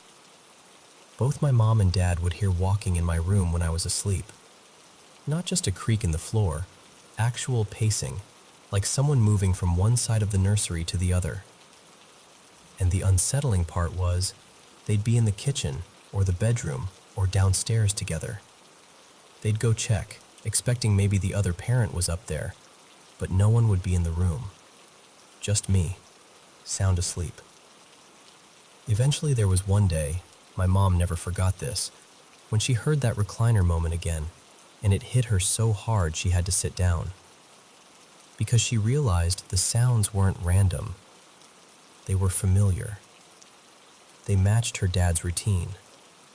Apparently, when he was alive, he came home the same way every day, through the garage, A quick pause in the kitchen to greet her mom, then down the hallway to his recliner for the evening news. My mom said it was like hearing an old habit replayed, step by step, like the house remembered it. The only person who actually saw anything was a babysitter, Kendra, who watched me one night while my parents were out. Kendra told them she went upstairs to check on me, and as she reached the top of the stairs, she clearly saw part of someone. Just a leg, jeans, a shoe, rounding the corner away from the nursery and heading down the hallway. Not a shadow, not a blur, a person, or at least enough of one to make her stomach drop. She ran after them, obviously, because who wouldn't? And the hallway was empty. No doors opening, no footsteps fading, just nothing. So she asked a priest to come by and bless the home. Nothing dramatic, nothing movie-like, just a calm, respectful blessing. And my mom, Marissa, said she spoke out loud too, kind of gently, like she was talking to her dad right in the room. She told him it was okay, that she loved him, that he didn't need to stay, that it was time to rest. And after that, it stopped. The garage sound stopped. The hallway footsteps stopped. The nursery pacing stopped. Like someone finally listened and let go. My mom was the youngest in her family, and I was her first baby. And our family has always believed, quietly, without making it into some big scary thing, that it was just my grandpa coming back one last time, checking on his daughter, seeing the baby who carried his name, making sure we were okay. And honestly, when my mom tells it, it doesn't feel like a horror story. It feels like a goodbye.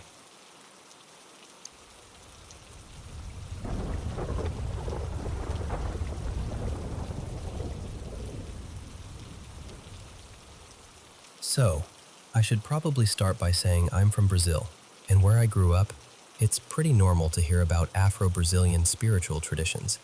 People talking about guides, spirits, energies, all of that. Even if you're not deeply involved, you're around it.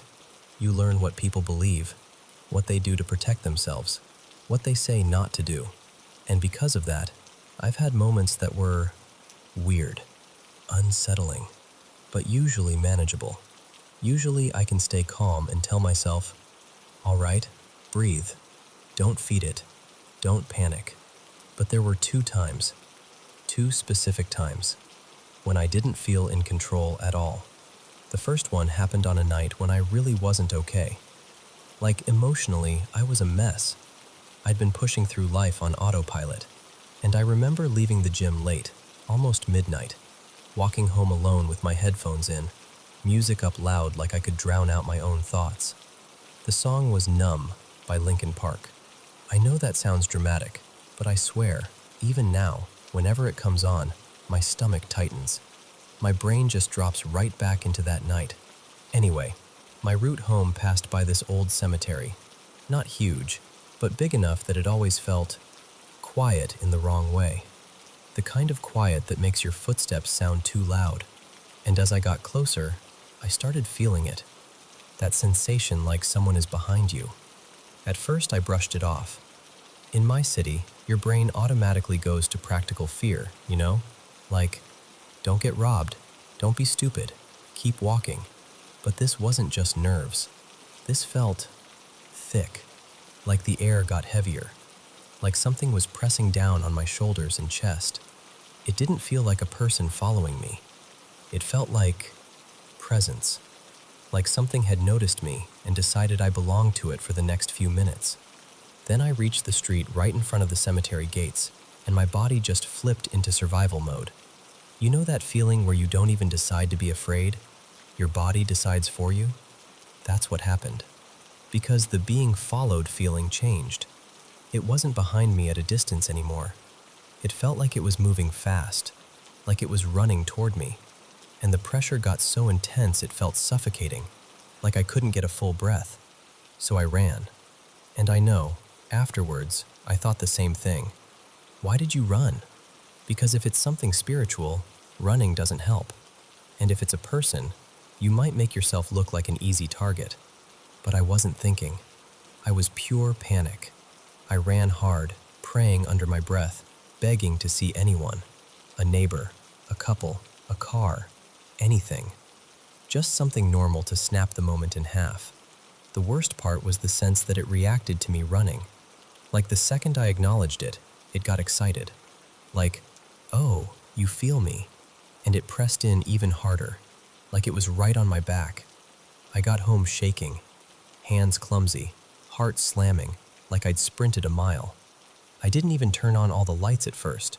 I just went straight into my little, I'm not playing with this, routine. I lit candles, I prayed, I spoke out loud like I was setting rules in my own home. And as I did that, this impression settled in me. Not a voice exactly, more like a sudden knowing. It felt feminine, like it was a woman, or at least something carrying that energy. A presence that had latched onto me on that walk and followed me right up to my door like it had permission. I never found out what it wanted. I still don't know, but I know what it felt like. Not curiosity, not harmless. It felt hungry, heavy, possessive, and that alone was enough to scare me more than anything. The second time was different. It happened indoors, in a place that was supposed to be safe, and I remember smiling at first, because it was kind of comforting. But then I said something that I immediately regretted. I told him, gently, just be careful. Sometimes things pretend to be good. Sometimes they act helpful just to drain you, or attach to you. The second those words left my mouth, immediately, the light bulb in my room exploded. Not flickered, not burned out, exploded. A sharp pop and that hot, bitter smell, like scorched dust in electricity. We both went quiet. I stood up to go check it, and I walked to my bedroom door like I was on rails. And then I got there and I just stopped. I couldn't cross the threshold. It was like my body locked up, like my muscles refused to cooperate. And the fear wasn't just, I'm scared. It was primal. Like every instinct in me was screaming, do not go in there. I tried to force myself, like, come on, it's your room. It's literally your room. But the closer I leaned, the worse it got. Like stepping forward would be stepping into something that wanted me. So I backed up, breathing fast, and I did the only thing I could think of. I lit candles again. I prayed again. I spoke firmly, like I was pushing something out with my words. And then the temperature dropped. I don't mean it felt spooky. I mean it got icy. The hallway felt normal, but inside that room, it was like someone had opened a freezer. My skin prickled. I had goosebumps all over my arms. And the dread. It was so thick it felt like I was swallowing it. After that night, I avoided my room for a while. Not forever, but long enough that it messed with my daily life. I'd sleep on the couch. I'd change clothes in the hallway. I'd do anything to minimize being in there alone. Because once your body reacts like that, once it refuses to move, you start trusting that instinct more than logic. So yeah, those are the 2 times I couldn't handle myself. And I know some people will hear this and think it's anxiety or stress or coincidence. I'm not even here to argue with anyone. I'm just telling you what it felt like. One night, something followed me past a cemetery like it had chosen me. And another night, something answered me the moment I warned someone out loud. And both times, the scariest part wasn't what I saw, because I didn't really see anything. It was how certain my body was that I was not alone.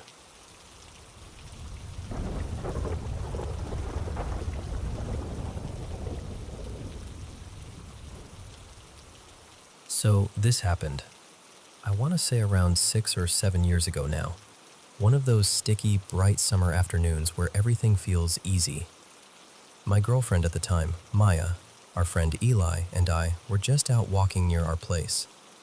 There was this paved footpath we took a lot. On our right, this big open dog park, wide grass, a couple people tossing tennis balls, the whole wholesome scene. On our left, a thin stretch of trees that gave just enough shade to make it feel like a little tunnel for a minute. It was broad daylight, like the kind where you can see every detail. And our mood was great. We were talking about nothing important, laughing, enjoying that we should do this more often feeling. And then, this is the part where my stomach still tightens a little, even thinking about it. I glanced up the path, kind of absent-mindedly, and I saw something that didn't fit the picture. Just wrong in a quiet way. So I did that casual thing, trying not to sound dramatic, and I went, hey, do you guys see that? Like I was joking. Like it was going to be a weird sign or someone wearing something ridiculous. Both of them looked, and we all stopped walking at the exact same time. Up ahead, maybe like 30 or 40 yards away, there was this figure. Human-sized, technically, but the shape was all expanded. Like whatever it was wearing made it look too wide, too bulky, too solid. It was covered head to toe in what looked like thick, dark fabric, almost like heavy brown or black robes. No arms, no legs, no normal outline. Just a big, uneven mass. And then the face, if you can even call it that. It had this huge mask, oversized. Not like a Halloween mask, more like something ceremonial, something old. The top of it rose way above where a head should be, like an extra foot or two of height. And it was wide, comically wide, like it stretched out on either side.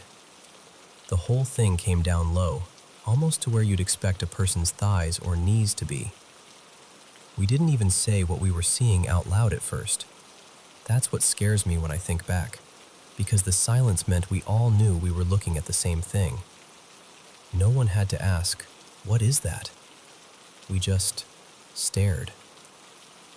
And then it moved. Except, moved isn't even the right word. It looked like it was dancing, like it was bobbing up and down, swaying side to side. This slow, rhythmic shifting like it was stepping from one foot to another, facing us the whole time. I remember thinking, for a split second, is this some kind of performance? Like maybe someone was messing around, or filming something, or... But nothing about it felt playful. It felt deliberate. Like it knew we were there, and it was putting on a show for us specifically. We still didn't run right away. We were frozen, honestly, trying to make our brains accept what our eyes were insisting on. And then it started coming toward us, still dancing, still doing that slow sway step like it was taking its time. Only, here's the part that flipped a switch in my body. Even though the motions were slow, it was covering distance fast. Like sprint fast. Like the path between us was shrinking at an impossible rate that didn't match the movement at all. It looked like it should have been creeping forward, but it was closing in like something charging. That's when fear finally hit us all at once. Pure, instinctive panic. No conversation. No, should we go? Just the three of us turning and running like our lives depended on it. We didn't stop until we got back to our apartment. We slammed the door, locked it, and just stood there bent over, gasping, wide-eyed, trying to talk but not getting full sentences out. And the whole time, the only thing I could think was, it was daytime. We were sober. We all saw it, together. The same thing. To this day, I don't know what it was. I don't even know what explanation would make sense. But I do know this. That was the most terrified I've ever been in my life.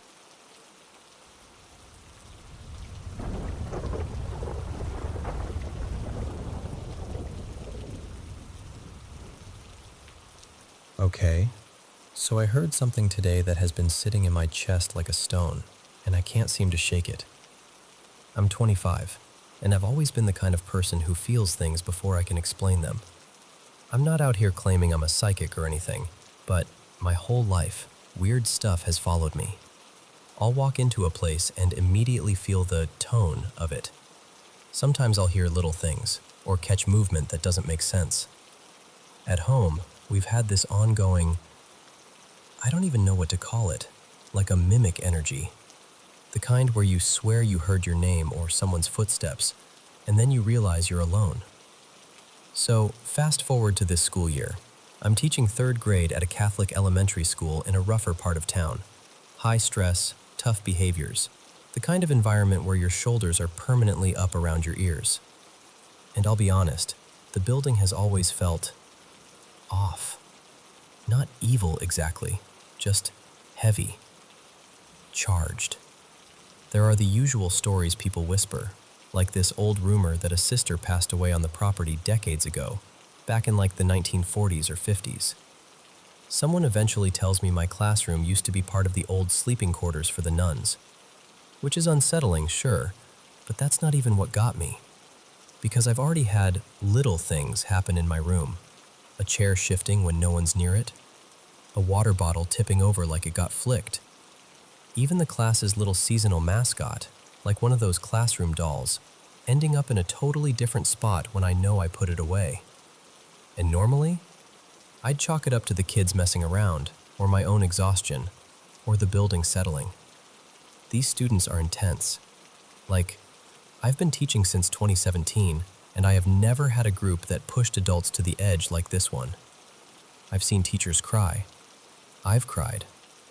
You start to wonder if you're failing, or if you're losing your patience, or if you're just not built for it.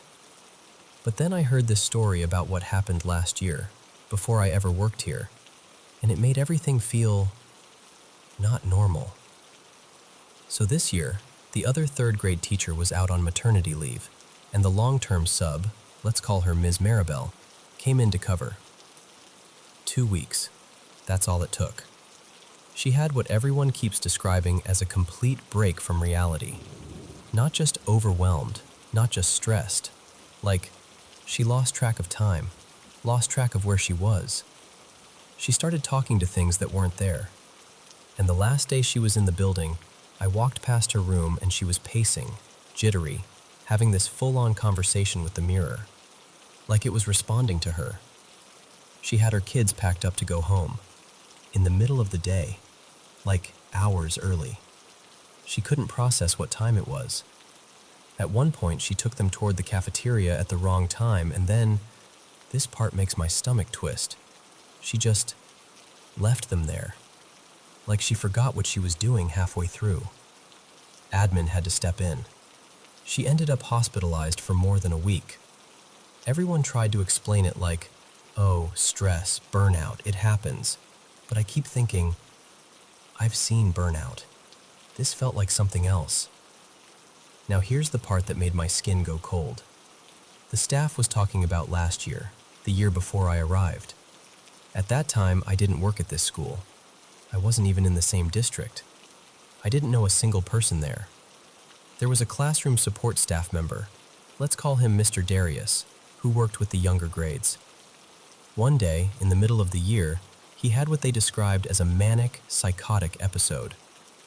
But the weird part is how it started.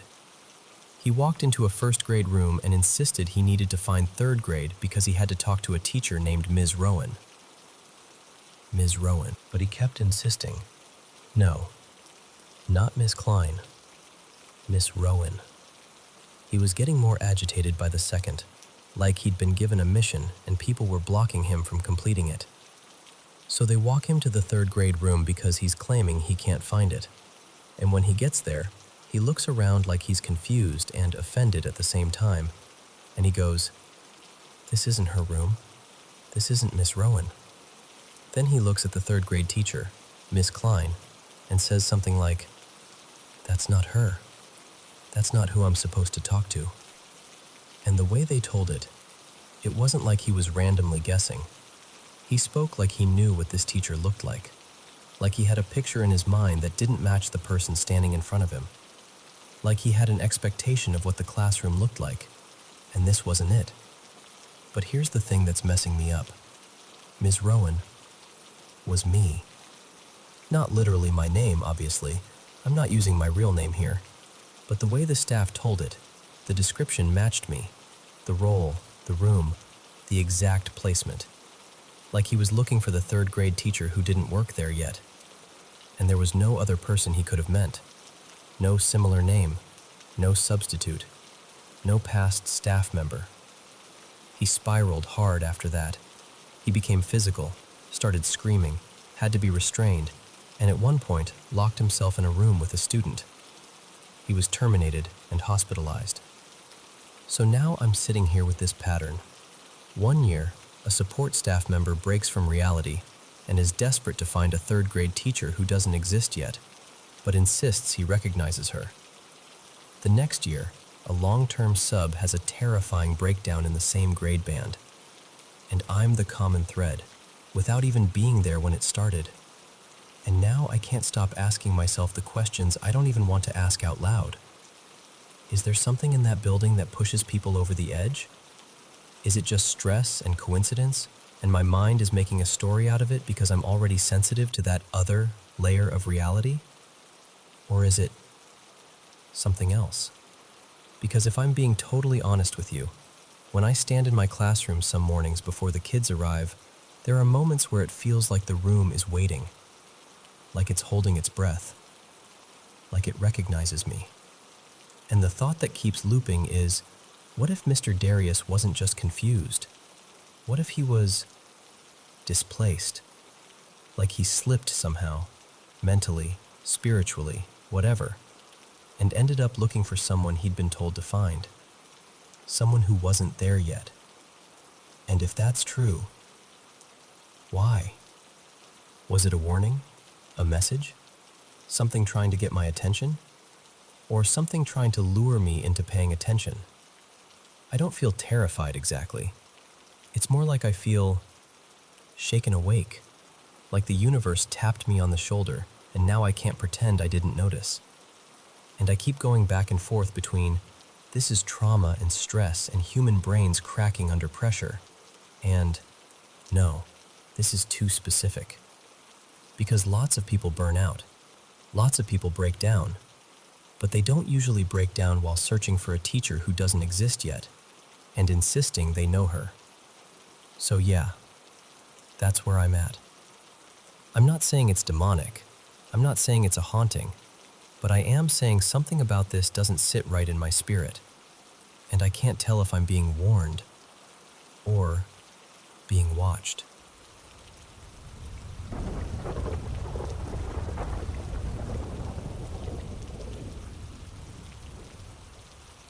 So, this happened to me a little over 2 years ago, and back then, I'd never even heard the word mimic. I definitely didn't have any spooky explanation in my head at the time. I just knew something felt wrong in a way I still can't fully shake. I was 20 then, and my little sister, Maya, was 16. We'd just moved around a bit. Not far, but enough that it felt like a shift. My mom and my sister were staying in one place, and I was living with my grandparents for a while to help out, mostly because my grandpa was struggling to take care of my grandma on his own. It was in the same neighborhood we grew up in, the kind of streets where you still recognize the cracked sidewalks and the trees you used to climb. And there was this park down the road, maybe a 6-minute walk if you didn't rush. A little lake, a couple benches, a playground that always squeaked. That park was basically our whole childhood. Me, Maya, our cousins, endless afternoons there. Scraped elbows, lost baseball caps, little bike wipeouts that felt like the end of the world when you're 9. The kind of place where you've yelled someone's name 1,000 times without thinking. One afternoon, late winter I think, like March maybe, still cold enough that the air felt sharp. I was home alone doing dishes. I had headphones on, music up, just zoning out and trying to get through chores. And then I heard someone scream my name. Not like a casual, hey. Not like a neighbor calling from the porch. A scream from far away. The kind that makes your stomach drop before your brain even catches up. I froze, yanked one headphone off, thinking maybe I imagined it. Then I heard it again, clear as day. It was Maya's voice. No question. Same tone, same way she said my name when she was scared or hurt or mad and didn't want to admit it. And it was coming from the direction of the park. I didn't even think. I didn't stand there and weigh options. My body just moved. I dropped the sponge in the sink, left the water running, shoved my feet into my shoes, and walked out the door like I was on autopilot. And the whole time I'm walking, I'm scanning the street, looking toward the trees, the path leading down to the lake. I even called back, shouted her name, shouted my name, like, Maya?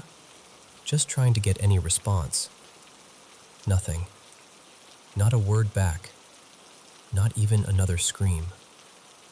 Which somehow made it worse because it felt like whatever that was had already gotten what it wanted.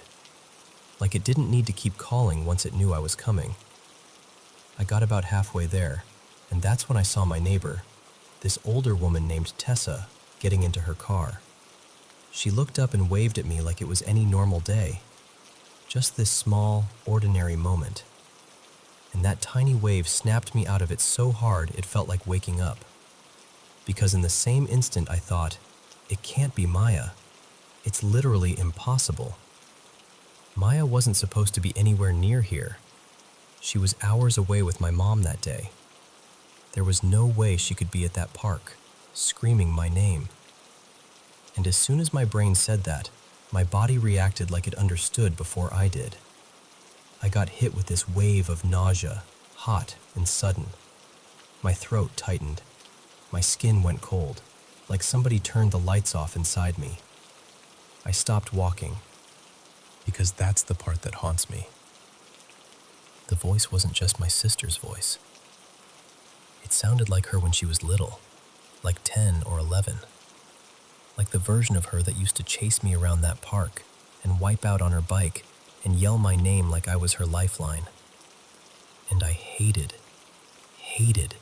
how it felt like it called me once to make me take my headphones off, and then called again to pull me outside. Like it knew the steps. After that, I turned around and went back home. I didn't go to the park. I didn't check just in case. I just couldn't. My instincts were screaming that if I kept walking, I'd be doing exactly what something wanted me to do. Nothing happened after that. No more voices. No weird shadows. No footsteps. I've been back to that lake plenty of times since then. In daylight. With people. Even alone once or twice, trying to prove to myself it was nothing. But later, much later, I started hearing stories about mimics, about things that copy voices or lure people by sounding like someone they trust. And I couldn't stop thinking about it. Like, what if something had been there long enough to hear us as kids? What if it listened while we played, memorized how Maya sounded when she was little, memorized how she used to yell my name 100 times when she fell or got scared or thought she saw a wasp? Because that park holds so many echoes. We practically poured our childhood into that place. But then, there's the other side of me, the side that tries to be logical. I just moved away from my sister in this emotional way, even if not forever. Maya's had mental health struggles since she was really young, and I've always felt like I understood her better than anyone else in our family. When we were kids, I used to have these awful nightmares about her getting hurt or dying, and I'd wake up panicked and go check if she was breathing. I carried that fear for years. So sometimes I wonder if I was just primed for it. If my brain was on high alert and turned some distant sound into the exact thing that would make me run. Maybe it was just a kid in the park yelling something that kind of sounded like my name. Maybe my brain filled in the blanks. Maybe I was stressed and lonely and worried, and it all twisted together for a minute. but I've told people other weird things that have happened to me. Stuff that's creepy, stuff that's easy to laugh off later. Most of those happened in one house, in the same couple rooms, and I can talk about them like they're campfire stories. This one still catches in my throat. Because for those few minutes, I wasn't thinking about ghosts or myths or anything paranormal. I was thinking my little sister was in trouble. And something knew exactly how to make me come running.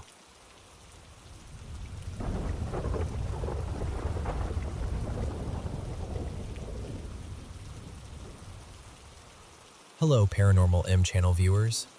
After a long day, this is my favorite moment, sitting down at the mic and sharing paranormal experiences with you. Thank you so much for sending in your stories, and please don't hesitate to send more. I still read every single comment, and I truly appreciate your continued support. Please subscribe and turn on notifications as well. Now, let's get into today's paranormal stories. So, I've never really known what to call it. A ghost, a demon, something in between. Some kind of presence that's been hanging around my family for years, like it pays rent. Let me back up a little so this makes sense. I'm the middle kid. My older brother, Declan, is the one who gave it a name, because that's what he does when something freaks him out. He jokes first and panics later. He started calling it Mason. My little brother is Eli, and he's the kind of kid who wouldn't hurt a fly. That matters later. We've moved a lot, not because we want to, but because it's hard to find places where you aren't getting screwed over somehow. We've always had food and a roof, but it's been unstable. And honestly, sometimes it felt like this thing followed us. Like it didn't care what house we were in, it cared who we were.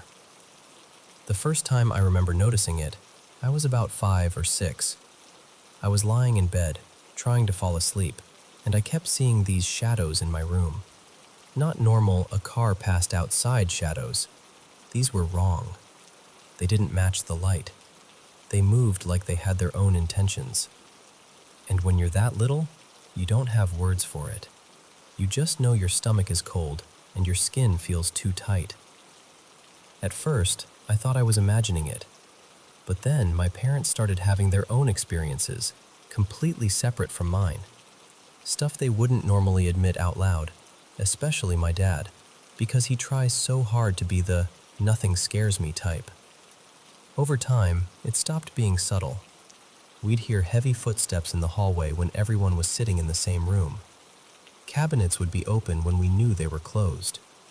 There'd be knocks, like someone rapping on the wall with their knuckles, slow and deliberate, like it wanted us to answer. And the TV, this one still messes with me. We'd set it on one channel, and it would just switch. Not glitch out, switch. Like somebody had a remote we couldn't see. Then there's my mom. My mom has been through a lot physically. A while back, she hurt her foot badly and ended up on crutches. And I swear to you, this is the part that made it hard to keep pretending it was just weird noises. One night, she got thrown. Not stumbled, not tripped, thrown, like something shoved her with force. She went flying back a scary distance, like several feet, and she screamed in a way I've never heard before. The only people nearby were me and Eli, and I believed him immediately when he said it wasn't him. He's not violent. He's not even the type to slam doors when he's mad. After that, things got darker. There are these periods where my mom gets sick, like exhausted, shaky, nauseous, the kind of sick that drains her. And every time that happens, Mason gets more active. It's like it notices when she's weak, like it's feeding off her being run down. My mom started getting scratches too. Not like I bumped into something scratches. These looked like thin lines, clustered, angry, like someone dragged nails across her skin. Seeing that on your own mom, it does something to you. It makes you feel helpless in a way that sticks in your chest. And the sounds, God, the sounds. We've heard voices that don't belong to anyone in the house. Low murmuring sometimes, like it's just out of reach. Once, there was a growl. This deep, aggressive, chest-rattling growl that did not sound like our dog's. It was louder than any animal we have, and it had this intention behind it, like a warning. Even our pets started acting different. There was one place we lived where the layout didn't even make sense for what we were hearing. The living room ceiling was directly under this tiny upstairs area, barely anything up there.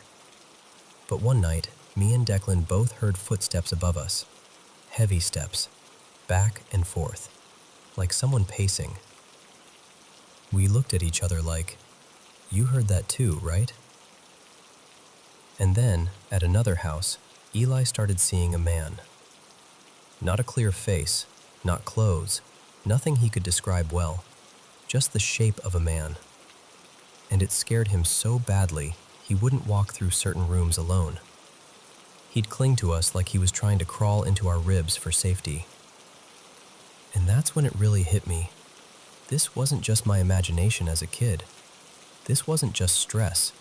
Something was happening. My mom also managed to take a picture once. Something weird showed up in it. She wouldn't explain it much, just said, "I got it. I got something." And I could tell by her voice she didn't feel triumphant. She sounded shaken. Now my parents are putting up cameras. Not even in a dramatic way, just tired. Like, we need proof because we're not crazy. Because lately it's been more active than ever, especially when my mom's health dips. And here's the honest truth. I don't know what it is, but it feels like something that knows us, something that watches and waits and moves closer when it senses weakness. And I hate that we even gave it a name, because sometimes I wonder if that made it more real. Still, when you live with something long enough, you start talking about it like it's a horrible neighbor you can't evict. So yeah, that's Mason. And I really, really hope the cameras catch something, because part of me wants proof. And part of me is terrified of what we'll see if we get it.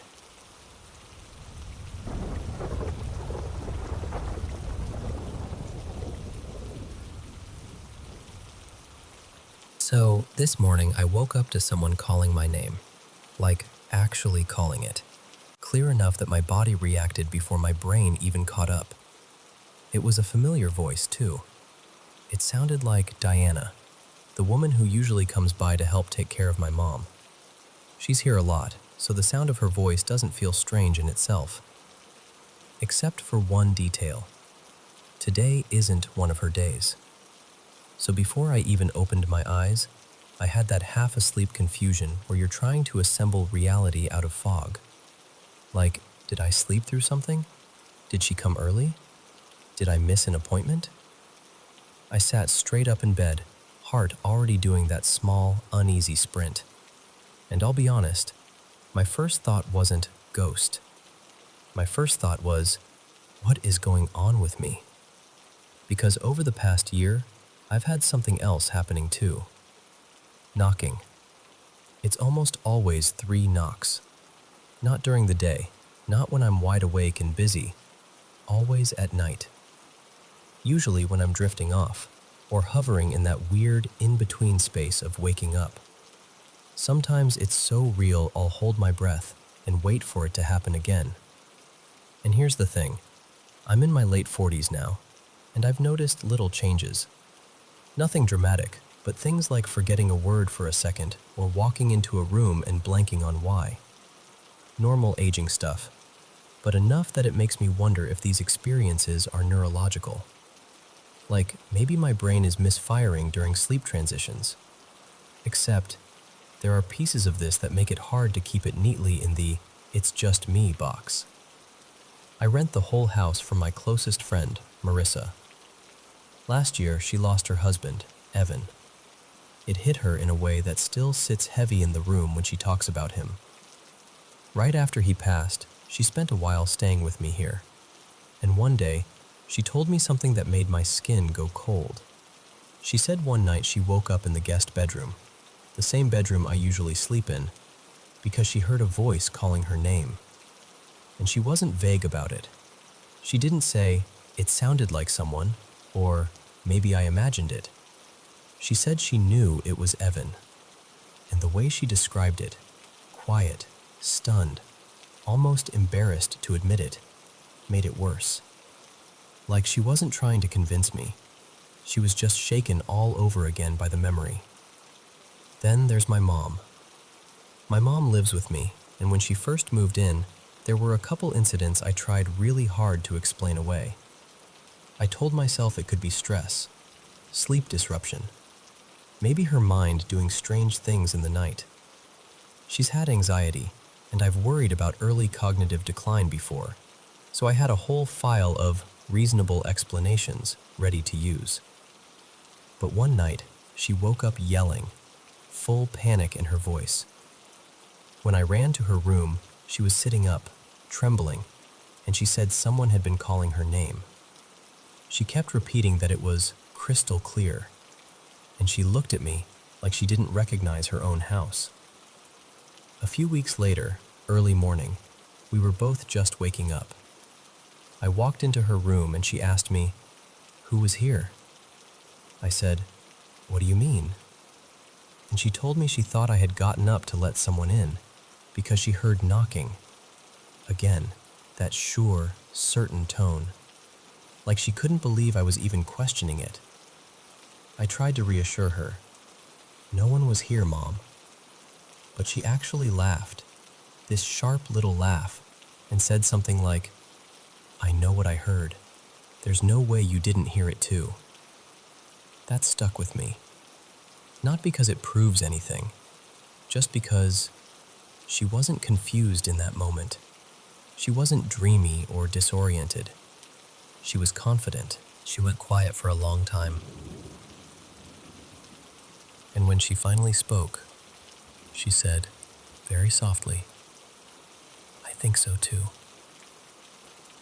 I asked her why, and she told me she'd seen a shadowy figure, a tall man, standing in her doorway. She didn't dramatize it. She didn't spin it into a story. She just said it, plain as anything, like she was admitting she'd found mold behind the dresser. And I remember standing there thinking, okay, so now what do I do with that? Because yes, my faith matters to me. Back in 2020, I had a real turning point in my life. After that, I went through a stretch where things felt heightened, like the world had a thinner veil for a while. I had several experiences I couldn't easily explain, one after another. But even with all of that, I've never had this kind of thing. Voices calling names, knocks that repeat, multiple people in the same house describing the same sort of disturbances. So now I'm left in this uncomfortable middle place, where part of me wants a clean medical explanation, and part of me is watching the pattern and thinking, this isn't nothing. And honestly, the hardest part isn't fear in a dramatic sense. It's the quiet uncertainty. That feeling when you wake up and for a second you don't know whether you're alone, whether your mind is playing tricks on you, or whether something else is brushing up against your life. That's where I am right now. Just trying to make sense of it, and trying to decide what I believe about what I'm hearing.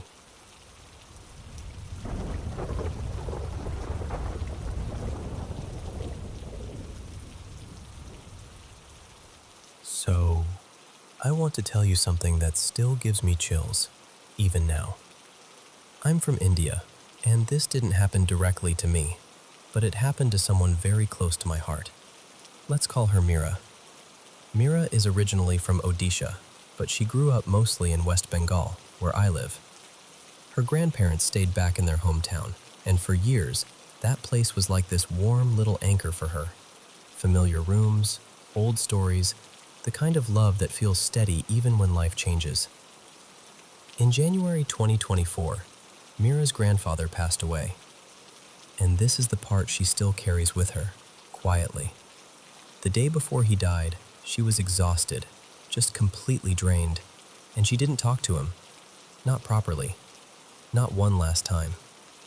Later, she told me it felt like her body gave up right when her heart needed to show up most. Now, you should understand, Mira and her grandpa were incredibly close. Like, soft close. The kind where you don't need big conversations all the time, because love is already sitting in the room with you. And there was this one tiny thing between them that sounds silly until you hear it in context. When Mira was younger, she had this stuffed toy, a little plush bear she adored. It went missing back in 2018, and after that, every time she visited her grandparents, she'd jokingly tell her grandpa, "Okay, you have to find it this time." And he'd always play along, like it was a mission they were both still working on. Her grandmother, though, she's not someone who texts. She speaks Odia, and she doesn't really understand Bengali well. She's also never been comfortable typing, especially not with English letters. All she uses is this old keypad phone, the kind with physical buttons, something her husband used for years before it became hers. She mainly uses it for calls. That's it. Okay. Now fast forward to a monsoon evening in July 2024. Mira and her family were traveling to Odisha. They reached their hometown around early evening, maybe a little after 6. Everyone's tired, bags everywhere, that familiar rush of arriving after a long journey. And then Mira notices something. A message. An SMS. It had been sent from her grandmother's keypad phone to her mother's phone, just minutes before they arrived. And the message was written in a way that felt eerily specific, like it was meant for Mira's little brother, and like Mira herself had typed it and sent it. The wording even sounded like her. But here's the impossible part. They weren't there yet. No one had touched that phone. And her grandmother couldn't have written it. Not in Bengali, not like that, not on an old keypad. It wasn't her style, her language, or her ability. And the message asked about something painfully personal. It asked where the missing plush toy was. That toy, the one from years ago. The thing that only Mira, her grandpa, and maybe a couple family members would even remember. And it gets stranger. Even though the message appeared on the grandmother's phone as sent, Mira's mother never actually received it. No SMS came through. Nothing in her inbox. It was like the message existed in one place only, like a footprint with no person attached to it. Mira tried to make sense of it. Everyone did. But there was no neat explanation that felt right. Then, months passed. And on January 3rd, 2025, something else happened. Mira was supposed to go back to her hometown that day, but plans changed last minute. She stayed back, and she noticed something that made her stomach drop. The message that had been dated July 2024 now showed a different date. It now said it was sent on 3/1/2025, the exact day she was meant to travel, but didn't. And again, just like before, her mother never received anything. No trace of it on her device. It was like the phone had rewritten its own memory. Mira didn't want to spiral into fear, so she tested it. She sent a normal SMS from that same phone, right then and there. That one went through immediately. So the phone could send messages. Just not that one. Not in the way reality usually works. And I remember sitting there when she told me all of this, listening, feeling this heavy quiet in my chest. Because whether it was a glitch or something else, it didn't feel random. It felt like a tug on an old thread, like someone reaching for a shared memory that mattered. Like the kind of thing a grandfather might do, if love could move through wires and time and grief. And I'm not saying that's what it was. I can't prove anything. But I will tell you this.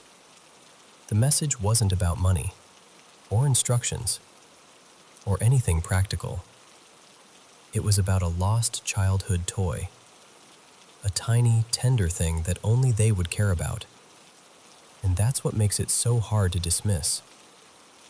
So yeah, I don't know what it was. A technical error that lined up too perfectly? A strange phone bug that somehow pulled up an old, personal detail? Or something gentler and far harder to explain, like love refusing to fully leave the room. I just know Mira still thinks about it. And honestly, so do I.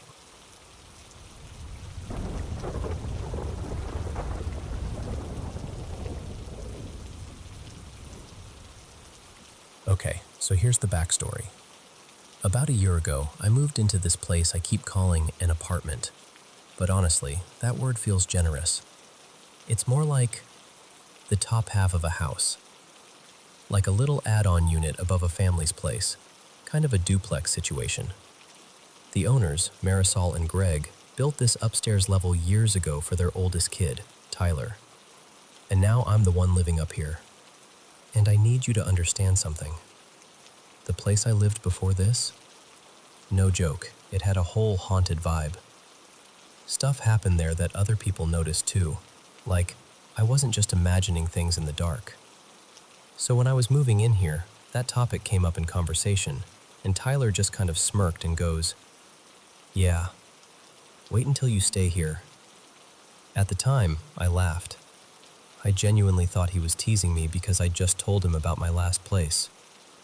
But then, about a week after moving in, I'm in bed late, half asleep, not even scrolling or anything, and I start hearing this weird sound, like a soft, rushing, airy, whirling noise.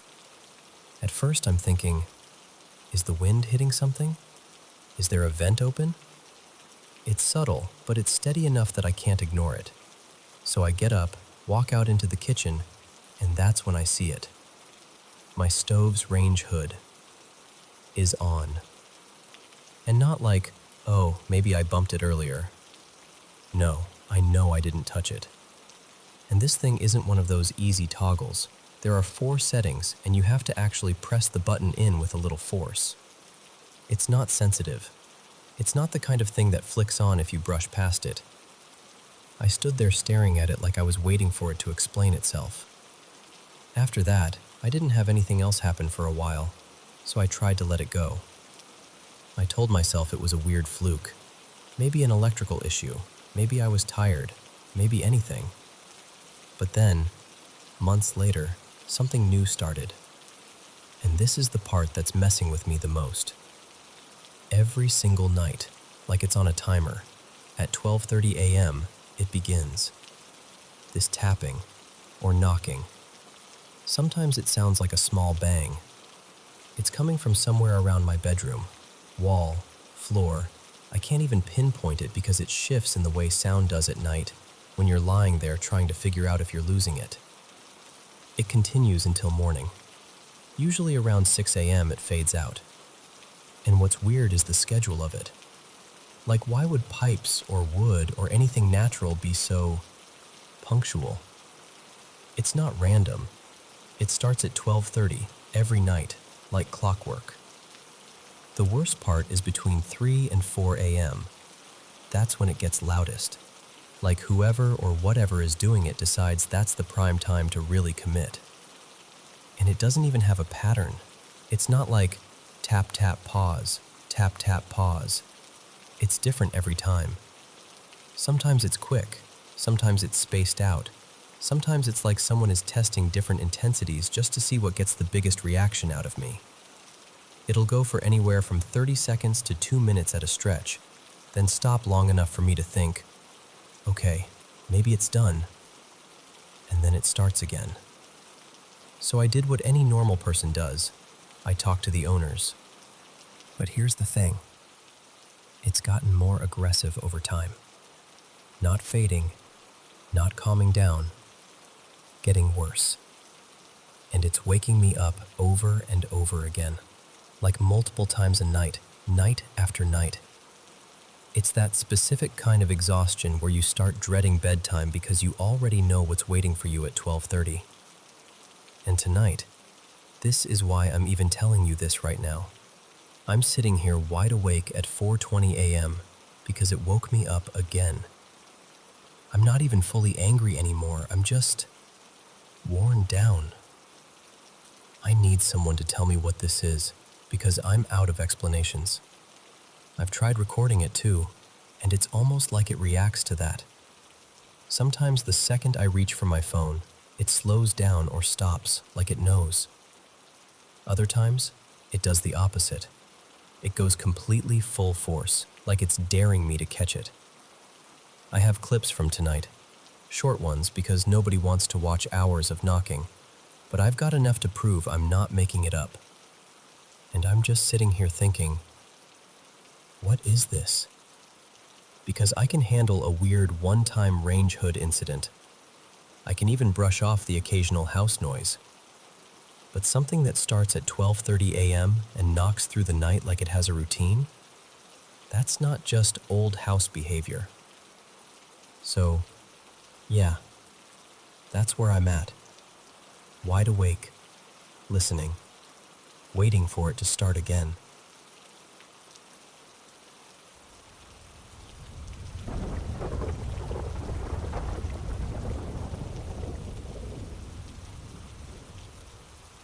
So, I didn't think I'd ever be the kind of person to tell a story like this, but here we are.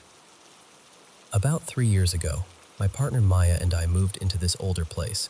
Nothing fancy, just a solid, lived-in house with creaky bones and a history we didn't really think about.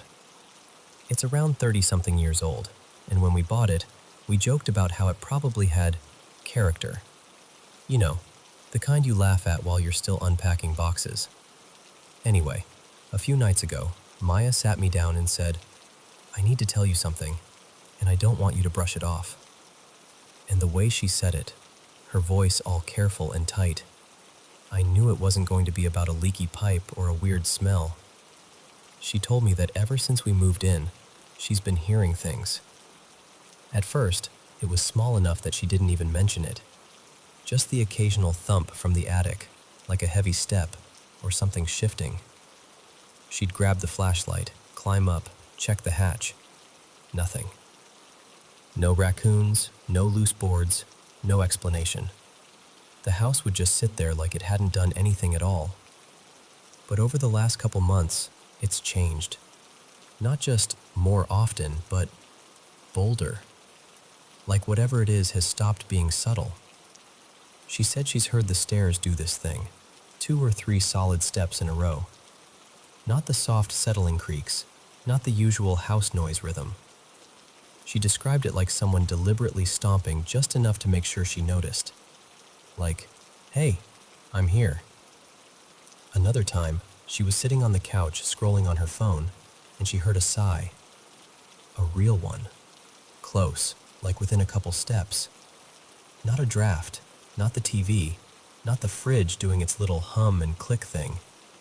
A full, tired, human-sounding sigh. And then the attic again. Always the attic again. She'd tried to rationalize it, she said. Tried to tell herself it was pipes, or the roof cooling, or the wind. But the problem is, it doesn't feel random to her. It feels intentional, like it's reacting to her being alone. And then she told me the detail that made my stomach drop. She said she only hears these things when I'm either asleep or not home. Not usually. Not, I think so. She said it's a pattern she's noticed so clearly that she can almost predict it now. If I'm out running errands or I've gone to bed early and she's still up, that's when the thumps happen. That's when the footsteps happen. That's when the sigh happens. But if I'm home and awake, nothing. Silence. Normal house. And I have to be honest, I've never experienced any of it here. Not once. Which makes it worse in a weird way, because it's not like we're both hearing the same thing and going, "Okay, this is strange." It's like the house has picked one person to speak to, and it's not me. Maya isn't dramatic. She's not the kind of person who turns every little sound into a ghost story. She's the one who calms me down when I overthink things. So when she was telling me this and her hands started shaking, and she actually broke down, crying, trying to explain it without sounding crazy. That's what got me. It's doing something to her. It's wearing her down. So I just sat there listening, feeling completely useless. Because what do you even say? Maybe it's the house settling. When she's describing something that sounds like a person making sure she feels watched. And the thing she kept coming back to was the same question.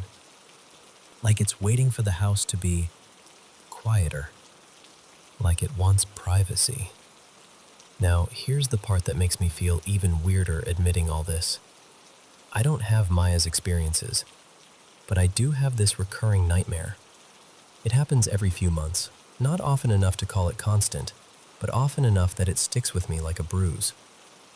In the dream, there's this presence, not a person, more like an absence shaped like something.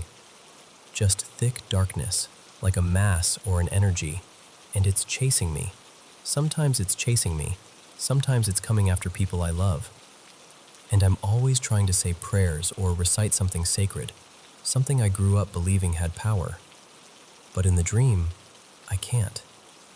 It's like my mouth won't work right, or I can't remember the words, or my voice is trapped in my throat. And I'm running, and I'm panicking, and the darkness is closing in like it's patient, like it already knows I'm not going to be able to stop it. And every time, right when it gets close enough that I feel this cold, final kind of dread, I wake up.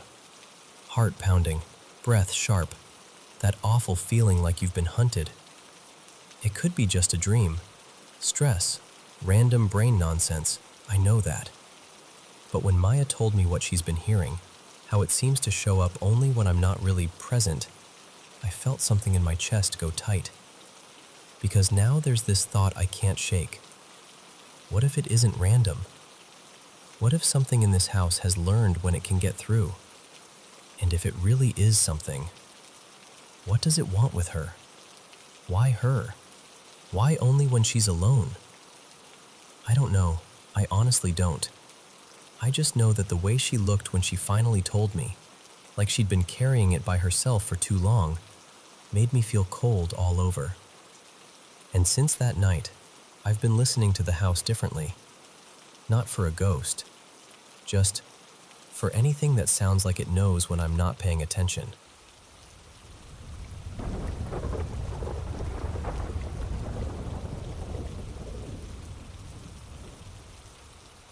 Okay, so I need you to hear me out, because if I say this out loud to the wrong person, I'm pretty sure they'll smile politely and start backing away. I've always believed in the paranormal, not in a every creak is a ghost kind of way, but more like, I think there are reasons things happen. In my head, it's usually one of two things: pain that clings to a place, or something dark that got invited in. Like human spirits stick around because something awful happened, or because they want something finished. And the truly evil stuff? I've always believed it needs a door opened for it. By people, by choices, by invitation. That's why I've always felt safe at home. This house has been my whole life. I'm an adult now, still living in the same home in the southern US. The kind of place where you know every groan of the wood and every little click the HVAC makes in winter. It's always been my family's house. No weird history, no we found old bones in the walls, nothing like that. And we're a faith-heavy household. I used to think that mattered. The only time I ever felt real fear in this house was the normal kind. Like when you're a kid and you watch something scary, and then convince yourself there's a hand waiting to grab your ankle from under the bed. But this past month has taken my sense of reality and shaken it like a soda can. So, late December, I went to visit family for Christmas, and when we got back, it was right before New Year's. I immediately went into a stretch of night shifts until about January 4th. So I'd come home while the sun was coming up, sleep during the day, and just kind of exist in that upside-down haze. Then I switched back to my normal day schedule, and I haven't slept a normal night since. The first night back in my room, I felt sick, like genuinely nauseous. and I could not shake this feeling that someone was watching me. Now listen, I'm not dramatic. I'm not jumpy. I'm not somebody who spirals over a vibe.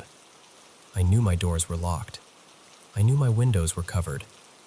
I knew there was no physical way someone could be staring at me through anything. And still, my body didn't care what my brain knew. My heart was pounding like I'd just sprinted, and I'm lying there in the dark thinking, why do I feel like I'm being hunted? I ended up turning my lamp on and reading just to avoid closing my eyes. I think I got maybe an hour of sleep after sunrise, and then I went to work. Next night, same thing. That same awful watched feeling. Stomach turning, skin prickling, heart doing cartwheels in my chest. This time I got paranoid in a different direction because, honestly, I'm more scared of a living person than any ghost story. I turned off anything that made noise and sat completely still, just listening. Like if someone had broken in, I wanted to hear them coming. I wanted footsteps. I wanted some kind of proof I wasn't losing it. But there was nothing, just silence, and that feeling, like an audience I couldn't see. That went on for days, a full week of almost no sleep and constant dread. And the part that freaked me out the most was how unlike me it was. I'm not an anxious person. I don't do panic attacks. I don't do irrational fear. Then came January 12th. By then, I'd almost adjusted to my broken sleep schedule. Not in a healthy way, more like my body gave up arguing with me. It was around 1 a.m, whole house asleep. I'm in bed reading when I hear footsteps. 3 distinct steps on the roof above the garage, right near the side of my windows. And at first I'm like, okay, critters. Because yeah, sometimes you get squirrels up there, sometimes a raccoon. Normal. Then it gets quiet, a full minute, and then the footsteps come back, heavy, deliberate, in a straight line across the roof. Not scampering, not claws, not a random little patter. It sounded like a person wearing work boots, like thick soles, like someone walking with intent. I froze so hard I felt my spine lock. I could hear it through the wall and through the window, steps moving toward the part of the roof closest to my room, and then stopping. Quiet again. I tried to talk myself down. I remember whispering, "It's a big raccoon," like if I said it enough times it would become true. And then, tapping, right at the center of my window. Not a scrape, not wind, not something brushing. Taps, like a knuckle, like a fingernail, like someone politely asking to be let in. And the center of the window is too far to reach from that roof. There's nothing under it. No tree, no awning, nothing. The tapping went on and off for almost an hour. And I want you to understand, my brain was running 2 movies at the same time. One was true crime. Someone is out there. Someone is trying to get in. Someone knows you're awake. The other was every ghost story I've ever heard. Don't open it. Don't acknowledge it. Don't invite it. I did not move. I didn't peek. I didn't pull the curtain. I didn't even breathe right. I sat there with my book open and my heart thumping so hard I thought it might shake the bed.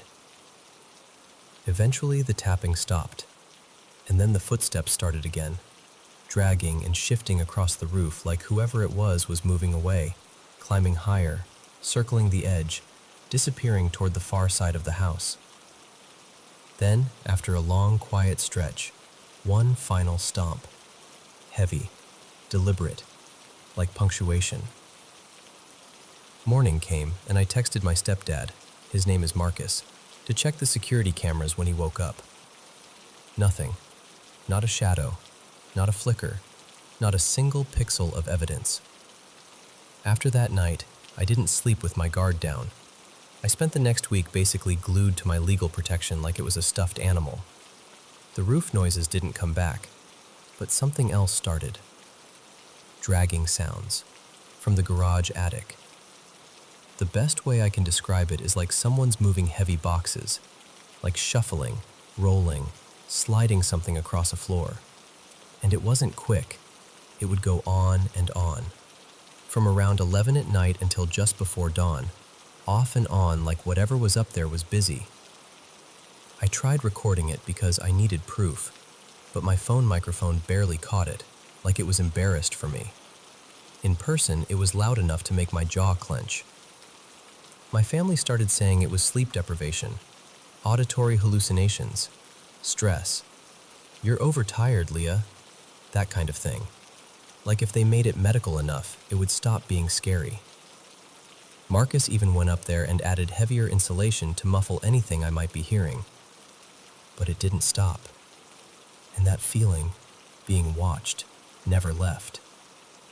One night, my ceiling vent cracked loud enough to make me jump, like it shifted or popped in a way it never had before.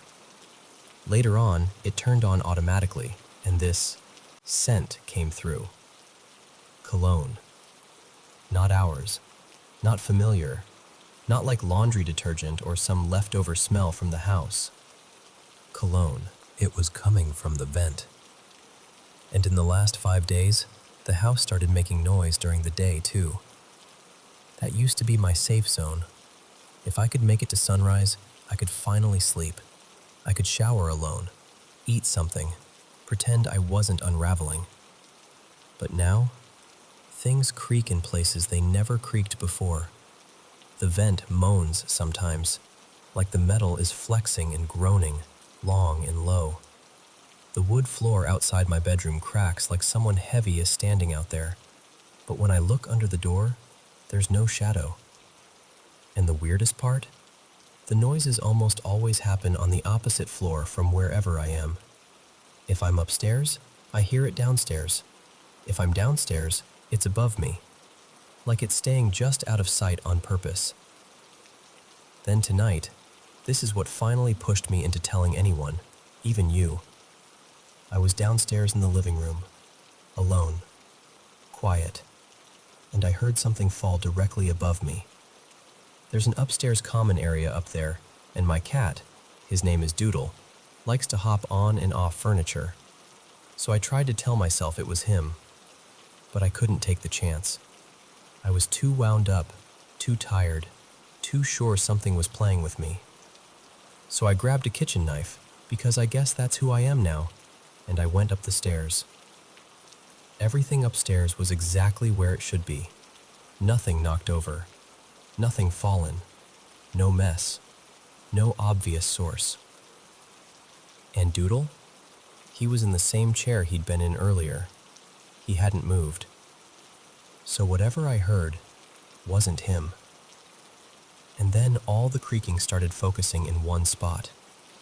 There's a room up there we call the storm closet. It's basically a storage room, big enough to feel like a small basement, tucked into a part of the house that never became a bedroom. The door is right off the upstairs common area, and the noises started coming from inside that room. Rapid creaks, quick shifts, like someone standing up fast, like weight moving on the other side of the door. And right after that, the vents overhead made that same long moaning sound, the one they do in my bedroom. I stood there holding a knife, staring at that door, and I'm telling you, I have never wanted to be brave less in my entire life. I did not open it. I stepped back, like the world's worst horror movie character who finally learned something, and I actually, God, I can't believe I did this. I held the knife up toward the door and the vent like I was warning the house. Then I went downstairs. It's been about an hour.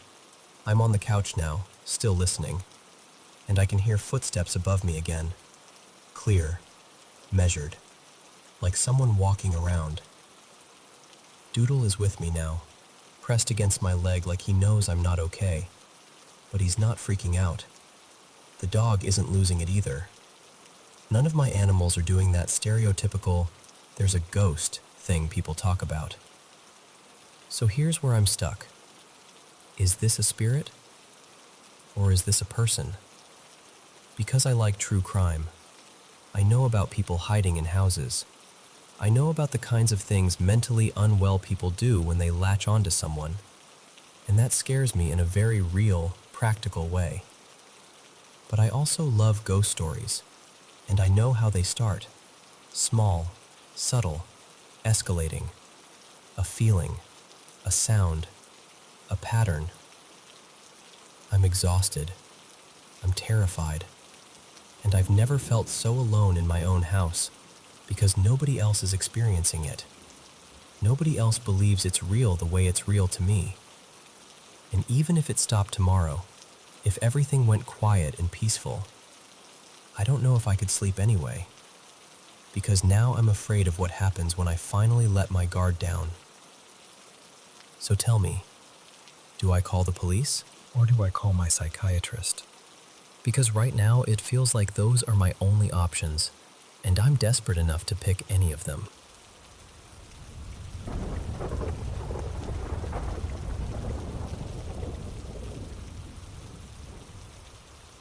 So this all kicked off a few months ago, back when I was still living in our old place with my boyfriend. Well, now he's my fiancé, Evan. But at the time we were just doing our normal routine. Nothing dramatic, just sleep, work, repeat. And I need to say up front, I've dealt with sleep paralysis before. Enough times that I can usually tell when it's about to happen. Like there's this shift in the air. My body gets heavy, and this awful feeling creeps in. Like I'm not alone. Like something's standing nearby, watching me, waiting for me to notice. Usually when it hits, it's a whole fight to wake up. I'm stuck there, trying to move a finger, trying to force a breath, trying to yank myself out of it. But that night was different. I felt the paralysis start, same dread, same pressure, but I snapped awake so easily it almost didn't make sense. Like someone flipped a switch and I was just up. Sitting upright in bed, heart already thumping. We sleep with the closet door cracked open. Always have. I don't even know why. Habit, I guess. So I sit up and my eyes go straight to the closet. And I swear to you, standing there in the doorway was my dad. Except, not my dad. He looked like him, in the way a nightmare can look like someone you love, but his skin was ruined, charred, like he'd been through something unspeakable. Not just burned, cooked. And there were these faint, angry orange glows underneath, like embers showing through splits in the skin. It reminded me of those horror game creatures that look human until you notice they're basically walking ash. And the worst part wasn't even what he looked like. It was that he didn't move. Not even a little. No breathing, no shifting weight, no blink. Just standing there, perfectly still, like he was placed in the doorway and forgotten. My brain tried to be reasonable. My dad works around industrial heat. He's a furnace tech. He's told me stories that make my stomach turn. Guys getting hurt, near misses, things you don't unsee. So I told myself, okay, subconscious, stress, sleep paralysis doing what it does. So I blink hard. I rub my eyes. I stare again. Still there. I was wide awake. I could feel the sheets. I could hear the faint hum of the apartment. Evan was breathing beside me. And that thing, wearing my dad's shape, just stood there. I don't know how to explain what happened next without sounding insane, but I think my mind chose survival over logic. I just laid back down. Like if I didn't acknowledge it, it would stop being real. I turned my face toward the pillow, pulled the blanket up, and somehow, I fell asleep again. I woke up the next morning and told myself it was over. It wasn't. About 2 weeks later, I wake up to my phone blowing up. Texts from my mom, frantic. Like, all caps frantic. She's like, "Are you okay? Please answer." So I'm half asleep, squinting at the screen, and I text back, "Yeah, I'm fine. What's going on?" And she tells me this. That morning, she heard my voice at their back door. Not a knock, not footsteps. My voice, saying, "Mom," over and over and over again. Just, "Mom, Mom, Mom."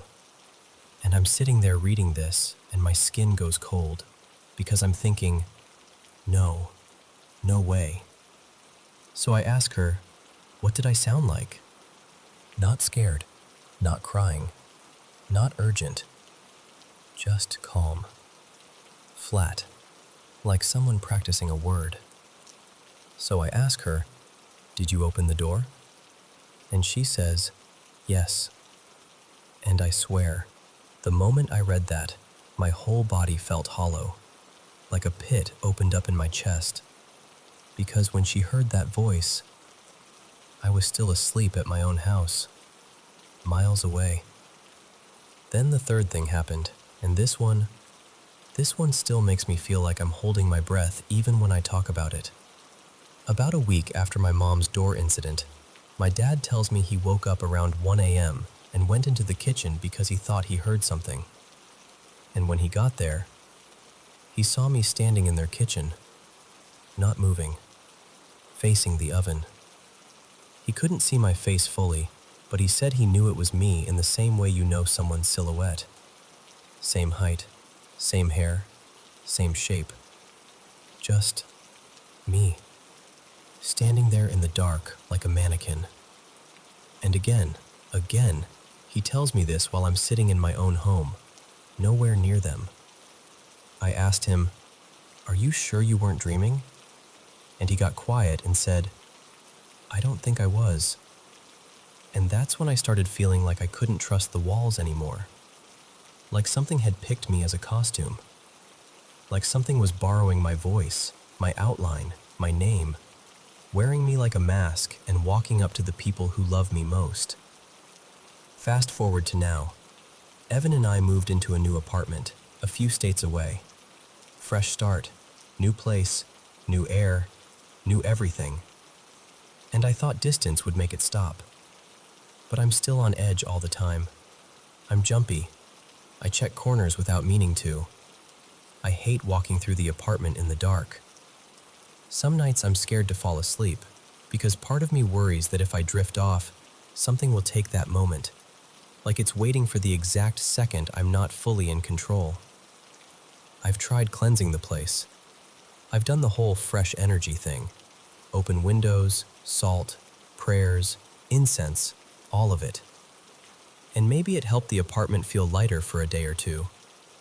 But it didn't help my nervous system. I'm still carrying that fear like a weight in my ribs. And I know some people would say, it's just sleep paralysis. It's just stress. And I get that. I want it to be that. But explain the back door. Explain my dad seeing me in the kitchen. Explain my mother opening the door to a voice that sounded like me when I was nowhere near that house. So yeah, that's where I'm at. I moved, but the feeling followed. And I'm trying so hard to calm down and feel safe again. I just don't know how to convince my body that it's over.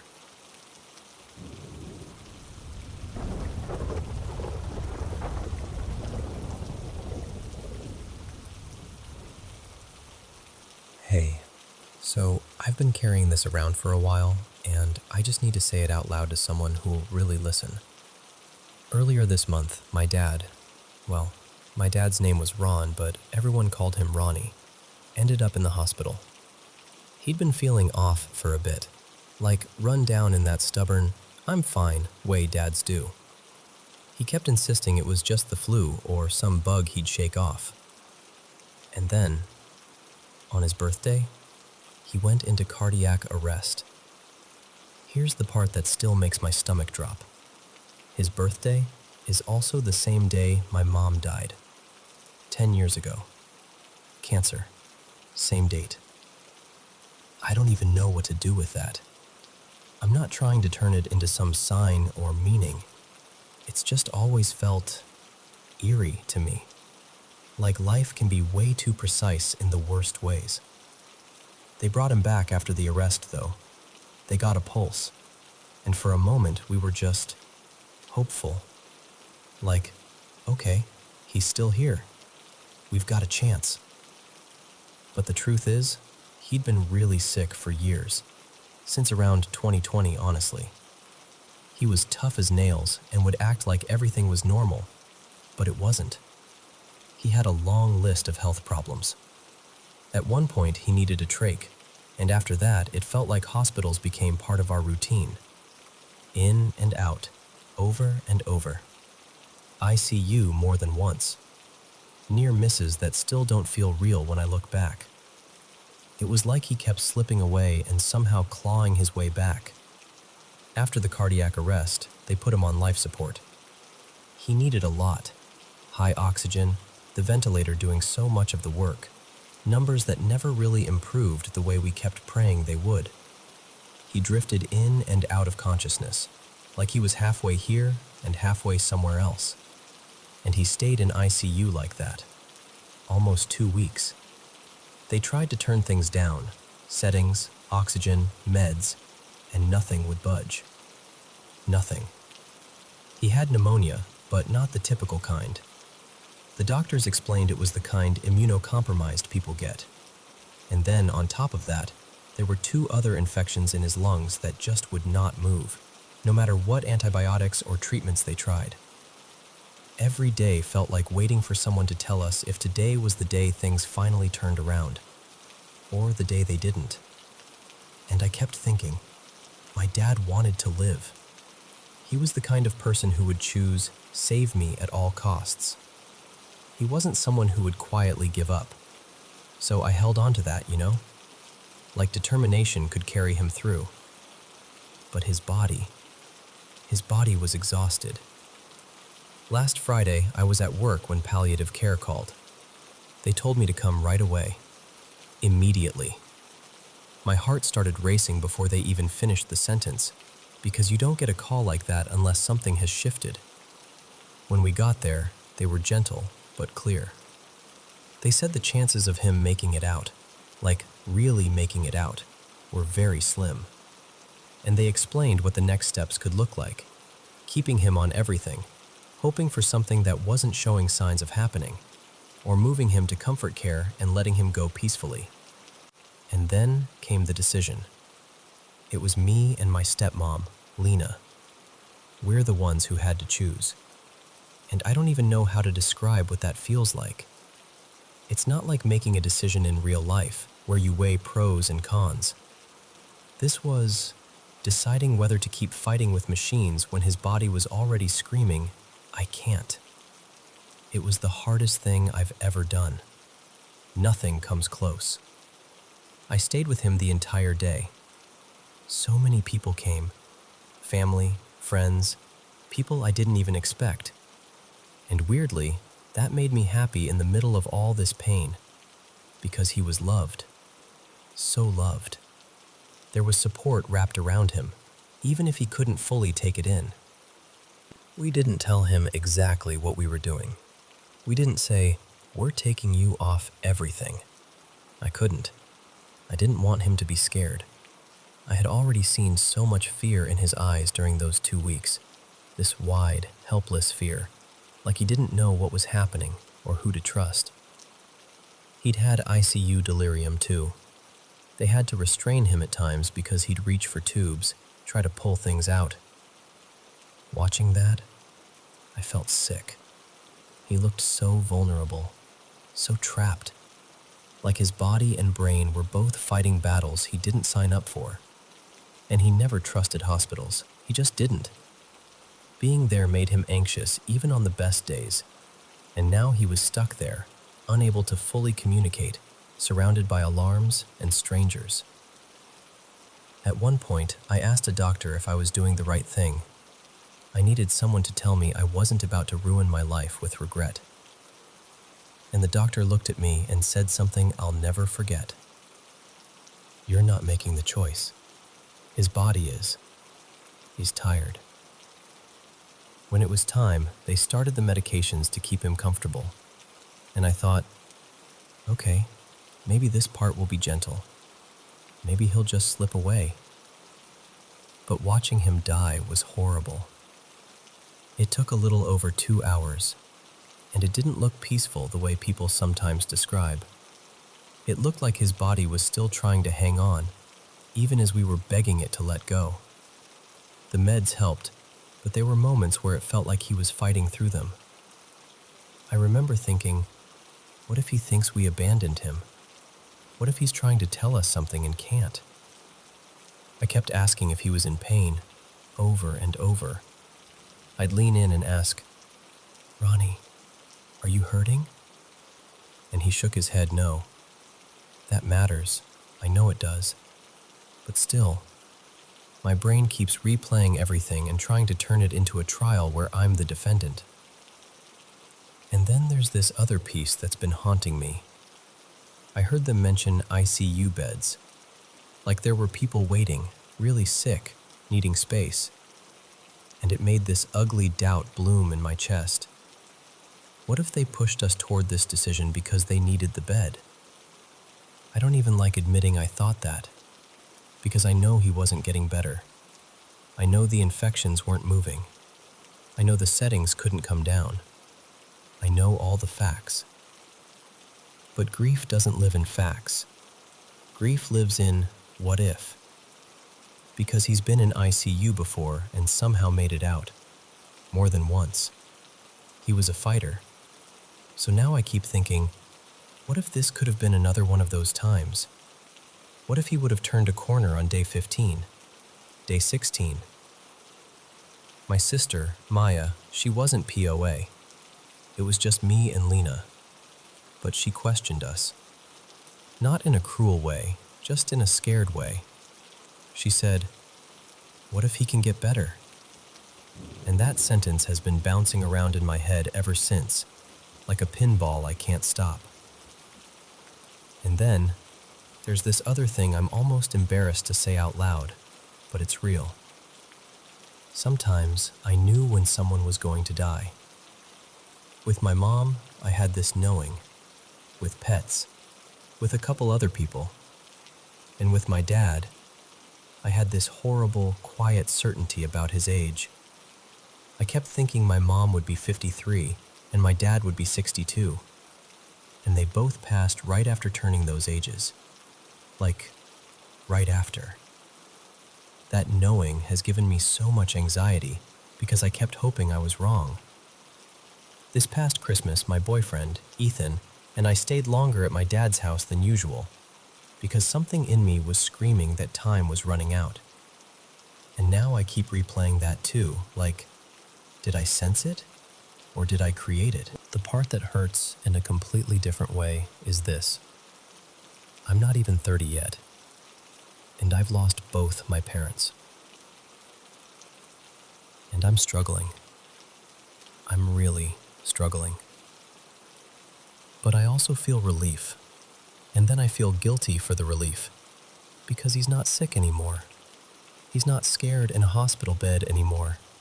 He's not fighting infections and machines and delirium, and I'm not waking up every day with that heavy dread in my chest, wondering if today is the day I get that phone call. I worried about him every single day since 2020. Every day. And now, that part is over.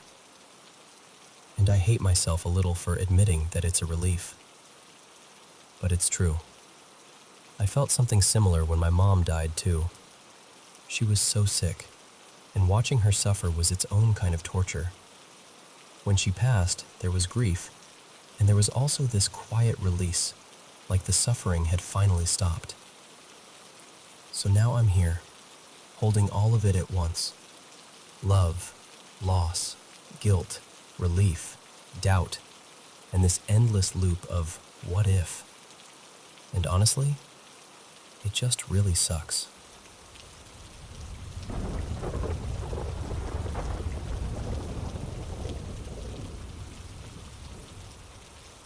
So, I've got to tell you about the house I grew up in, because it's the kind of place that feels like it's holding its breath. It's an old home, built back in the 1920s by a family in town called the Harrisons. And from what I've been able to piece together over the years, they went through a kind of grief that just stains a place. You know what I mean? Like the walls remember. The mother, her name was Edith, she lived a long life, and she eventually passed from natural causes, right there at her little writing desk in the kitchen, downstairs. That part is sad, obviously, but I've never felt like she stayed. Same with the rest of the family, honestly. But the upstairs? That's different. Upstairs has always felt occupied. When I was younger, I didn't have a name for it. I just knew there was something up there, especially near the landing, where you can look down over the staircase. It was like there was a heaviness parked in that spot, like an invisible person who never moved on. Years later, after I got older and started digging into the history, I learned about Edith's son. His name was Daniel Harrison Jr., and his story hit me right in the chest. In the late 1950s, Daniel got wrecked by life in a way that's painfully human. He'd lost his money, bad business decisions, debts piling up, and on top of that, his marriage fell apart in this ugly, drawn-out divorce. The kind where you don't just lose a partner, you lose your sense of who you are. He ended up moving back into the house with his mother, kind of defeated, kind of stuck. People around town described him as quiet after that, which is such a gentle way to say someone is drowning. And eventually, he couldn't take it anymore. From what I've been told, and what records hint at, Daniel went upstairs and took his own life, right above that landing that overlooks the stairs. The exact place that's always felt wrong to me. That detail made my stomach flip when I first read it, because it was like the house finally explained itself. I'll be honest, finding out his name weirdly made me feel calmer. Not because it isn't tragic, it is. It's awful. But because it meant the presence I'd lived with all those years didn't feel like some faceless monster. It felt like a person. A desperate, hurting person. And I hate admitting this, but I understood it. I've never wanted to die, not truly, and I wouldn't do that to myself. But I know what it's like to brush up against depression so hard, you start thinking thoughts that scare you. That dark, hopeless tunnel feeling. So when I learned Daniel's story, I felt sad, but not terrified. It made the haunted feeling upstairs feel less like something evil, and more like grief that never got put down. And listen, it isn't just me. So many strange things have happened in that house. Things my siblings experienced. Things friends experienced when they stayed over. Even people in my town have told me stories about weird moments in that house, like they already knew it had a reputation. And some of them added little details about deaths and tragedies connected to it, like the place has been whispered about for decades. More recently, my own grandmother passed away in the house. But I didn't feel her. I didn't feel Edith either. Downstairs feels quiet in that way. Sad memories, sure, but not present. The only thing I've ever truly felt as a presence is still upstairs. That same heavy, watchful feeling I've known since childhood. And now, I believe it's Daniel. There's this video I took recently because I wanted proof, or at least something tangible. In it, you'll hear me actually call his name. I'm talking to him like he can hear me, like he's right there. And while I'm standing at the bottom of the staircase, the stairs leading up to where he died, you hear this loud thump. Just a solid hit, like something heavy dropped. And then a few seconds later, you hear two loud scraping sounds, like something dragged across the floor up there. And the thing is, nobody was upstairs. No friends, no siblings, nothing. And none of my pets were up there either. I checked. I always check. So when I listen back to that audio, I get this chill. Not the horror movie kind, not the run for your life kind. More like that unmistakable feeling of being responded to. Like something heard me. Like someone heard their name. And I don't know if that's comforting or devastating, but I know the upstairs still doesn't feel empty. Not even after all these years.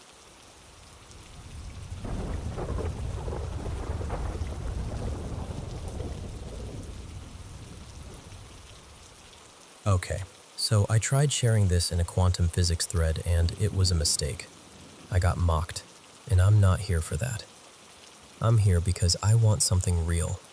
A recording, a credible witness, or even a grounded explanation for something that happened in my home. Twice. Both times it was the same thing. A loud, joyful voice blurting out, "Allo!" Not in my head, not a felt presence, not telepathy. An actual sound in the air, like something spoke out loud in the room with me. The kind of sound that makes your body jolt before you even think. The first time it happened, I was in the living room. It was early evening, already dark outside, maybe around 5:15-ish. I wasn't stressed. I wasn't drunk or high. I was just normal. And suddenly, right beside me, like half an arm's length away, "Allo!" It was so close I could practically map it in space. The sound felt wide, like it had presence, not thin like someone shouting through a phone. More like a voice projected into the room, the way a nearby speaker fills the air around you. I jumped. My two cats, Miso and Juniper, jumped too, instantly bristling and scanning. They didn't react like, "Oh, a noise." They reacted like something had appeared. The second time was weeks later, late at night, close to midnight. Different room, the kitchen, right next to the living room. Same exact voice, same tone, same cheerful, almost sing-song delivery. "Allo!" And again, no visible source. But I could place where it came from, and this time it felt farther, like it came from the back corner of the kitchen. Here's the part that keeps getting under my skin. My cats didn't just startle. They tracked something. Right after the voice, both of them locked onto the same spot near the pantry area, the way cats do when they're watching a bug. Except there was nothing there. They followed it like it was moving, sometimes still, then suddenly darting fast, like it could zip from one place to another. Juniper stayed on it for nearly 15 minutes, pacing and staring, then whipping her head to a new point like whatever it was had jumped. I picked her up to calm her down. Didn't matter. Her eyes kept snapping back to it. She was tense, not curious. And cats get spooked by weird things all the time, sure. But both of them reacting the same way, right after the same voice. Twice? That's what I can't shrug off. If it had happened once, I could have convinced myself it was a fluke. Neighbors, a radio, some odd acoustic trick, my brain misfiring, whatever. But it happened twice, in two adjacent rooms, with the same exact word and same older woman vibe to the voice. And this is an old house, about a century old, so of course everyone wants to jump straight to ghost stories. But that's not where I'm going with this. I'm not interested in myths, religion, or feeding fear. I'm not trying to turn this into a spooky campfire tale. I want facts, or at least theories that respect reality. Acoustics, electronics, weird interference, something environmental.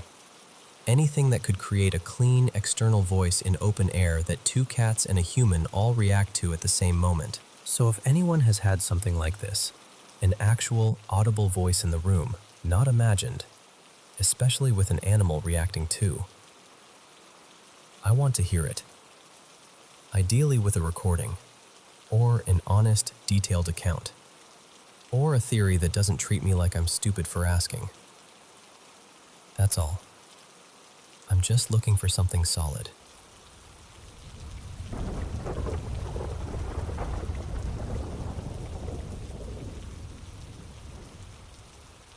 Hey, okay. I know this is going to sound dramatic right out of the gate, but please just hear me out. I honestly don't even know where to put all of this, or who to say it to, so I'm kind of just talking into the void, and hoping someone understands. Because for the past year, it's like my life has been getting yanked apart piece by piece, and the weirdest part is how relentless it's been. Like there's never a break, never a moment where things actually stay okay. It started with my mom, Marisol, getting sick. Not like a bad week sick. I mean, sick to the point where she could barely sit up, couldn't work, couldn't even really function. And while we were trying to figure out what was going on with her, my stepdad, Darius, got arrested. Just like that. Suddenly, he's gone, and everything in the house shifts. And I'm the oldest, so guess who becomes the adult overnight? There were a few days where it was literally just me watching my little brothers and sister, feeding them, keeping them calm, trying to act like I wasn't panicking, because my mom was out of the country at the time handling something family-related. I remember thinking, okay, this is bad, but we can survive bad. Then the car got taken. Then we lost the house.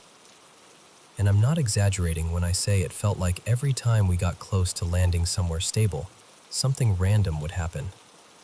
A paperwork issue, a sudden rejection, somebody changing their mind last minute, like an invisible hand slapping the door shut right as we reached it. We ended up technically homeless. For a little while, we were sleeping on these cheap blow-up mattresses in a place we weren't even supposed to be staying. Not because we wanted to, because we had nowhere else. Every night, I'd lie there, listening for footsteps, terrified the owner would walk in and we'd get thrown out on the spot. We got lucky. Nobody showed up. Eventually, we found another place. It wasn't perfect, but it was a roof and walls and a lock on the door. And for a second, I thought, okay, maybe this is the turn. But the money problems didn't stop. It was always something. Always. And now, we're homeless again. And this is where it starts feeling like more than just life being hard, you know? Because our landlord, out of nowhere, completely flipped on Darius, like a switch. And he tells us, basically last minute, that we need to pay $5,000 or we need to be out by early morning the next day. Early morning. Like we're not people, like we're not a family, like we can just spawn $5,000 out of thin air overnight.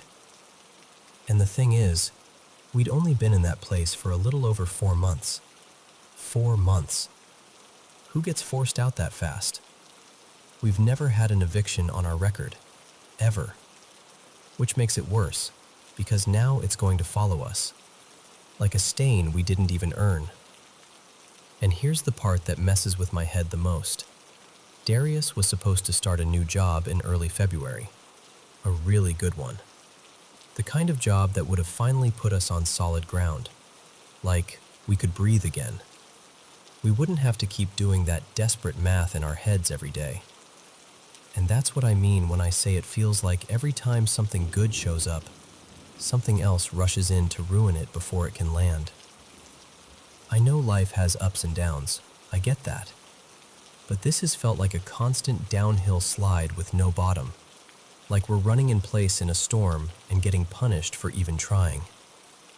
Right now we're in this gross little motel, just for a week. One of those places where the carpet feels damp even when it's dry, and everything smells like old smoke no matter what. And once this week is over, I honestly don't know what happens next. And okay, this is where it gets weird. Like, really weird. Because it's not just the bad luck. A couple weeks before we got kicked out, I started noticing things in the house shifting on their own. Small stuff at first, like I'd set something down and it wouldn't be where I left it. Or I'd see something move just slightly out of the corner of my eye. And I tried to rationalize it, because that's what you do. You tell yourself you're tired, stressed, imagining things. But then last night, we had the TV on, and listen, every time we put on a horror movie, especially ones about demonic stuff, the TV would just shut off, like someone hit the power button. But when we switched to something normal, like a comedy, It stayed on. No problem. No flickering. No shutting off. And I know how that sounds. I do. I'm already hearing the comments in my head. It's a glitch. It's the remote. It's the outlet. But it happened more than once, and only with those movies. And it felt targeted, like a warning. Then my little brother, Eli, tells me he woke up a few nights ago around 3 a.m. and heard someone whistling. Not outside, not faint, like it was in the place. A tune, like somebody just casually whistling while everyone was asleep. No one else was up. And I swear to you, I'm not trying to write a horror story. I wish this was fake. I wish I could laugh about it and say I was being dramatic. But I can't shake the feeling that something is hanging over us. Like something got invited in somehow, and now it's just feeding off everything.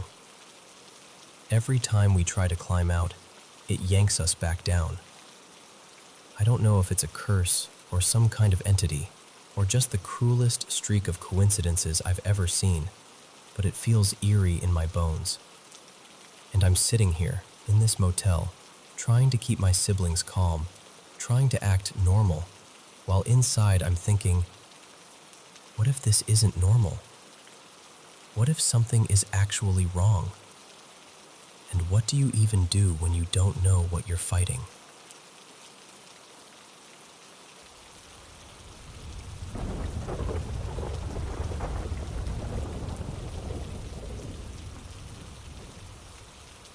So, something really weird happened a couple nights ago, and it's still giving me that gross, crawly, icked out feeling. I figured I'd tell you like I'd tell a friend, because I honestly don't know what to make of it. Okay, context first. My partner, Marin, and I have this goofy little thing we do when we're being dumb together. It's this super specific, high-pitched tongue trill sound, like a rapid little chir-chir-chir.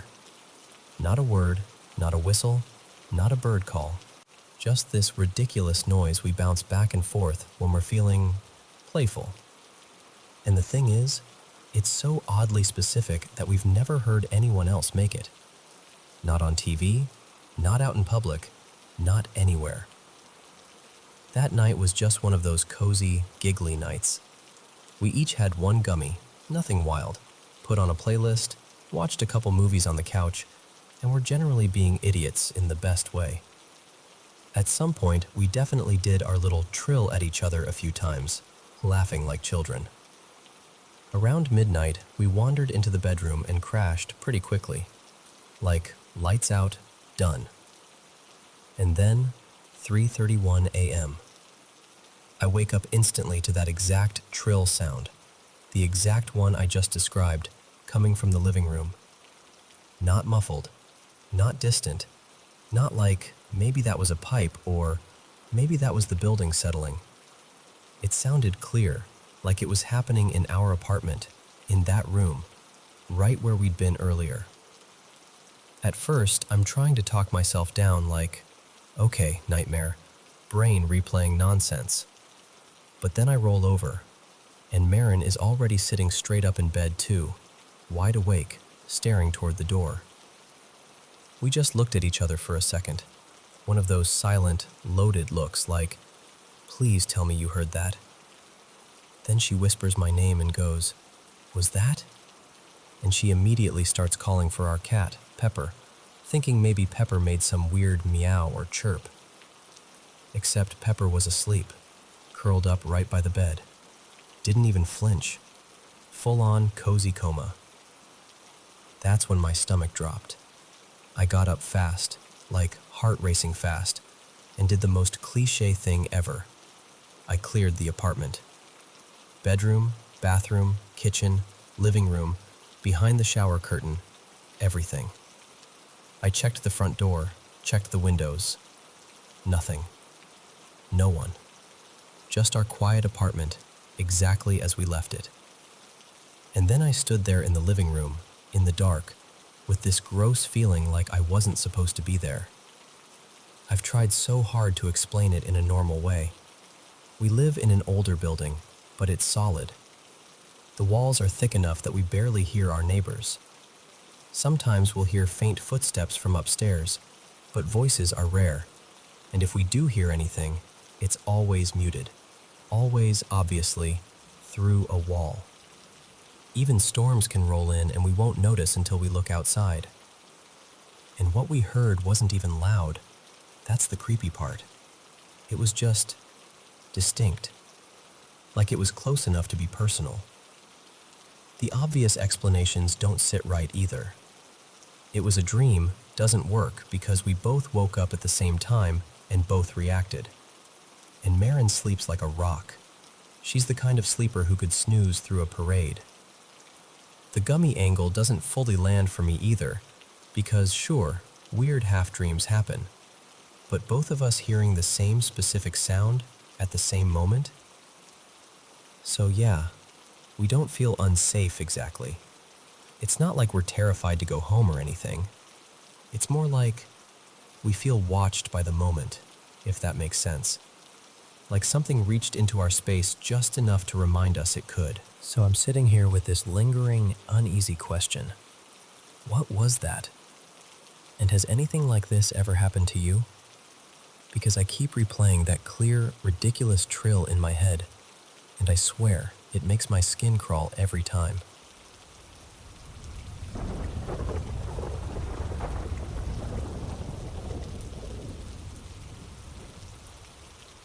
So I grew up in Shropshire, in England, and this happened when I was about 4, maybe 5.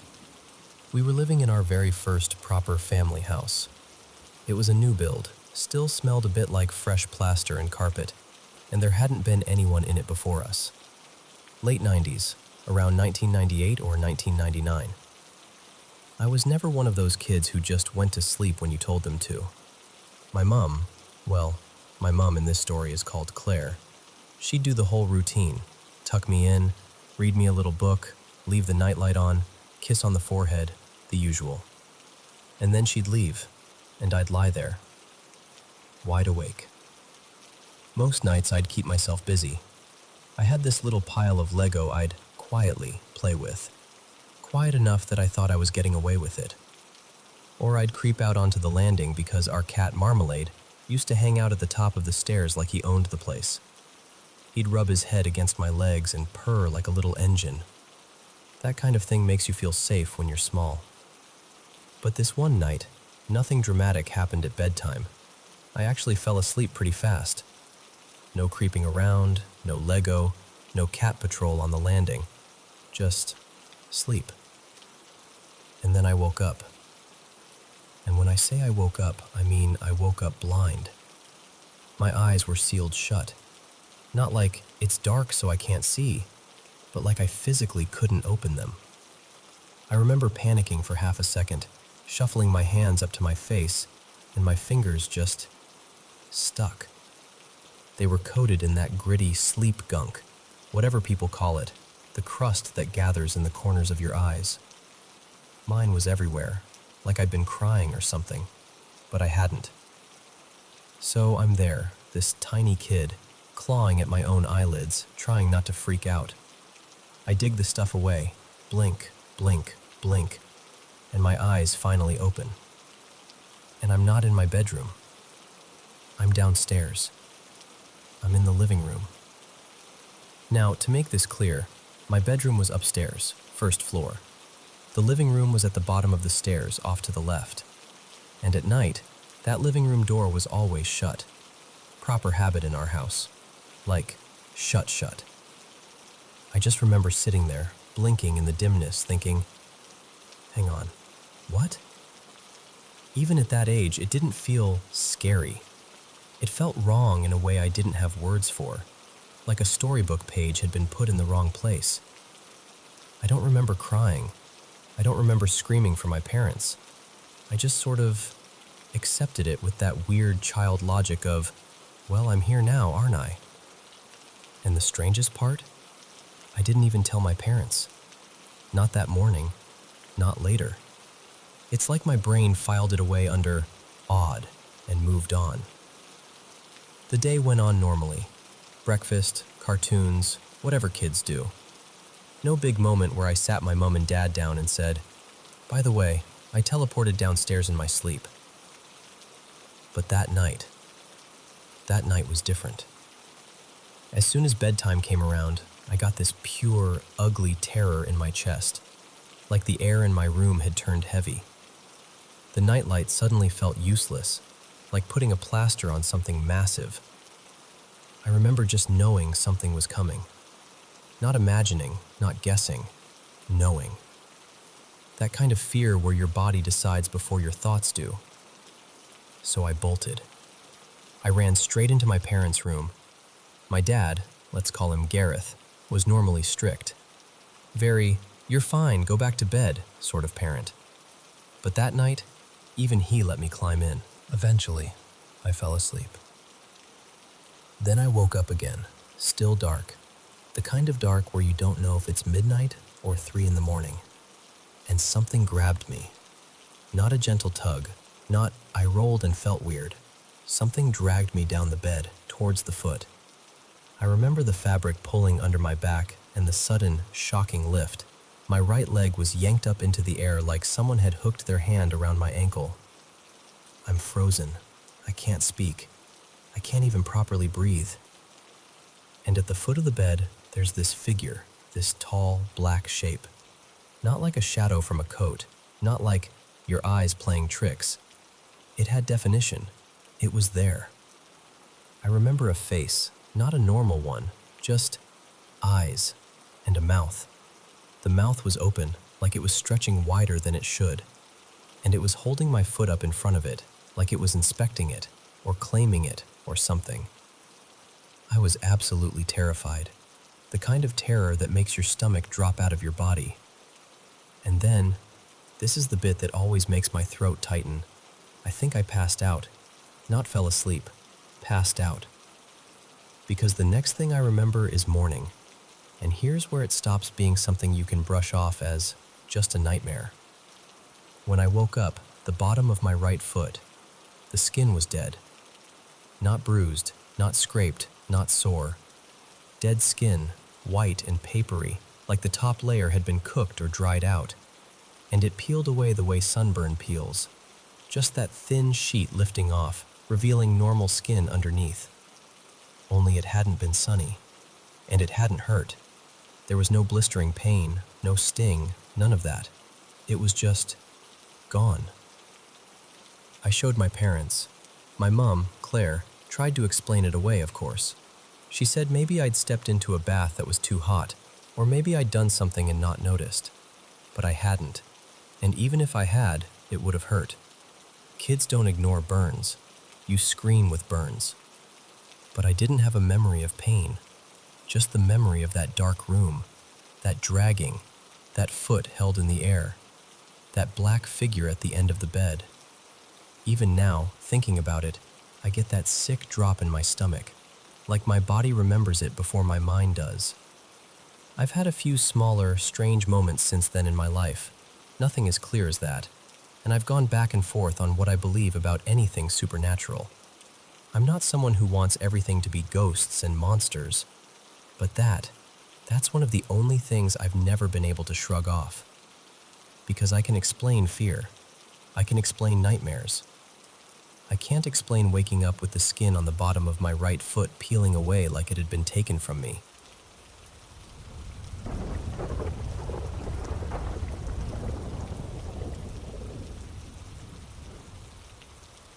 I don't usually nap.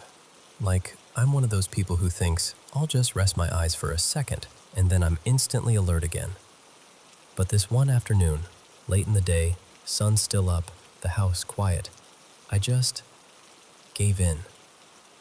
I'd had a long week, my head felt heavy, so I stretched out on the couch and told myself I'd take 10 minutes. No anxiety, no weird vibes, nothing dramatic. I fell asleep the normal way, soft, ordinary, like slipping under warm water. And then, it started.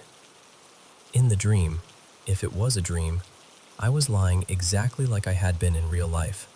Same position, same sense of weight in my body. Except I wasn't alone. Above me stood this figure. Not a person, not really. More like a shape that borrowed the outline of a human. Tall, dark, featureless. No face, no eyes. Just a presence that felt heavy in the air, like a storm cloud pressed into the room. And it wasn't just standing there to scare me. It was taking something. That's the part I still struggle to explain without sounding dramatic. Because it wasn't metaphorical. I didn't just feel afraid. I felt something being pulled out of me, like a slow, forceful tug from inside my chest and spine, like my insides were being emptied. My breath got thin, my thoughts got fuzzy around the edges. I remember thinking, half panicked, half confused, what is it taking? Energy? Spirit? Consciousness? I don't know, but the sensation was so physical, so real, that it didn't feel like a bad dream. It felt like I was being drained. And then something in me snapped into action. Not bravery, not logic. Instinct. I fought back. I didn't sit there and think, okay, here's what I'll do. It was immediate, like pulling your hand away from a hot stove. I pushed with my mind the way you push with muscles. I gathered everything I had, every ounce of will, focus, stubbornness, and shoved it back toward myself like I was yanking a door shut. And I swear to you, it felt like a struggle. Not like punching or wrestling, but like two forces pulling on the same rope, and the rope was me, my whole being. There was pressure, resistance, a tug of war happening in a place that wasn't exactly the room, but wasn't exactly my imagination either. I remember one clear thought, almost like a growl. No, you don't get to have that. And I pushed harder, like I poured my entire self into one final surge. And then it stopped. Not gradually, not fading, just gone. Like I'd wrenched something back and the figure had lost its grip. And right after that, I woke up. But here's what's strange. I didn't wake up screaming. I didn't bolt upright. I just opened my eyes, calmly, like someone had flipped a switch. Only, I felt wrong. My body was heavy, like my bones were packed with sand. My arms and legs felt drained, and my head felt hollowed out. Not sleepy, not groggy. Exhausted in a way that felt earned, like I'd just run a mile in panic. The room looked normal. The light was the same. The air was the same. But I wasn't. I sat there for a minute, blinking, trying to convince myself it was just a nightmare. But my chest still felt like something had been pulling at it. I stood up and my legs wobbled a little, just enough to make me pause. So I went outside. I remember walking down the street and focusing on simple things. The sound of traffic, the wind moving through leaves, the smell of someone's laundry detergent drifting from a balcony. I kept breathing in, like I was trying to refill myself. It took a while, maybe 40 minutes, maybe longer, before I felt even halfway normal again. And the part that still messes with me is this. That was it. No repeats. No ever since then. No pattern. No follow-up. And yet that one afternoon, it was like something reached into me and tried to take a piece. So of course I've tried to explain it. Hypnagogic hallucination. Stress. A fluke of brain chemistry. Some strange overlap between dreaming and waking. And I can accept all of that, intellectually. But then I remember the feeling of resistance, the sensation of winning. The way it didn't just fade, it retreated, like it met something in me it didn't expect. And I don't know. Part of me still believes that day wasn't just a dream. Part of me believes I pushed something away, something invisible that tried its luck, and when I fought back, it decided I wasn't worth the effort. Maybe it was nothing. Or maybe, for one quiet afternoon, I really did face something I can't name. and I didn't let it take what was mine.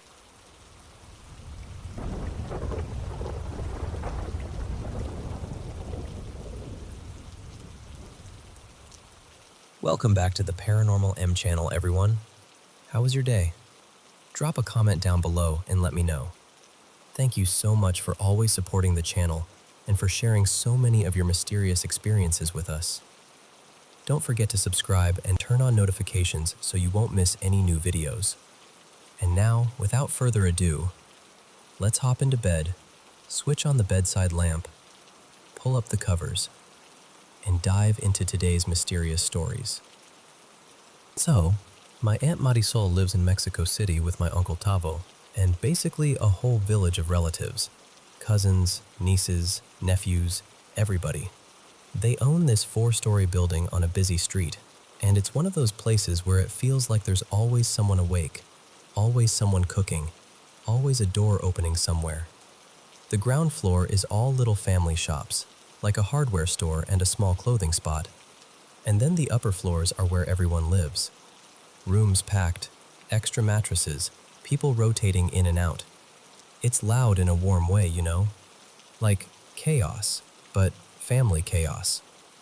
We visited a couple times a year, and most of the time it was normal. Loud, fun, exhausting. But one trip, something felt off in a way I can still remember in my stomach. It started small. One afternoon, my cousins and I were playing hide and seek. I decided to hide in my cousin Jimena's room. She had 2 beds, one near the window and the other closer to this narrow, unused staircase tucked into the corner, like a stairwell that didn't really feel like it belonged inside a bedroom. I went for the bed near the window and slid underneath it, trying not to laugh. And I swear to you, the second I got under there, I heard the bed above me creak like someone climbed up onto it. Not just a little shift either.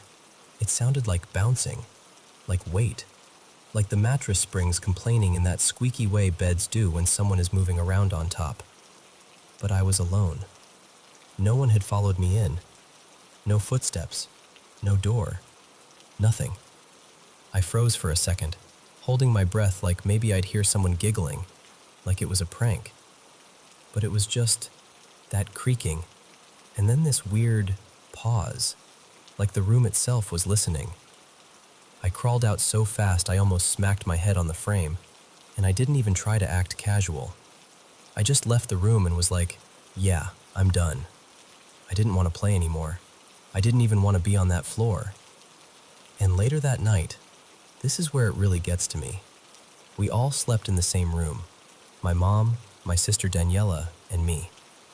My mom and I shared the bed that was closer to that unused staircase, and Daniela took the other bed near the window. I couldn't sleep, so I stayed up watching videos on my mom's phone with my earbuds in, trying to relax. It was one of those nights where you're tired but your brain won't shut up. Then I started hearing something, even with the earbuds. At first I thought I was imagining it, like maybe the sound was part of the video. So I lowered the volume. Still heard it. I sat up, heart pounding, and I swear I didn't even want to pull the earbuds out because it felt safer to pretend it wasn't real. But I finally did. And the sound got clear. It sounded like heavy footsteps on the stairs, right next to our bed. Like someone was climbing up fast, like they were angry or in a hurry. And then there was this fluttering sound, like paper whipping through the air, and this sharp crinkling like plastic bags being handled. And this is the part that made my blood go cold. What sounded like someone talking, muffled, like a conversation you can't quite understand through a wall. It was around 2-something in the morning, maybe closer to 3. My first thought was, rat. Like, okay, big building, old stairs, a rat got into something. But no rat sounds like that. No rat makes footsteps that heavy. And the noises didn't stay small. They grew louder, like whatever it was getting closer, like it was moving up the staircase beside me. I whispered my sister's name and tried to wake her up. When she finally stirred, I almost snapped at her to be quiet because I was so desperate to hear if it was real or if I was half dreaming. She wouldn't. That freaked me out almost as much as the sounds, honestly, because it felt like whatever was happening, it was happening to me, like I was the only one who was allowed to be aware of it. Eventually the noises faded and I just collapsed back down, like my brain couldn't hold fear that long. I fell asleep with my whole body tense. The next morning at breakfast, I told everyone. I tried to laugh it off, but I could tell my face wasn't matching the joke. And my sister, Daniela, looked right at me and was like, I heard it too. That's when my Aunt Marisol got quiet. Like, real quiet. And she told us something I still wish I'd never heard. She said years earlier, the neighbors right next door, this family with 2 sons and their parents, had something terrible happen. One of the sons was unstable, struggling for a long time, and one day, the mother made lunch, called everyone to eat, and the son attacked her. My aunt described it in this shaken way, like she hated even remembering it. She said there were screams, horrible screams, and loud banging, the kind that makes your hands go numb. The police came, paramedics came, and my aunt and uncle saw them take the mother out. She said the son looked like he wasn't even himself, like his face wasn't his, like something else had climbed into him and was wearing him like a coat. After that, the family fell apart, and the other son, the one who was left, didn't handle it.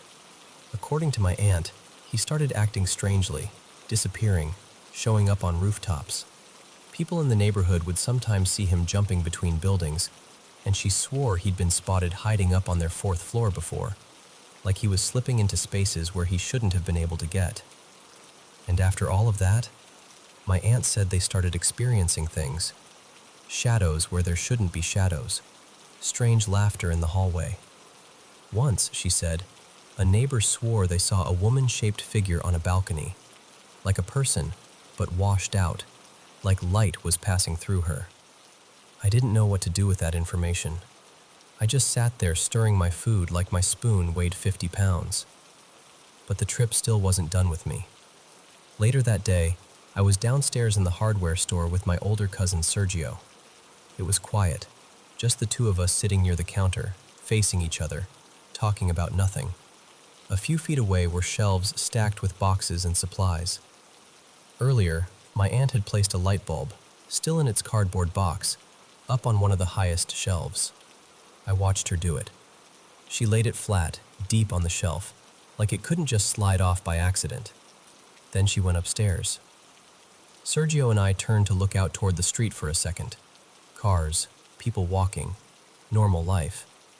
And then he said something, and I turned back toward him.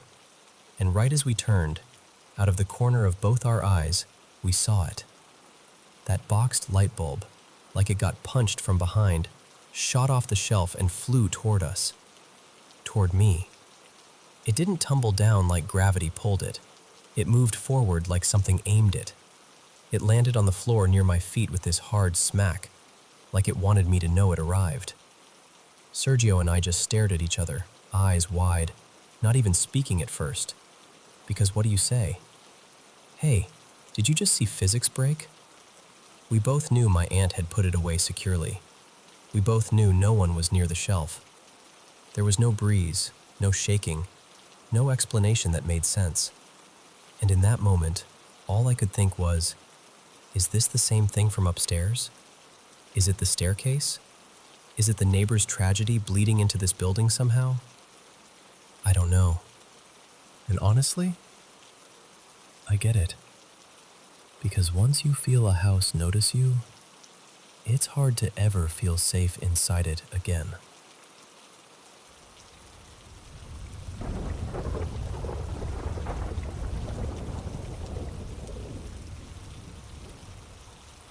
So this all went down around late 2019, right before everything in my life was finals, stress, and barely sleeping. My dad has this great aunt. Her name was Aunt Lila, and she'd been battling breast cancer for a while. She was one of those women who felt like part of the core of the family, you know? Especially to my mom, and to Mira, her only daughter. They were close in that quiet, everyday way, like the kind of closeness that doesn't need big speeches. After Aunt Lila passed, something happened that still gives me chills when I think about it. On the second night after the funeral, Mira fell asleep at her house, surrounded by relatives, the whole place still heavy with grief. And then, she started sleepwalking. Which is wild on its own, because she'd never done that before in her life. Apparently, she sat up suddenly and said over and over something like, "My mom is outside. I have to let her in. She's right there." And then she got up, eyes not really awake, and walked straight toward the front door. Everyone was panicking, trying to wake her, calling her name, grabbing her shoulders gently. But she was determined, like she was on a mission.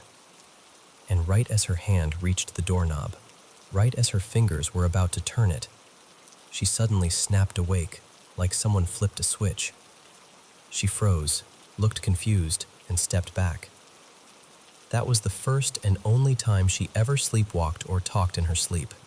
Ever. I didn't even know any of this at the time. My mom kept it from me because she knows I'm sensitive. Like, once something gets into my head, it lives there. The next day, there was this local mourning ritual we do, kind of a standard thing in our area to honor someone who's passed and bring peace to the house. My mom and my younger brother went. They came back around 9 p.m. My bedroom is right beside the porch, and my parents' room is right next to mine. Usually when they come home late, I crack my door so they can walk through quietly without fumbling with keys and lights.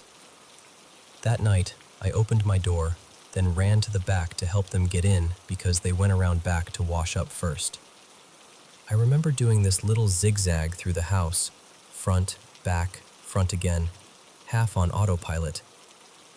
Eventually, I came back to my room, closed the door, and collapsed into bed. And this detail matters. I sleep under a mosquito net. It's one of those nets that hangs down and tucks around you like a thin little tent. That night, I pulled it down like usual, because mosquitoes here don't play.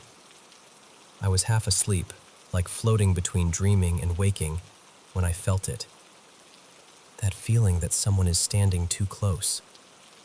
Not a noise, not a shadow at first, just presence.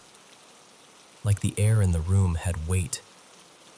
I opened my eyes, and I saw a figure, just a silhouette, moving in the pale porch light that comes through my window panes. It wasn't fully in the room the way a normal person would be. It was more like the shape of someone was there, and the light made it visible. And I swear to you, I heard it. Not with my ears exactly, but in that way you sometimes hear something in your head when you're dreaming. It was asking me to come with it. Not angrily, not screaming, more like a patient insistence. Like, come on, get up, let's go. And I, in my exhausted, sleep-drunk brain, refused. I was so tired. I'd been studying all day. I remember thinking, not now, please. I just want to sleep. Until it grabbed me. Something clutched my arm, hard, and pulled me upward until I was sitting straight up. And instantly, all the sleep vanished like cold water to the face. My heart was pounding so violently I could feel it in my throat. I yanked my arm back and realized something that still makes my skin crawl. Whatever grabbed me didn't slide inside the mosquito net. It grabbed me through it. The net was between us, so the pressure was rough and draggy, and when I looked down, the exact spot on my arm hurt, like the fabric had been pressed into my skin by fingers that didn't care about being gentle. I sat there shaking, staring at the window, trying to force my eyes to make sense of what I'd seen. Then I did the only thing my body knew to do. I ran. I bolted straight into my parents' room and climbed into bed with them like I was a little kid again. I didn't even try to explain. I just needed to be near other living, breathing people. I stayed there the rest of the night, and nothing else happened after that. But here's the thing. That year, right before finals, strange stuff kept happening around me. Not always scary, just weird. Like the world was slightly thinner than usual. One night, the evening before my history exam, I dreamed of my late grandfather. Let's call him Grandpa Suresh. He loved history. He used to talk about it like it was gossip, like every king and war was personal business. In the dream, he looked at me the way he used to, all calm and sure, and he basically told me, "You'll do fine. Stop worrying." And I did. I got 96 out of 100. I remember laughing afterward like, okay, what was that? Then there was another morning, bright, normal, nothing spooky, where I was practicing math and accidentally knocked my little medicine bottle off my desk. It rolled under the bed. I saw it go, and I was just too lazy to get down and fish it out. My mom called me to the kitchen for breakfast, so I left it. When I came back later, I walked into my room and stopped dead. The bottle was out from under the bed, and it was standing upside down, like perfectly balanced, right beside my books. I stood there staring at it for a long time, waiting for my brain to offer a normal explanation.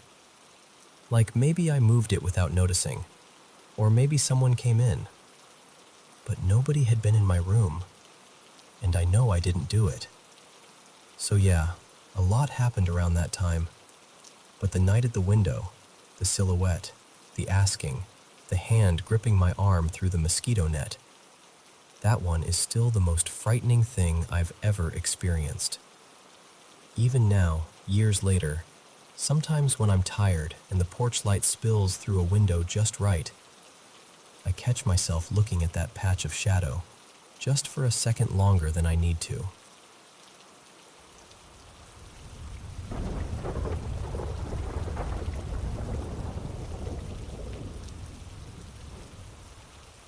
So, I want to tell you about the week my dad died, because it still doesn't feel real, and honestly, the house hasn't felt the same since. My dad, Caleb, passed in the hospital after a long, brutal fight with cancer. The kind where you try to prepare yourself, but your body and your heart just refuse to believe it's actually coming. Afterward, our extended family stayed over for a few nights, because no one wanted my mom to be alone, and none of us really knew what to do with our hands or our thoughts. That first night, things got messy fast. Two of my uncles were outside in the front yard, arguing, really arguing, over old grudges and a property issue that's been simmering for years. And it felt especially cruel, because my dad's biggest wish, the thing he said out loud more than once, was that everyone would stop tearing each other apart and just be a family. He was the oldest, and he was always the one who refused to pick sides. He loved them all, and he hated the way adulthood had turned them into strangers who shared a last name. So there we all were, me, my mom, cousins, a few aunts, watching this fight unfold like a storm we couldn't stop.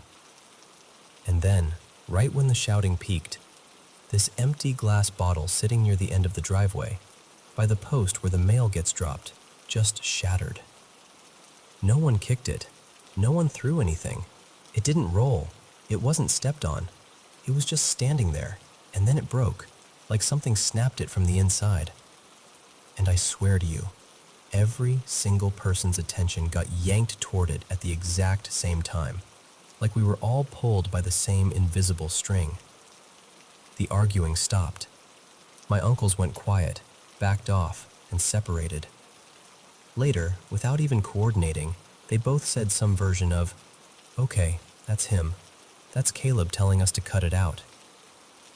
The next night, we had this little cousins meeting inside. No dads, no uncles, no older voices dominating everything. Just me, my brother Eli, a few cousins, and my mom sitting off to the side. We were trying to figure out how we could keep the peace, how we could protect our grandpa from the stress, how we could honor what my dad wanted. But instead, we started getting heated too. Not over land, over grief, over frustration, over the unfairness of losing him and then immediately being dragged back into the same family chaos he spent his whole life trying to soften. Voices rose. Someone slammed a hand on the arm of the chair. Someone else started crying. And right in the middle of that, we heard it. A voice, clear as anything, go, "Hey!" Like a sharp little call meant to snap everyone back. And the weirdest part? We all heard it. Me, my cousins, my mom, except Eli. He was sitting farthest from where it seemed to come from, and he just blinked at us like we'd all lost our minds. The next day, my mom went out and bought candles and set up a small altar area for my dad. Not some huge dramatic thing, just a quiet space with a photo, a few of his favorite snacks, flowers he always pointed out when we drove past certain yards. She was arranging it so gently, like she was trying not to startle the grief. But she broke, like fully broke down. The kind of crying that doesn't care if you're breathing right. The kind where it feels like your whole chest is being wrung out. And while she was crying, the candle flames went out. Not one, all of them. And then, the flames came back. Not slowly, not like we relit them. They just returned, as if they'd never gone out at all.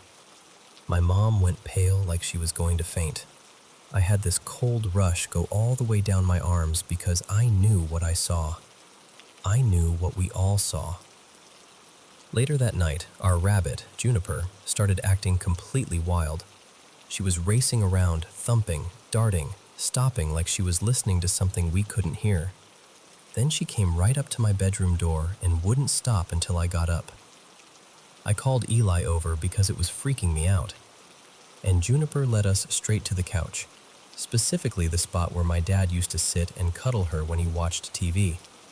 She stopped right there and froze, completely still, ears up, body tight, like she was staring at something standing right in front of her. She stayed like that for what felt like forever, probably a minute or two. Then she suddenly hopped onto the couch, turned in a tight circle, hopped down, and went straight to the hallway. And then she dragged something out. One of my dad's shoes, the pair he wore constantly near the end, pulled right out and dragged in front of the couch like she was placing it there on purpose. I just stood there, mouth open, because rabbits don't do that. Juniper doesn't do that. And it wasn't random. She brought it to his spot. After the family went home and the house finally got quiet, just me, my mom, Eli, and my partner Mara, it didn't stop. We started hearing things we never heard before. Footsteps in the hallway when everyone was accounted for. A door easing shut when no one was near it. A familiar cough, soft like the one my dad had toward the end, when the house should have been silent. And then the dreams started. Not just one of us, all of us. Different dreams, but the same feeling. Like he was near. Like he was trying to check on us. Like he hadn't fully left the way I thought death meant someone leaves. And what messes with me the most is this. Before all of this, our home was just a home.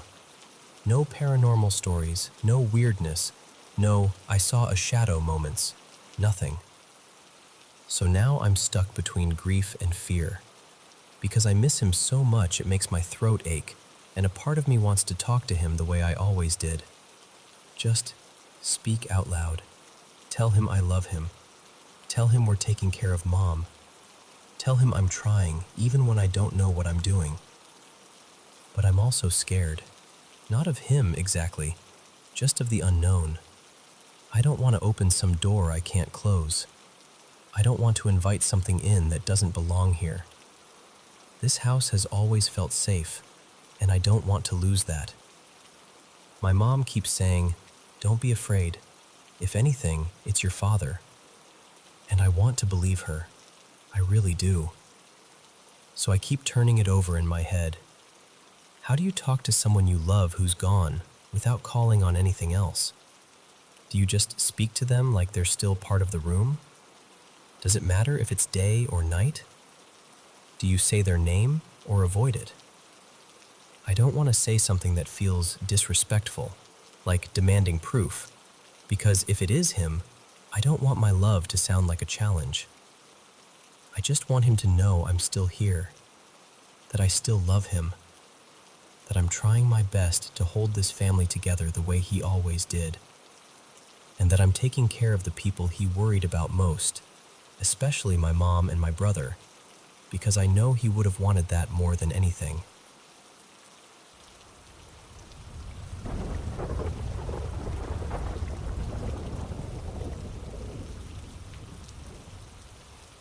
So, all of this kicked off maybe 4 months ago. Not that long, which somehow makes it feel worse, because it's like our place went from normal to not normal in a really short stretch of time. I live in a small apartment with my wife, Maya, our son Eli, and our cat Miso. Regular life, you know, work, school stuff, laundry piles that magically appear overnight. And then one day the apartment just started doing things.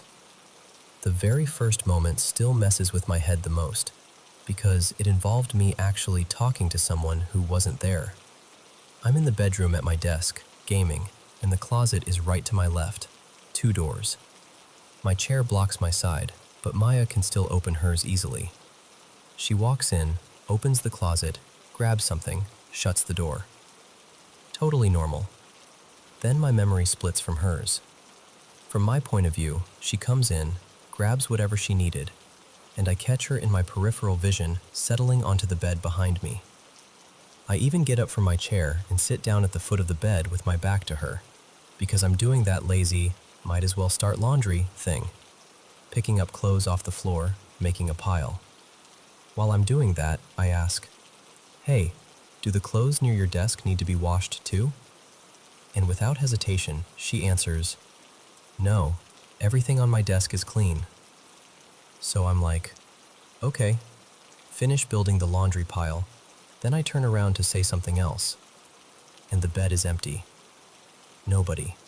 Not even a dent in the blanket. Instant cold confusion. I walk straight to the living room, and as soon as I see Maya, I go, "Were you just in the room?" And she looks at me like I'm nuts and goes, "No, I've been in the kitchen feeding Miso." I swear my stomach dropped, because I say, "No, you were on the bed. I asked you about laundry." And she goes, "I never laid down. You never asked me anything." So, who did I see get into our bed? And who answered me? That was the first crack. Not long after, there's another night where we're in bed facing each other.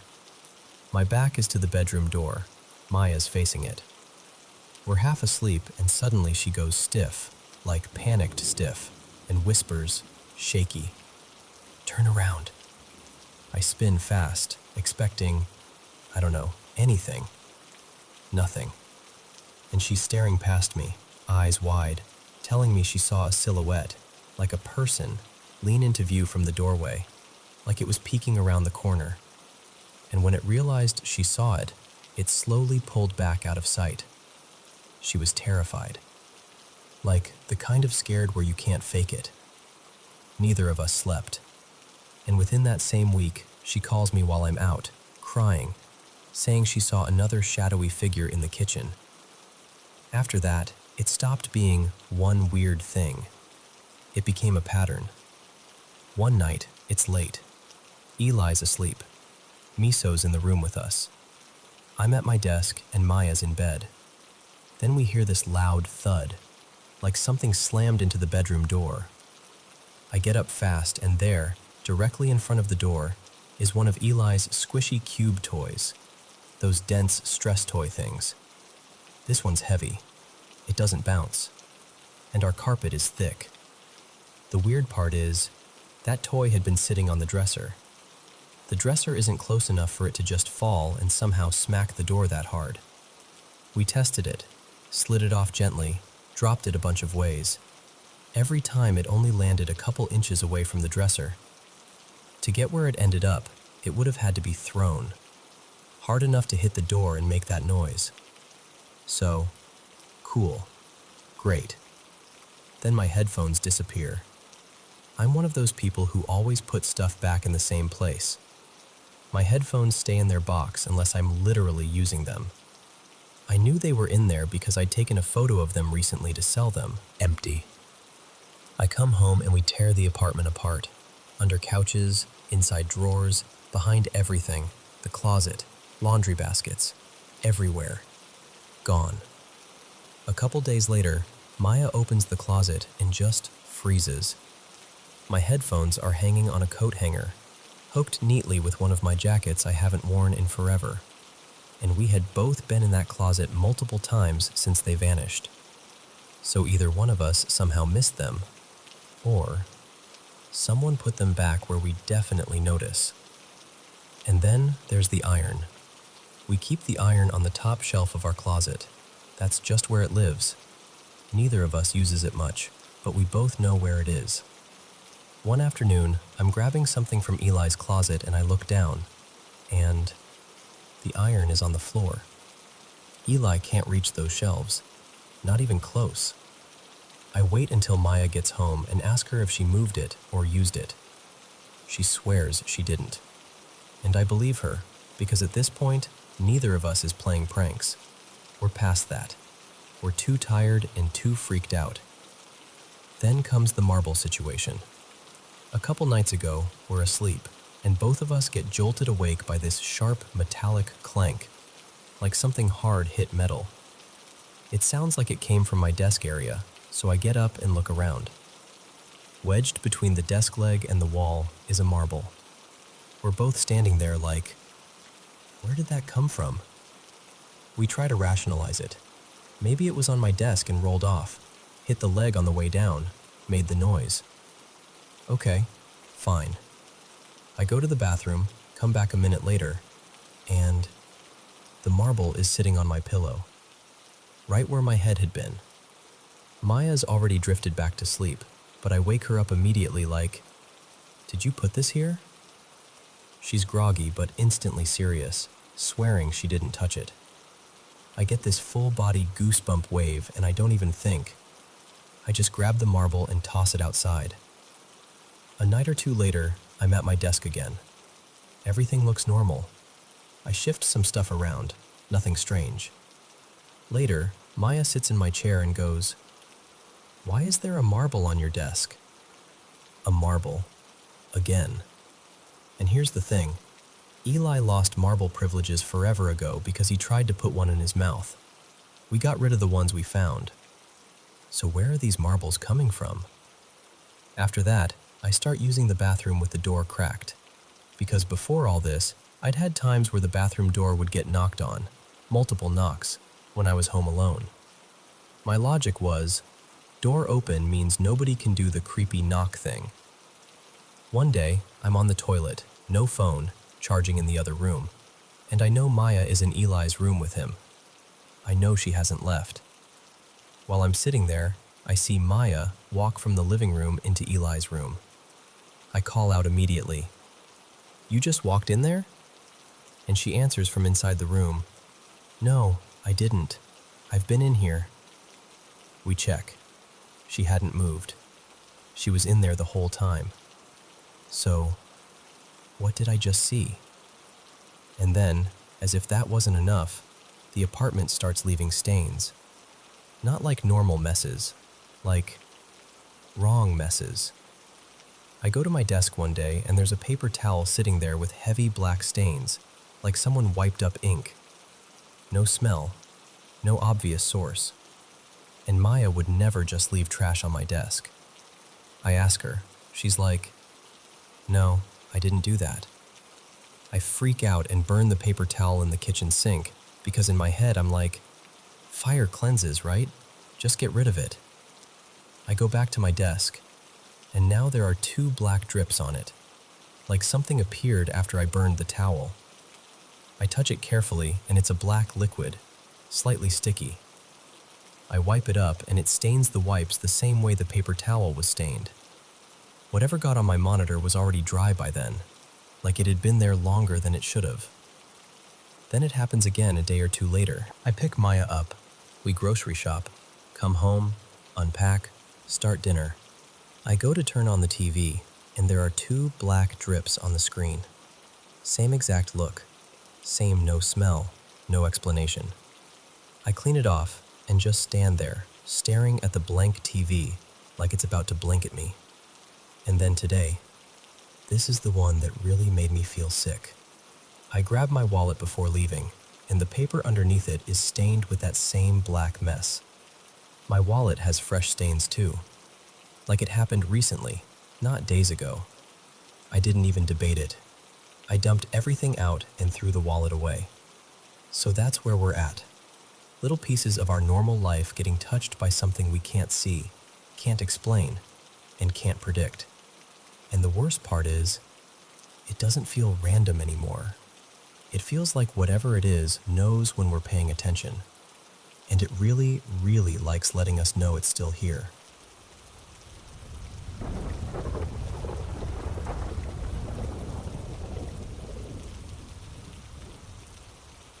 So, my grandma died at the very end of September, and the part that still makes me pause is that it happened on her birthday.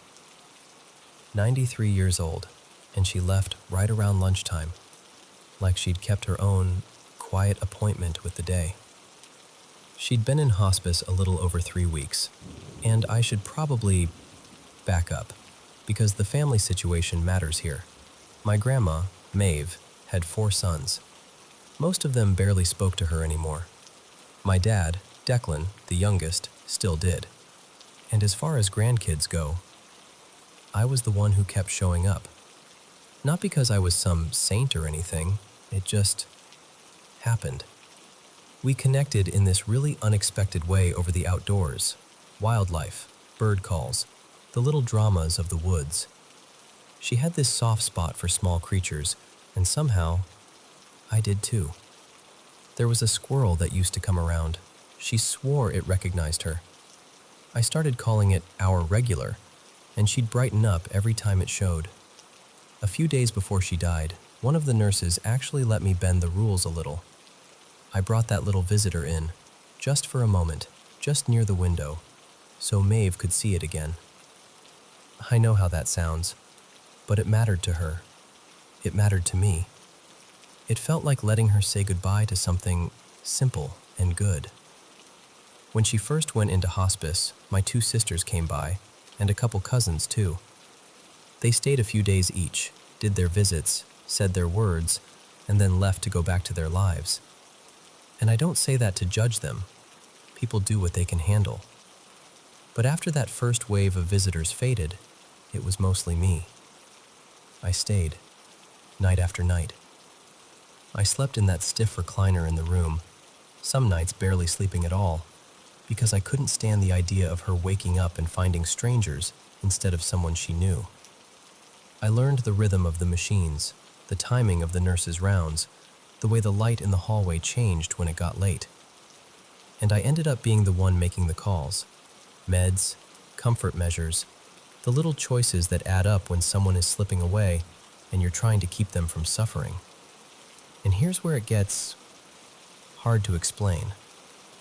That side of my family carries grudges like heirlooms, old, dense resentments, passed down and polished until they feel justified. I'd heard it my whole life. The stories, the bitterness, the ways people spoke around certain names like they were stepping over broken glass. I'd even spoken out about it at my grandfather's funeral when I was younger, because it always felt like something poisonous that no one wanted to admit was in the water. A few days into being there, I started to feel something. Not fear exactly, more like pressure, like the air had weight.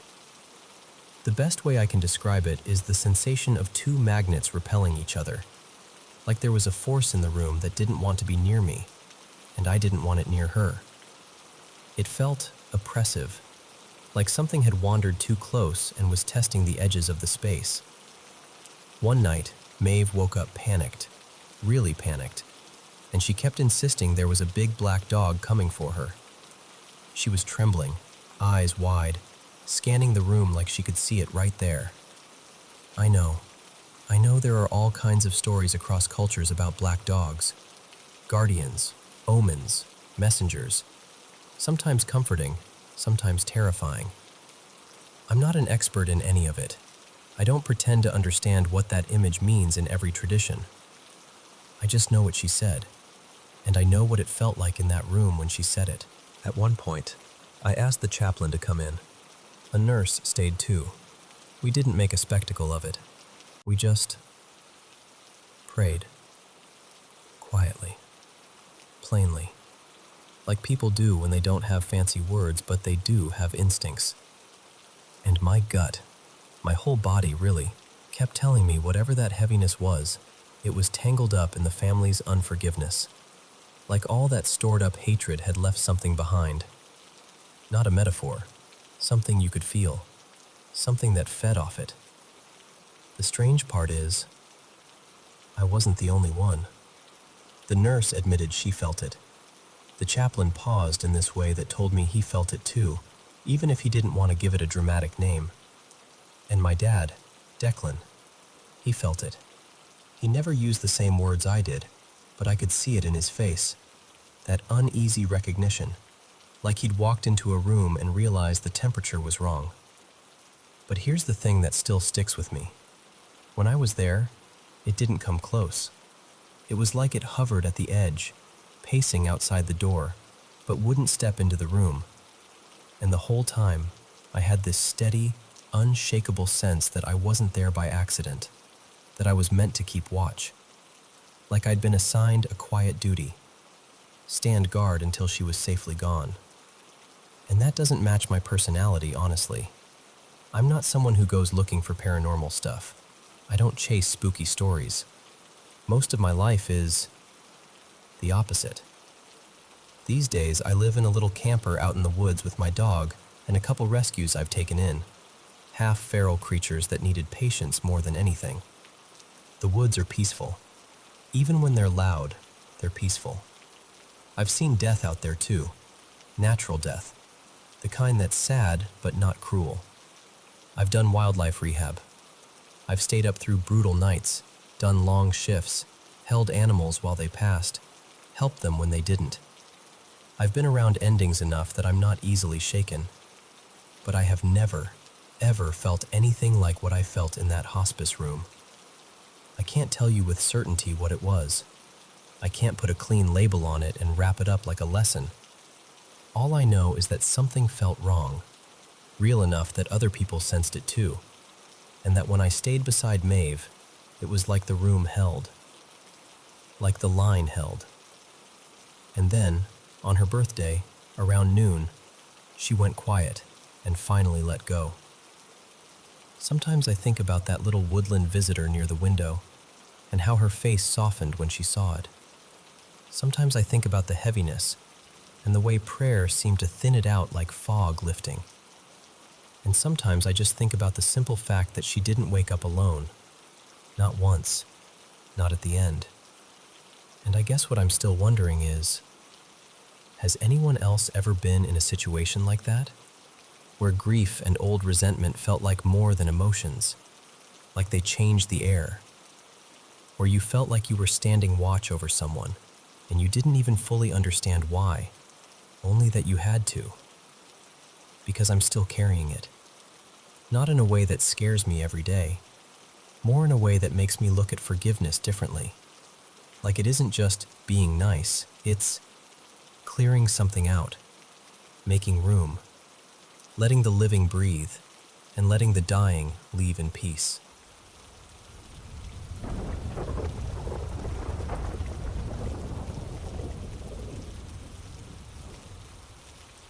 Okay, so this just happened, and I'm still a little keyed up talking about it.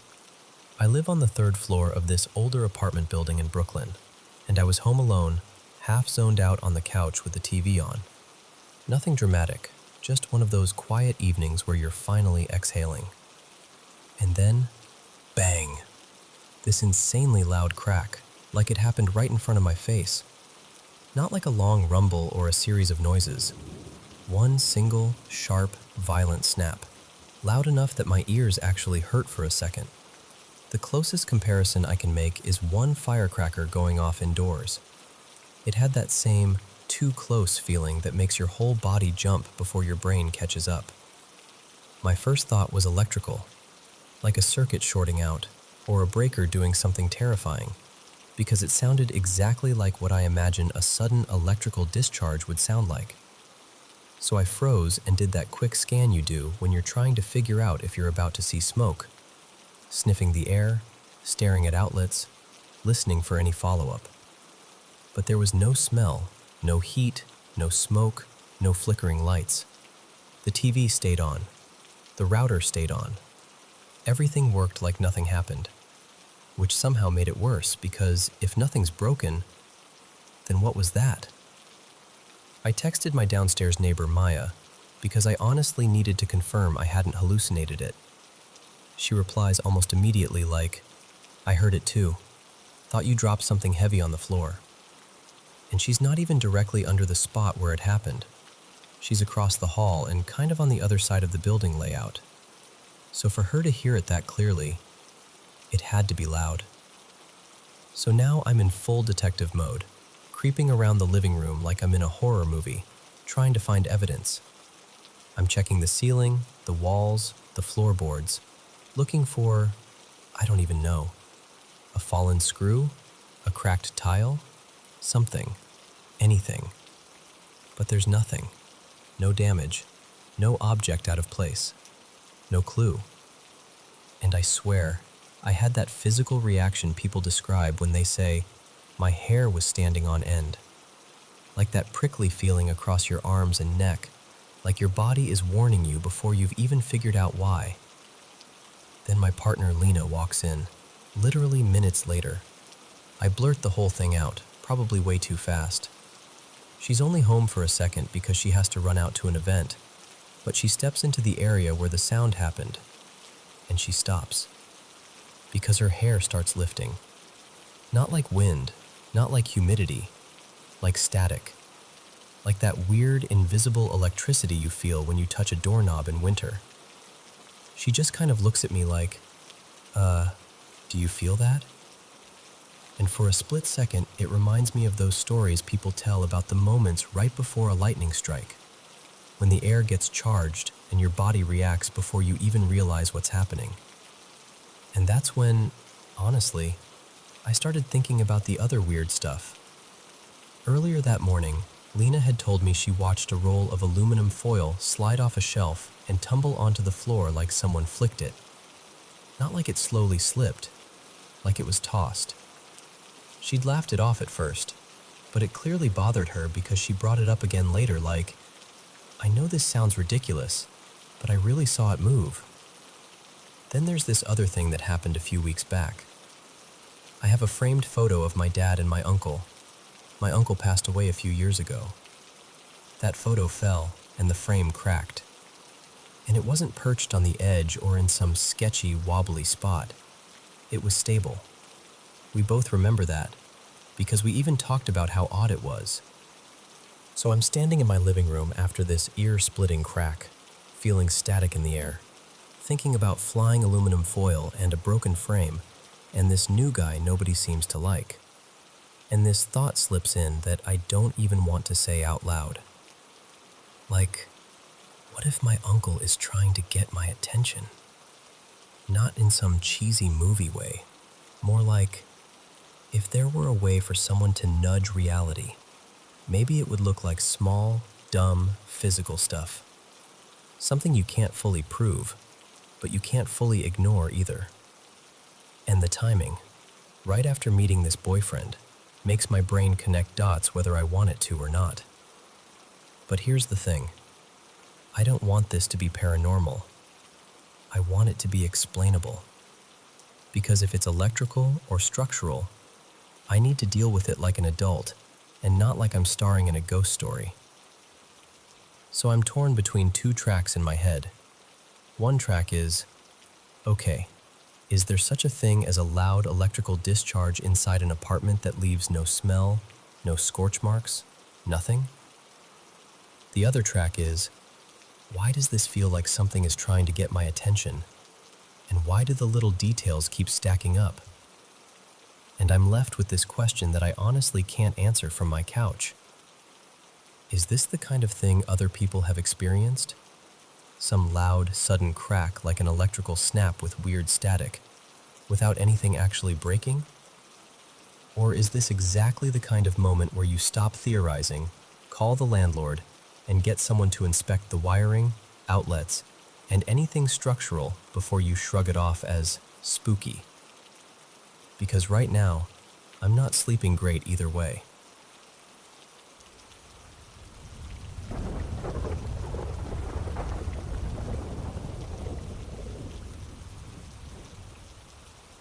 Okay, so I need to tell you something that's been sitting heavy on my chest, because I can't shake it, and even saying it out loud makes my skin prickle a little. Here's the backstory. My grandpa, well, in my family we called him Frank, died back in the late 80s. It wasn't a long illness. Cancer came fast, like it had been waiting just off stage and finally stepped into the light. A few years ago, my family moved into his old house. Same walls, same layout, the same quiet nighttime creaks you can't ever fully get used to.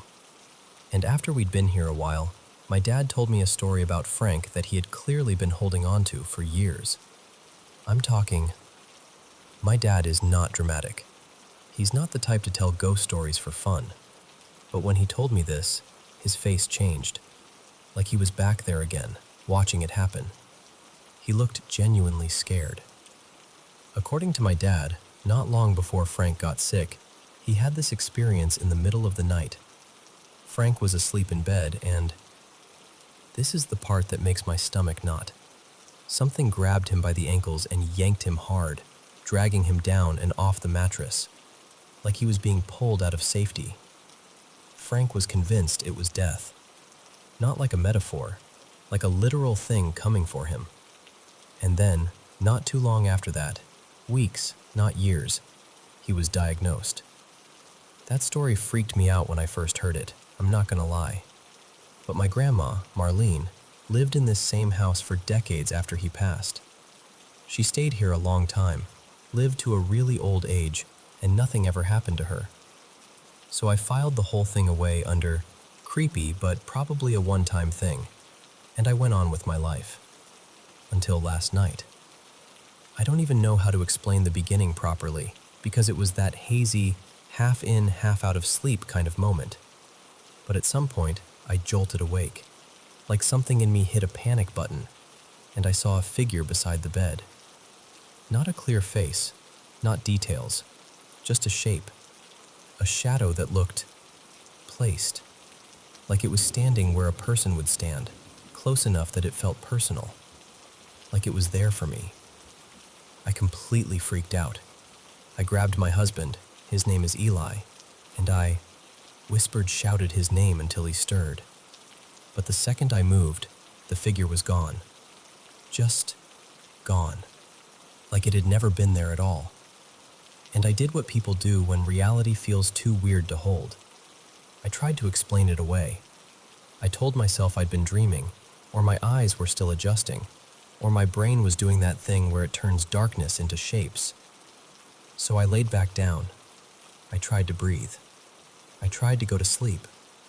But then I had this dream. And it wasn't like a normal dream with a storyline.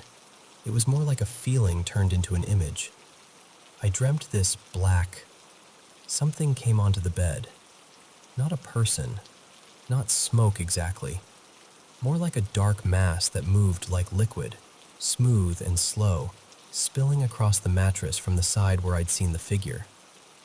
In the dream, it flowed over Eli first, like it was crossing him to get to me. And the worst part is, I didn't fight it. I didn't scream. I didn't run. I just went still and let it happen, like my body had decided resisting was pointless. I remember in real life I had curled closer to Eli, away from the side of the bed where that shadow had been. And in the dream, I tried to scoot away from the blackness too, but it still kept coming. Patient, steady. After that, things get fuzzy, like my brain refuses to replay it clearly. And then something happened that wasn't a dream. I woke up to the sound of my dog hitting the floor, but I heard that thump. the unmistakable sound of a body dropping onto the floor. And I hate admitting this, but I didn't turn on the light right away. I didn't jump up. I didn't even check on her like I normally would. It's like something in me went quiet and numb, the way you go numb when you're too scared to confirm what you already suspect. This morning, when I finally woke up for real, Nell was asleep on the floor, in the exact spot where I'd seen the shadow figure standing. Not by Eli, not in one of her usual places. Right there, like she'd chosen it, or like she'd been placed there, or like she'd gone there because she sensed something I didn't fully understand. And ever since I noticed that, I've had this awful crawling feeling under my skin. Like last night didn't end when morning came. I've had bad nights lately, 3 in a row, honestly. But last night was different. Last night felt targeted. And I know how easy it is to say, it was just a dream. But I've had experiences before that make it hard for me to comfort myself with that. Years ago, I had this weird, shared dream with my mom. Like we both dreamed the same thing. And it ended up lining up with her death and even the timing of her funeral months later. So when something feels off in that deep, instinctive way, I take it seriously. Maybe too seriously, but I can't help it. So yeah, that's where I'm at. I'm tired, I'm rattled, and I'm honestly scared to go to sleep tonight. And what I really want to know is, have you ever had a night like that? Where it feels like the house is watching you back? Where you can't tell where the dream ends and something else begins?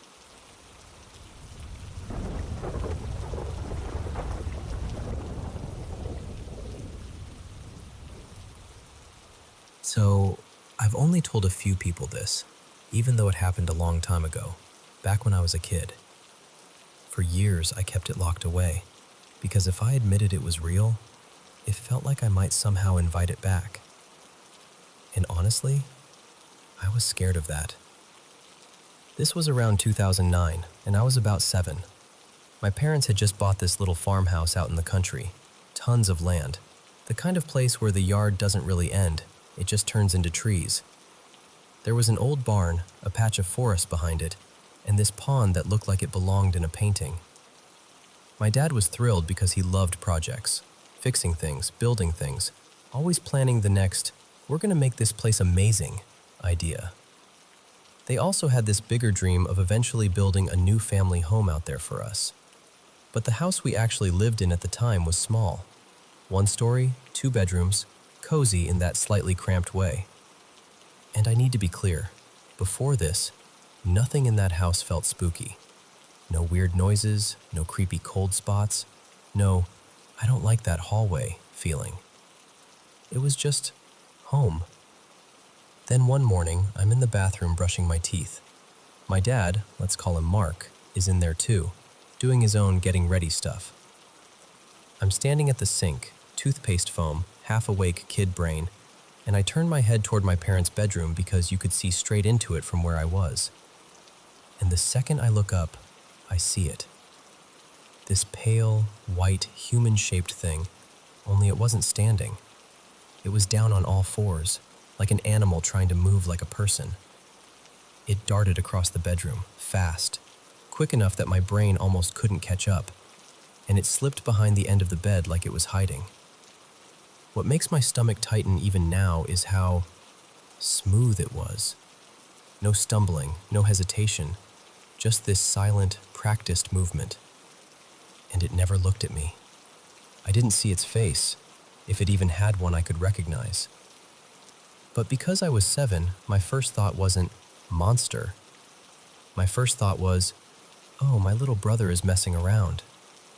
My brother, Ethan, was about 4 then, and he was the type to do silly stuff just to get a reaction. So I actually giggle.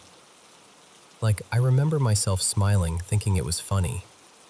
Still brushing my teeth, I step out of the bathroom and walk toward the end of the bed, kind of ready to catch him like, haha, got you.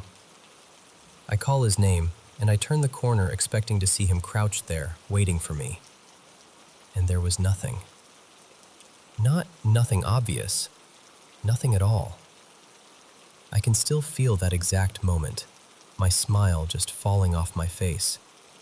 Like my body realized before my mind did that something was wrong. I stood there staring at the empty space, and then I got down and looked under the bed, because surely he'd crawled under there. Empty. No brother. No movement. No sound.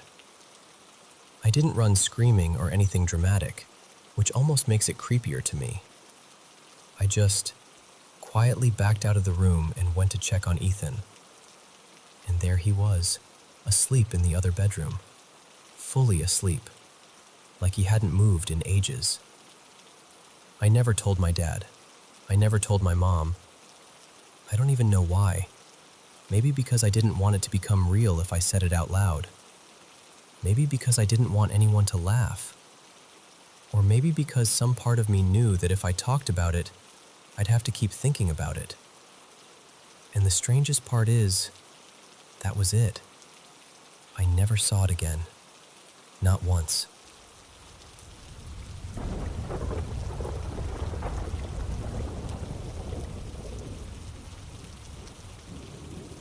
So, when I was about 11 or 12, my family lived in this creaky old farmhouse at the very top of a hill. It was the oldest place on the street, like it had been standing there stubbornly forever, and it sat a short walk from this city cemetery that clung to the edge of a bluff. People in town had stories about that cemetery. Every so often, cops would end up driving up there late at night because some group had decided the cliff was the perfect place to do ritual stuff, with candles and chanting and all that. I never actually saw any of it myself, but just knowing it happened nearby made the whole area feel charged, like the air held on to bad ideas. Here's how the house was set up. My parents, Marion and Doug, took the upstairs, and I lived downstairs in the basement. Not like finished basement cozy, more like the kind of basement that always feels a little too cool, no matter what season it is. Down there were 2 bedrooms. Mine, which was tiny and narrow with a twin bed, and a spare room that had this ridiculous king-sized waterbed left behind by whoever lived there before us. There was also this long, skinny storage space we used like a pantry, and at the very end of that, a door. Behind that door was a sealed-off little room with a big metal tank inside.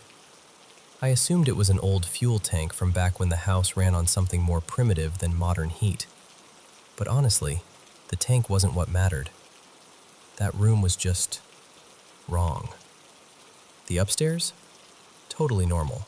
Sunny, boring, safe. No weird sounds, no shadows, nothing.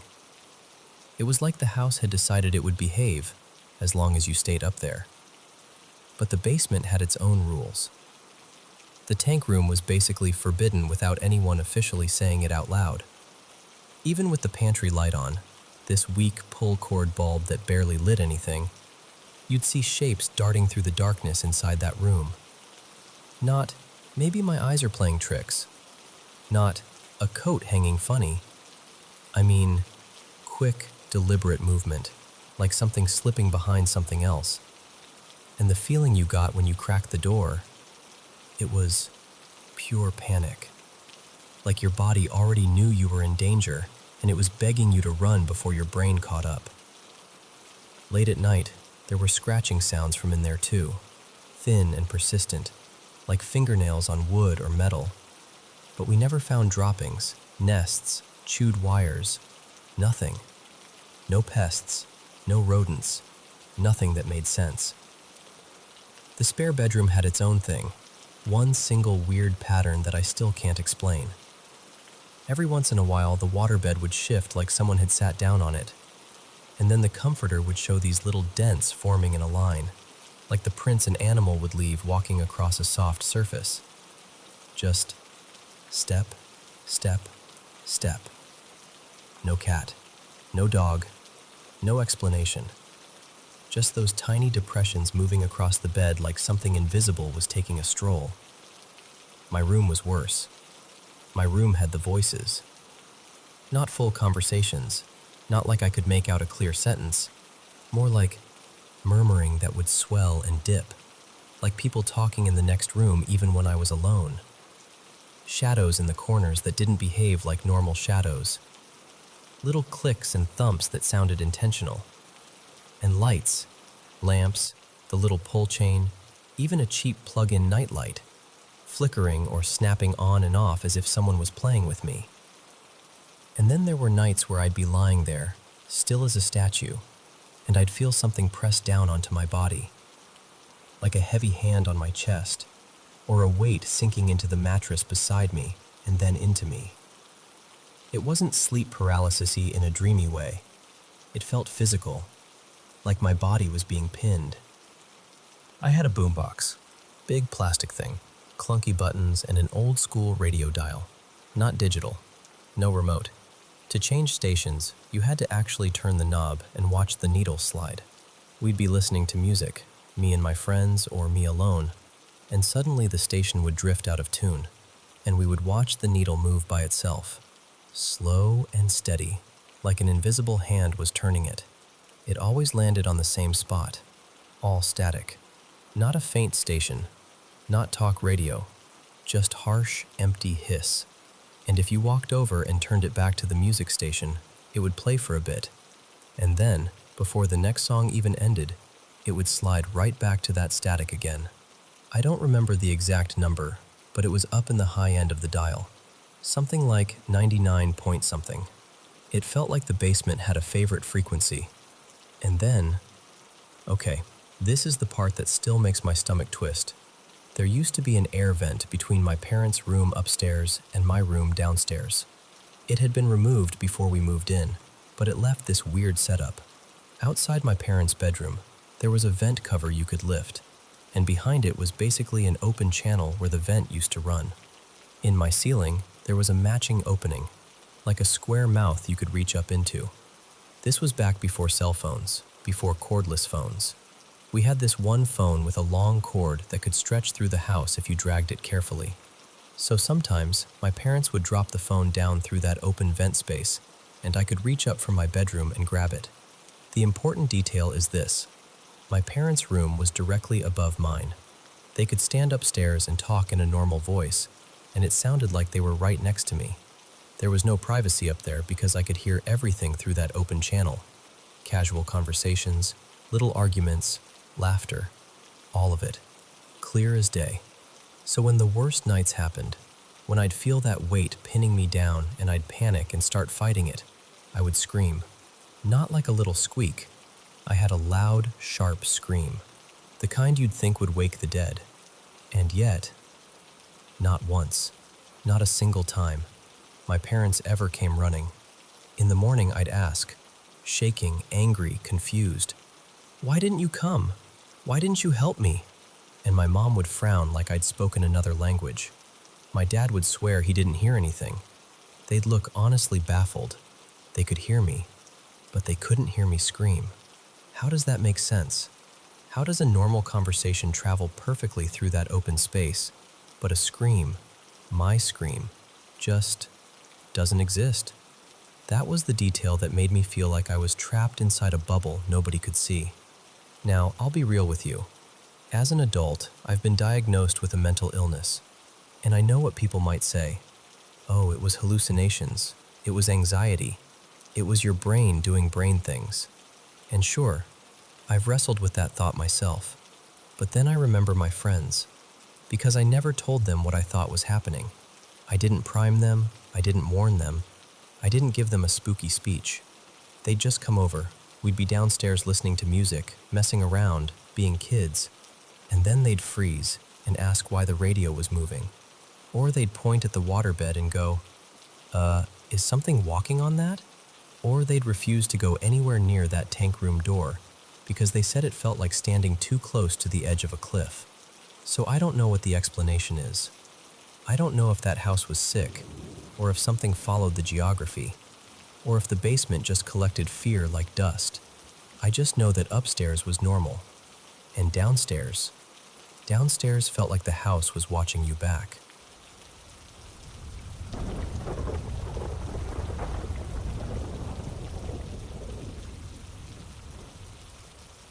So, my brother, Liam, passed away a little over 3 years ago.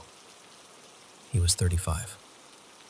He'd been fighting alcoholism for a long time, and no matter how many times he tried to climb out of it, it kept pulling him back down. I miss him every day. Before I tell you what happened, I should say this. I've been a paranormal investigator for close to 2 decades, and I'm the annoying kind, honestly.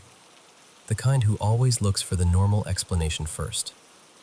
Drafts, wiring, bad timing, people misremembering.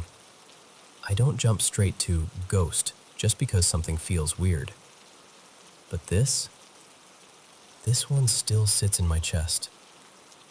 The night Liam died, I was home alone. The kids were staying over at my mother-in-law's, and my wife was on a late shift. I was in the living room, half zoned out, playing on my console, when I heard the front door. Not a creak, not a rattle. The handle went down, clean, deliberate, and the door pushed open from the outside. I paused the game and walked over, expecting, I don't know, maybe a neighbor, maybe someone at the wrong house, maybe even just the wind catching it. I pulled the door open wider and looked out onto the street. No one. I stepped out, looked left and right. Nothing. No footsteps, no voices, no car pulling away. Just empty. I shut the door and slid the little brass security latch across, kind of like a chain but sturdier. Then I went back and sat down. And the moment I dropped into the chair, like my weight had barely settled, it happened again. The handle pressed down. The door pushed inward, harder this time, like someone was leaning their shoulder into it. Only now the latch caught, so the door couldn't swing all the way open. It just thudded into the metal and held there, pushing, insisting. I remember standing up slowly, heart beating in that stupid, confused way, thinking, okay, that's not wind. I didn't sleep much after that. I kept replaying it, trying to be logical. Maybe the latch didn't catch the first time. Maybe the door wasn't fully shut. Maybe... And then, just after midnight, my phone rang. It was my mom. Her voice was shaky in that way you never forget. She'd come home from work and found Liam, gone, lying on his bed. And I swear to you, my whole body went cold, because the timing felt like a nail being tapped into place. The next day, Mom came to our house because she couldn't stand being alone in hers.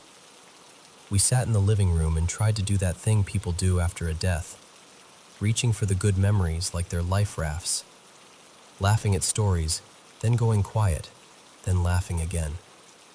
Our house sits a little lower than the sidewalk outside, so if someone's walking past, they can see straight into the front room unless we keep the blind drawn.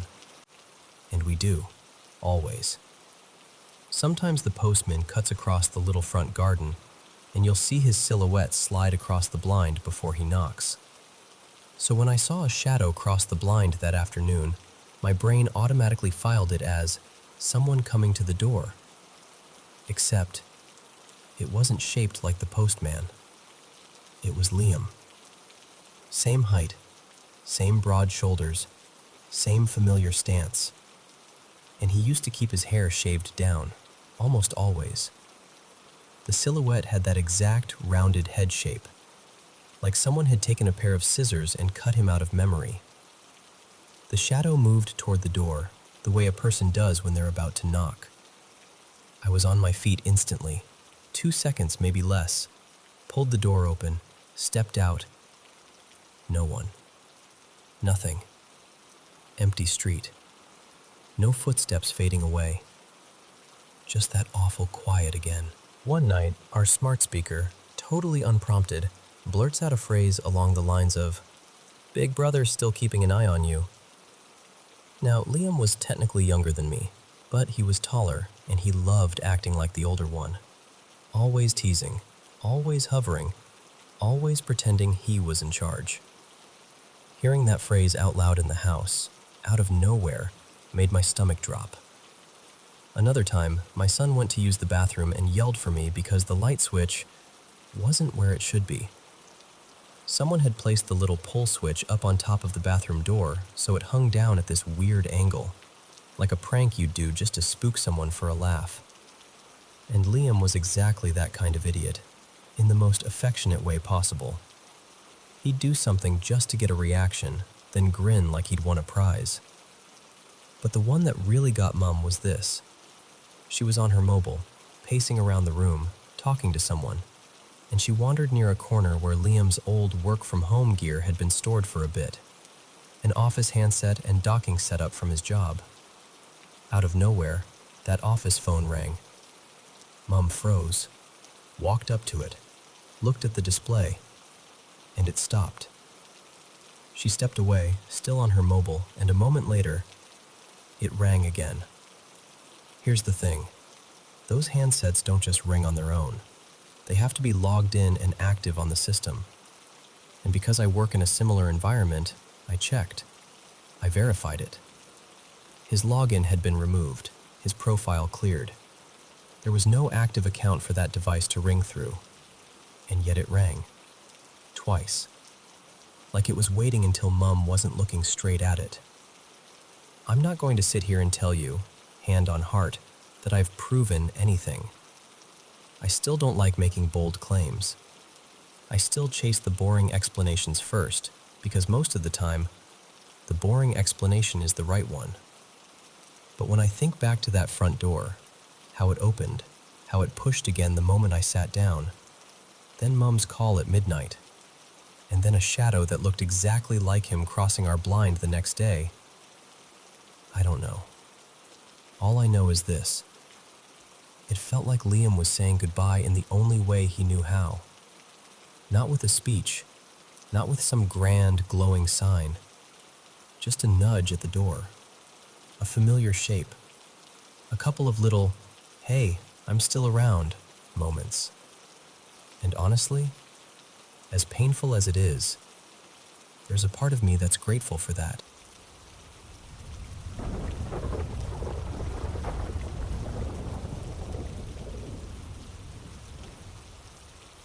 Hey, I'm going to share this even though it makes me feel a little exposed, because honestly, I don't know what else to do with it.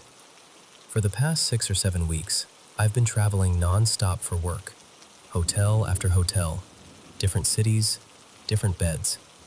And during that time, there have been a few nights that left me in a way I can't fully put into words. It's like something keeps reaching into my sleep. The first really intense moment happened about 2 weeks ago when I was staying at a hotel in Woburn, Massachusetts. I don't even remember every detail clearly, but I remember the feeling. You know how you can wake up and instantly sense someone is right there? Like when you open your eyes and one of your kids is standing beside the bed, just watching you. That exact kind of presence. Only this time, I was completely convinced someone had gotten into my room. I jolted up and actually swung, like I lunged toward the edge of the bed, fists moving before my brain even caught up. I was ready to fight someone. And then, nothing. No footsteps, no shadow, no person. Just empty space and my own breathing getting louder and louder in the silence. A couple of days later, I had to switch rooms for a totally normal reason. Nothing creepy, nothing dramatic. But that second room was worse. I was asleep, and suddenly it felt like someone, or something, was pressing me down. Like I was pinned. I woke up struggling, and the second I became fully conscious, the pressure lifted. And what's strange is that I could feel myself rise afterward, almost like the mattress had been compressed and then slowly released. Like it had exhaled, if that makes any sense. That's when my mind started connecting dots.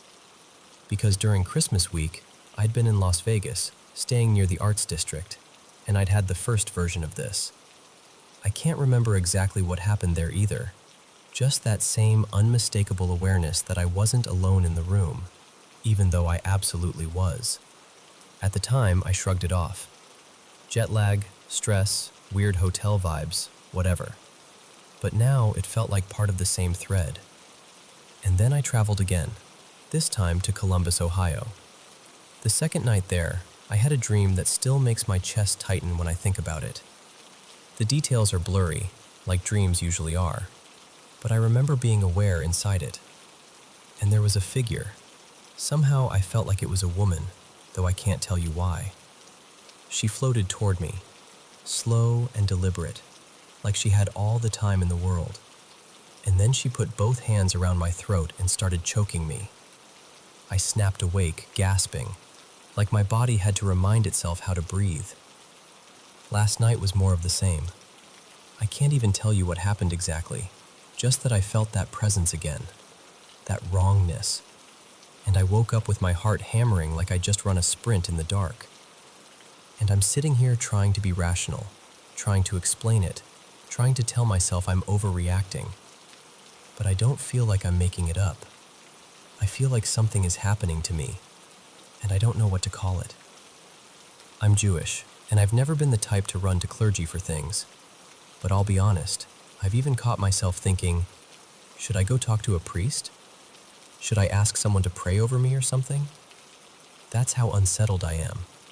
That's how much I want someone to tell me there's a way to make it stop. I keep calling it a spirit, but I don't even know if that's the right word. Is it something trying to hurt me? Why does it only happen when I'm away from home? Why does it always happen when I'm half asleep, like it's waiting for me to be vulnerable? I'm not posting this to be dramatic. I'm posting it because I'm scared, and I don't know what to do next.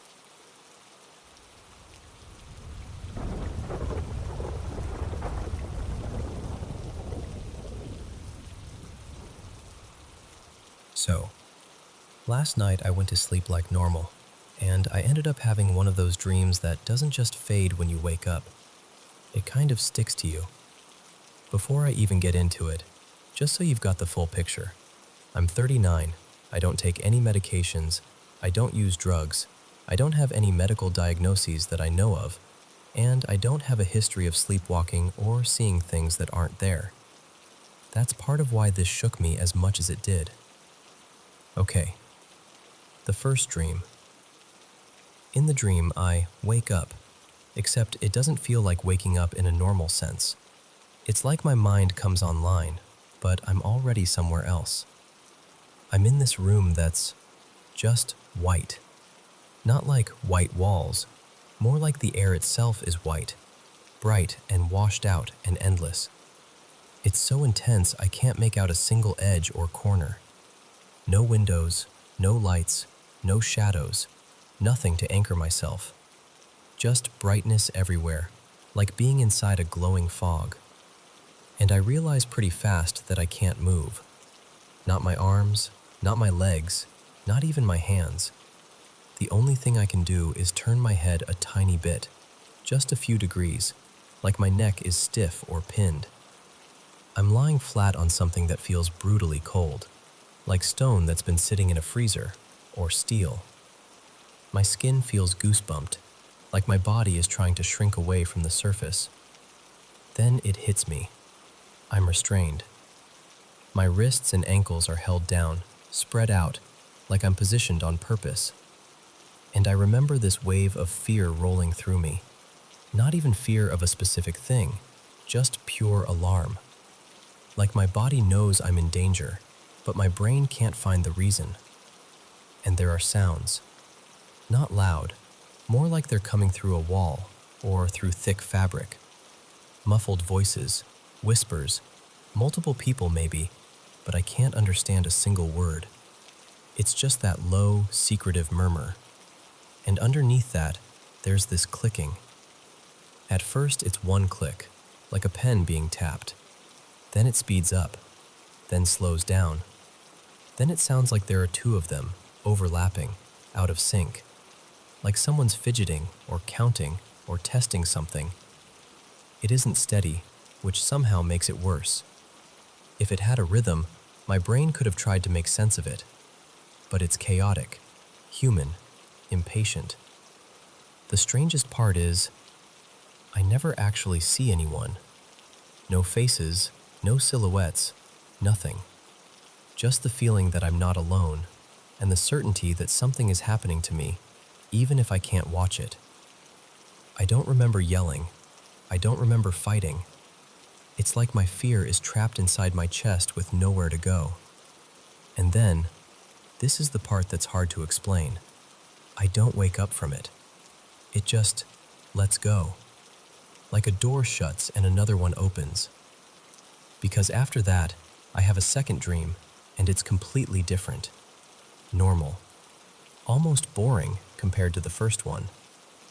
I'm sitting in this cozy kitchen with a woman named Marina. Not a close friend, but not a stranger either. Like someone I've met through other people. The kitchen feels lived in. Warm light, a faint smell of tea or soap, that kind of thing. There are other people in the house. Her family, maybe, moving around in the background, the sound of a TV somewhere, footsteps, muffled conversation. I'm at her table, and we're talking like it's some kind of informal interview. She's asking me questions, I'm answering, and I have this calm feeling like, okay, I'm doing well. This is going fine. I even remember thinking, I'm saying the right things. Eventually, it ends. We stand up, I gather myself, and I leave. She walks me to the door, and right before it closes, she gives me this polite, final look, like, thanks for coming. And that's when I wake up, actually wake up, in my own bedroom. But here's where it gets unsettling. I wake up in bed, completely naked. And I don't sleep naked. I went to bed wearing a pajama top and underwear. I'm sure of it. It's muscle memory. It's routine. But when I sit up and look around, my clothes are gone. Not kicked off, not tangled in the blankets, just gone. I pull the covers back. Nothing. I check the floor. Nothing. I look around like an idiot, thinking maybe I tossed them somewhere half asleep. Still nothing. Like they vanished. And then I check my watch, because it tracks sleep, and I needed something solid, something objective to grab onto. It shows a pretty normal sleep pattern overall. Mostly core sleep, a couple long REM stretches. But there are a few short spikes where it says I was awake for about a minute at a time. And one part stands out. Around the early morning hours, my heart rate jumps. My normal resting rate sits around the high 60s or low 70s, and during that window, it shoots up into the 130s before settling back down. So now I'm sitting there in my bed, trying to piece it together. A dream where I'm pinned down in blinding white light, hearing whispers and clicking. A second dream that feels like someone calmly evaluating me. Waking up naked with my clothes missing. And a sudden heart rate spike in the middle of the night like my body panicked, even if my mind didn't fully remember why. And I'm not saying anything supernatural happened. I'm not even claiming it means anything. But I am saying I've never had a night like that before. And it left me with this lingering feeling, like I didn't just have a nightmare. Like something about that night was off. And I've been unsettled ever since.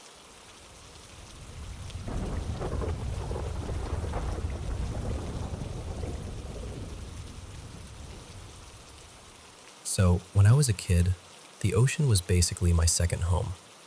I was one of those kids who could spend hours in the water, snorkel on, eyes wide, just drifting over reefs and pretending I was some kind of explorer. Honestly, I never really grew out of that. Every summer, my family would do this little escape ritual. We'd pile onto our boat and hop between small islands off the coast, trying to stretch that sun-soaked freedom for as long as possible before we had to go back to city life.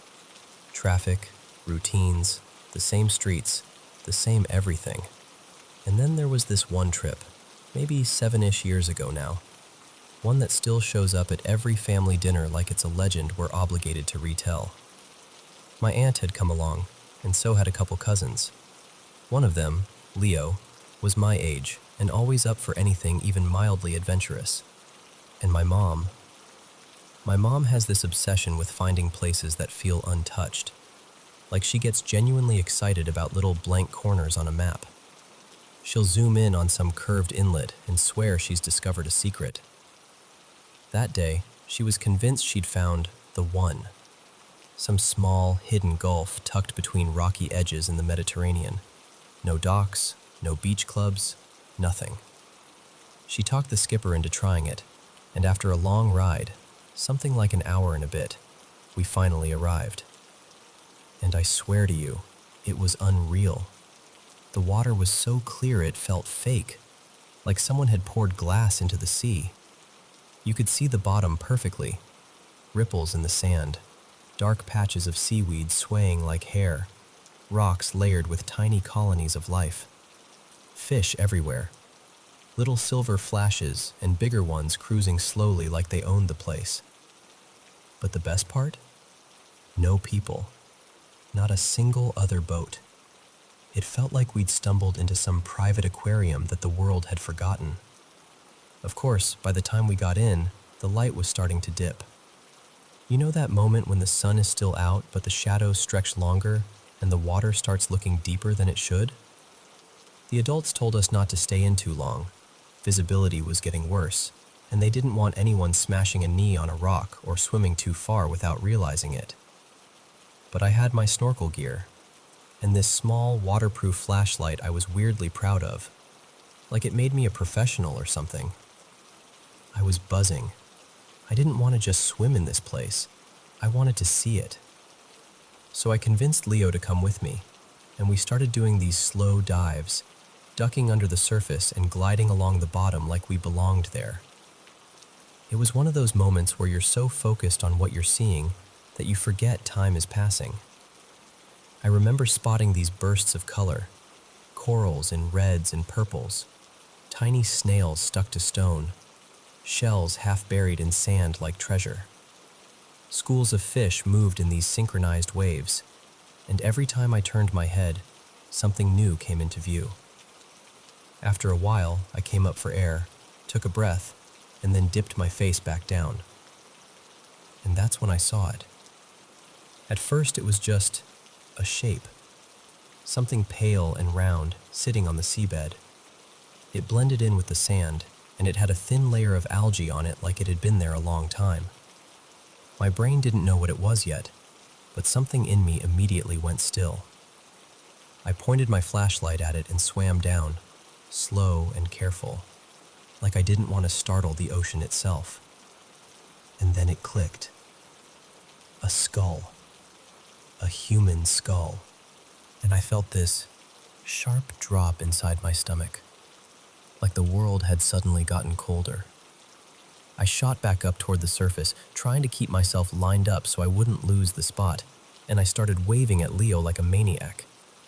When he came up, I blurted it out, half whisper, half panic. I saw something, I swear. It looked like a skull. And Leo, of course, reacted like Leo.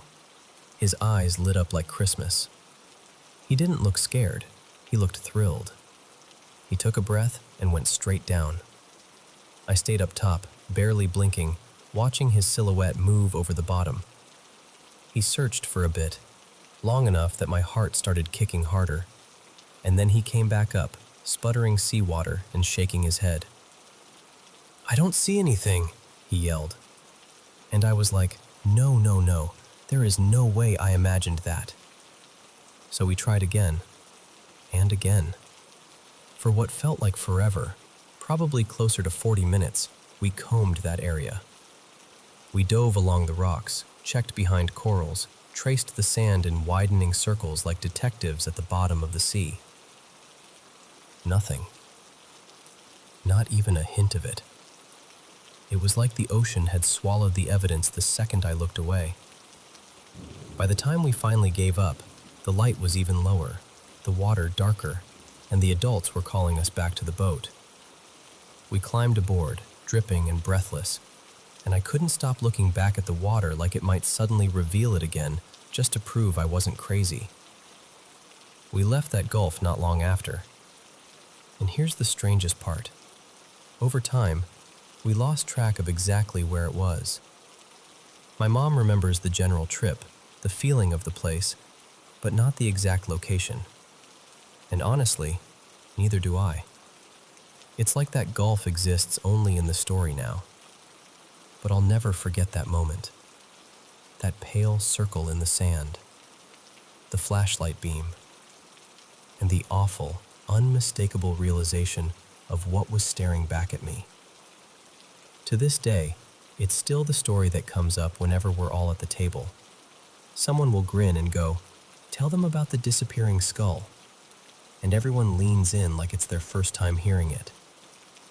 And every single time, I still get that same little chill, because I know what I saw.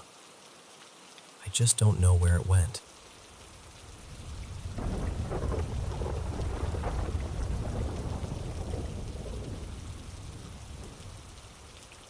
Okay, so I've always been that kid. The one who grew up obsessed with ghost stories, demons, haunted houses, anything creepy. I didn't just like scary stuff. I collected it in my brain like it was a hobby. When I was about 14, I went over to my friend Mara's house. We were sitting on her bedroom floor, and she pulls out 2 pencils like she's about to do a science experiment. She's like, "Let's play Charlie Charlie." If you've never heard of it, it's this game where you balance one pencil over another in a little cross, write yes and no on paper, and supposedly you're talking to a spirit named Charlie. You ask a question, and the pencil points to yes or no. And listen, at first I was rolling my eyes so hard I swear I saw my own brain. I was like, this is so fake.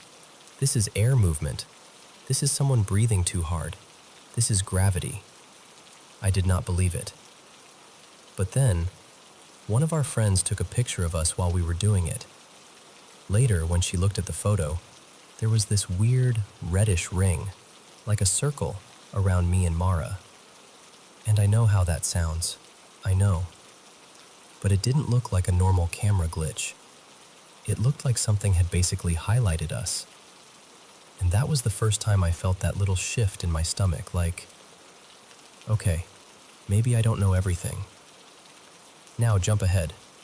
When I was 16, I ended up in St. Adelaide's. It was a mental health facility. I'm not going to sugarcoat it. I was in a really dark place back then. I'd tried to hurt myself more than once, and school basically said I needed more help than they could give. There was this setup where we still had school inside the facility. Like you'd show up in the morning, eat breakfast, do therapy, and then later there was rec time.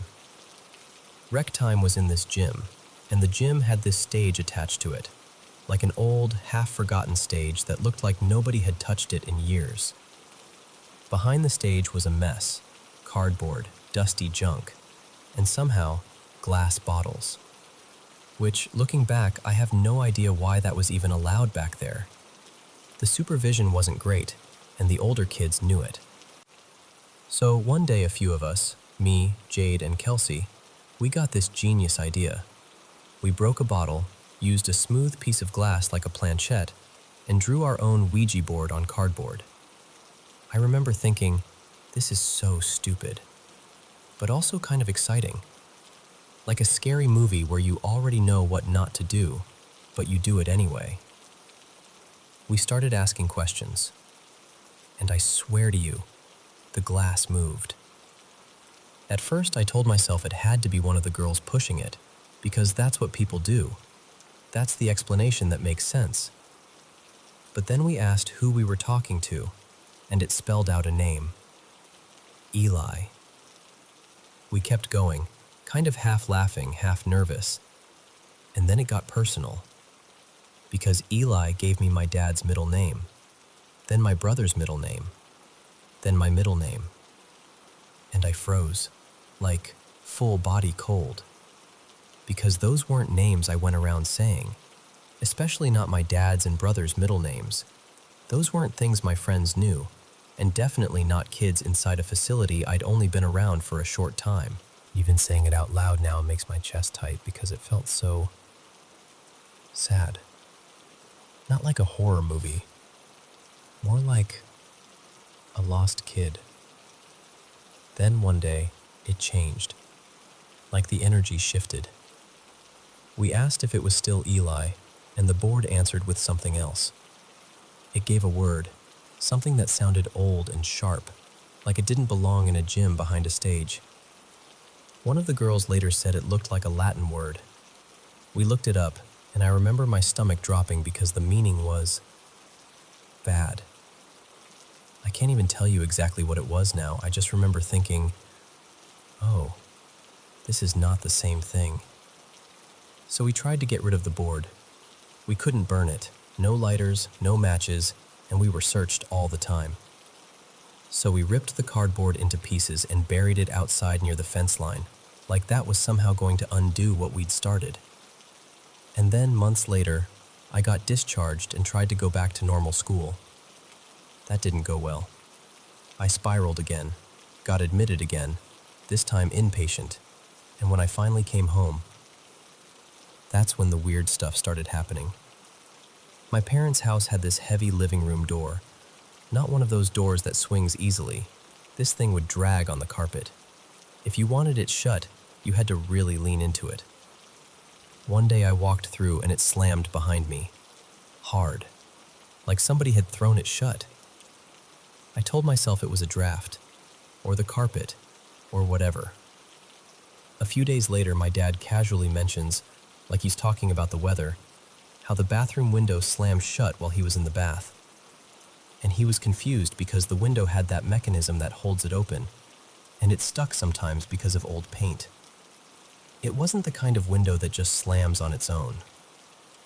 My mom got really quiet after that, and then she looked right at me and said, "What have you been messing with?" That's the thing about moms.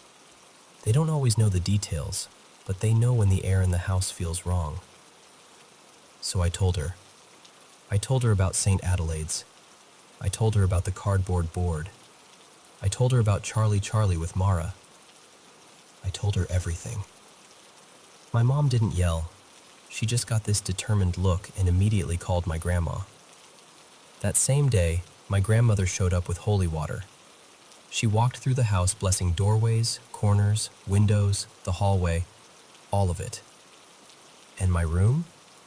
My room got the deluxe package, like she was not taking chances. And after that, no joke, everything stopped. No more slamming doors, no more windows snapping shut, no more heavy, weird, watchful feeling in the house. And I'm not here to convince you of anything. I'm really not. I can only tell you what it felt like, what happened, and how the moment we treated it like it was real, it finally left us alone. But I'll tell you this, I never played with anything like that again. Not even as a joke, not even just for fun. Because some games don't feel like games once you've played them.